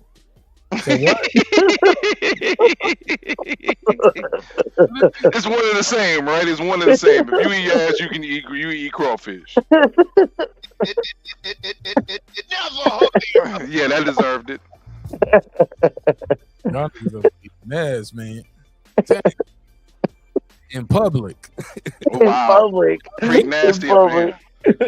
Hey man, you never know when the shorty see you eating them lagostines, the crawfish, they be like, "Oh, I know what's up with that boy." The Lagostines got you some play. They gonna be like, "Yeah, I know he eat butt. I know he eat butt because he eating Lagostines. He eat Lagostines, girl. I know he." Hey, I might step on the yard, but I'll never go in the house. You feel me? Like, never that. So it's official. If you eat crawfish, you gotta eat butt too. So that's what it is. You gotta eat butt. It's at least expected of you to take a stand. You can take a stand when the time comes, but it's at least expected. Now, Max. Now you've been in the neighborhood with me for quite many a moon. Now we know too much about you. Don't talk about what you don't do because we know that that's a very short list. It's probably a longer list than most, actually, but yeah. It's You good. nasty nigga, Max. Let's just say, come on, let's put it out there respectfully. Respectfully, you nasty. You a nasty motherfucker. Nah, I'm a little more. I used to be, but I'm a little more. I'm grown now. Hey, sorry to pivot back, but there's one thing I would say this about the previous topic. Floyd Mayweather might be able to beat Keith Thurman. Floyd Mayweather will easily beat Keith Thurman. Easily. Like right now. If Mario Barrios had a close fight, like Keith Thurman's done, bro. But I just feel like he finds a way to beat everybody, bro. One way or another, he's gonna find a way to beat you. That's just what he does. I just don't believe in him losing. At 147 versus Terrence Crawford right now. At 50, like I don't think there's anything George Foreman could do that Floyd Mayweather can't do. I don't think there's anything that Bernard Hopkins could do. You talking about a heavy. He knocked out Michael Moore. Michael Moore is like not that this special. So let's, I mean, we're cool. Knockout wise, cool. He's not gonna knock nobody out. I think we all know that. But I think he finds a way to beat everybody. He has 12 rounds figured out. If he got in the ring with Bud today, he would get knocked out. If he got in the Even ring with even Bud if it took him 4 rounds to figure it out, he's got 8 rounds where he'll show you what he figured out. If he fought Bud today, he would get knocked out. I don't see that happening. He has one of the best skins of all time. If Floyd fights Bud, we'll finally see Floyd go to sleep. Yep. Man. I don't think so. NyQuil. He will get. I He don't will think get so. a dose of NyQuil, bro. You can think all you want. The reflexes are not the same, bro. I think he makes Bud look silly. Okay, so and boring. And 47 boring. years old, he gonna make him I look think silly, it's a look. I'm gonna tell you right now. Everyone's gonna demand a refund. It might be a world record for people that call Comcast and demand a refund. But it's a boring 12-round fight. So it ain't going 12 rounds. Hold up, Brent. Hold up. So I asked y'all before, would you buy it? The question now is, do you want to see it? No. Do you want to see Bud beat Mayweather? Or do you want to see Mayweather come out of retirement just to show y'all one more time, like, yo, I told y'all I'm that That's nigga. what I want to see. Nigga, these boys can't fuck with me. I'm going to do it one time only. One more time, just to show y'all how good I really am. This boy can't fuck with me, dog. I like him. He good, but I'm too skilled. Still pay the bills. I'm still short. You don't want to see it. right, Bram? No. Max saying yes. Clips, what do you say? I'm gonna set up a members only because y'all sound like y'all still ready to go. I'm ready to go. Yeah, I got a question for you, Mark. I got a question for you. I want to, because while we doing the members only, I'm gonna switch over and I need to use my laptop. Cause I want to start chopping this show up into clips and releasing that in pieces. Cause this was a hell of a show tonight, and I don't want it to get lost in the sauce where people look up and they be like, "Damn, this was a 4-hour live. I'll never get through it." You know what I'm saying?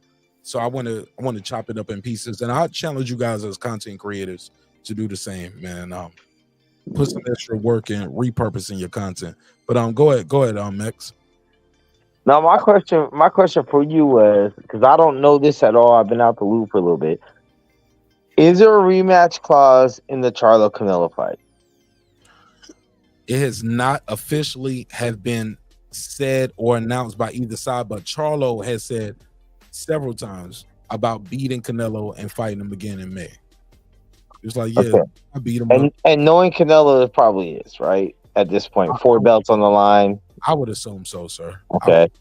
So with that being said, that throws a big wrench into Bud's plans of fighting the winner, right? Because he'd have to wait at least probably 1.5 years, 2 years. That he's not doing that. We all know, but like I say, no.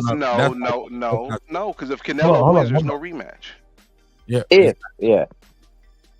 Like everything is contingent on Charlo losing for Bud Crawford. Absolutely. He needs Canelo to go in there and win. Needs it to be a successful. Now, I did hear this argument last night, and I'm gonna switch this over for members only. Don't answer me now. Just let me set the table. All right. Don't answer me now. Let me set the table because I'm got it done right now. Members only, unlisted. Cool. Start live stream. I had somebody on last night, and he was like, and y'all can go back and check that episode. It's still up. He was basically saying, marqnash, if this fight flops because Charlo's a black fighter, the PBC won't put him against Terrence Crawford next because Terrence is a black fighter who already doesn't sell. So why would we put him against another black fighter who didn't sell? We would have to go another route with a David Morrell or David Benavidez. Like, you need that name to sound Spanish. All right. Give me your final thoughts, and let's save that for members only. We can open it up there, and we can let the show flow however it goes. Because y'all know when I'm packing for a flight, nigga, I be up all night anyway. I'll be talking to y'all at the airport in the morning. Yeah. And I got a haircut at 12, so I got a day today. But I'll be talking to y'all throughout the whole day. Go ahead. Clips, final thoughts. Let me start over here. My final thought, honestly, cherish the time that you have and be very mindful of how you expend your energy and who you spend it on.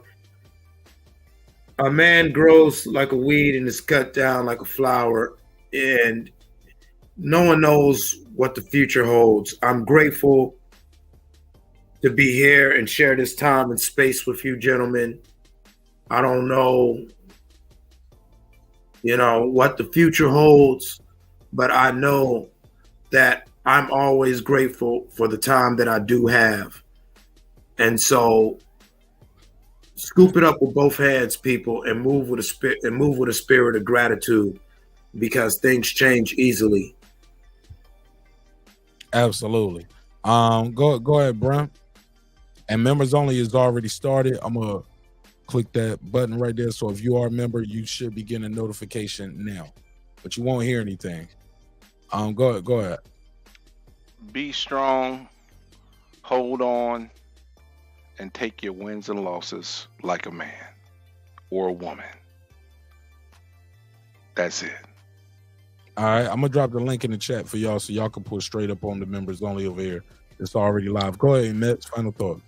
My final thought is, more important than September 11th, never forget that Earl Spence got his fucking ass whooped by Terrence Crawford, and he ducked for 5 fucking years. Yeah. That happened. happened. All right. So let me drop the link right here in the private chat. So the members only is already started, so you guys don't have to miss a beat, and we can get right into that next topic that we were just talking about. If Charlo and Canelo flops, I think they're gonna put Canelo back in there with another nigga. All right. Let's talk about it. It's your man marqnash breaking beats. I'll see you guys on members only. Put you guys backstage while I close the show out. And hopefully I'll see you over there where we can keep the party going. I see Brent Reapers over there. Just y'all hang out backstage as I'll pull you guys over there. Final thought. Oh, I hear somebody breathing. Brim, that's you. Yeah, mute your mic on the other shit. Yo, as y'all pull y'all in over here, mute your mic. Because they can't hear y'all, but I can hear you. There you go, Mex. Got Brim. And there go Clips. All right, boom. So I'm going to mute your mic real quick. Y'all let me close out the show real quick. And we're going to transition over here. All right, man. It's been another great episode of Breaking Beats where we break down business, entertainment, art. Brim. Clips. That's you, Clips. Mute your mic. There you go. It's been another great episode of Breaking Beats where we break down business, entertainment, art, technology, sports, and anything else you and I feel like talking about. It's a hip-hop political sports show with a comedy twist where we like to eat a lot of things over here, even this. But that was fun. Look for this episode. Hey, can y'all... We here? Hey, Clips. Hey, can y'all keep... Hey, look, please keep your mic muted over here. Matter of fact, I'm going to just put y'all backstage real quick over here. I'm gonna just keep y'all backstage. Let me close the show out. Clips like, yo, we here. Let me close the show out over here. I love y'all. Hope you love yourself. If not, guess what? God loves you. So does marqnash, the neighborhood here, Breaking Beats, where we break down business, entertainment, art, technology, sports, anything else you and I feel like talking about. It's a hip-hop political sports show with a comedy twist. We like to let the jokes fly. You know why? Life is serious enough. Hey, man. Remember, drinks require sleep, goals require effort. You can go to the description block of this and every video, cop some of the merch, support the show in a major way. Hey, look, I know some people don't want to send a cash app or a super chat. That's cool. But you can definitely go find you some of the merch in the block. You can find you a coffee mug or some stickers. You want to support the show that way and have a tangible good for your support. That's dope as well. And I really appreciate it. And once you cop the t-shirt or get the coffee mug or some flip-flops or a bucket hat, take a picture with it, send it to me so I can post you on the website. That's something we are moving towards doing this year. So thank you again. We just hit 17K. Couldn't do it without y'all. Hey, look, man, respect is free. Disrespect gonna cost you everything. Your family, your freedom, your finances, most importantly, your life. So let's show each other love. Let's show each other respect. And always remember this. Sometimes we're going to agree. Sometimes we're going to disagree. But one thing's for certain, two things for sure, homeboy and homegirl. Never, ever, ever, ever, ever, ever forget these famous words. And we close the show out every night with the same thing. I say it all the time. I don't know why they don't think I'm serious when I say it, but I mean it when I say it. I built this shit. Me. Brick by brick. And I'll be damned if I let you tear it down just because you don't like the way another nigga talk. Members only has already started. So if you're a member, I see you over there. Everybody else, I see you guys probably Monday. Because while I'm on vacation this week, I'll be doing members only videos. All right, so I love the rest of y'all, and I'll see y'all on Monday. Members only starts now, and I'll see y'all throughout this weekend. While I'm in New Orleans, I'm coming to your city. Fuck with me. Peace.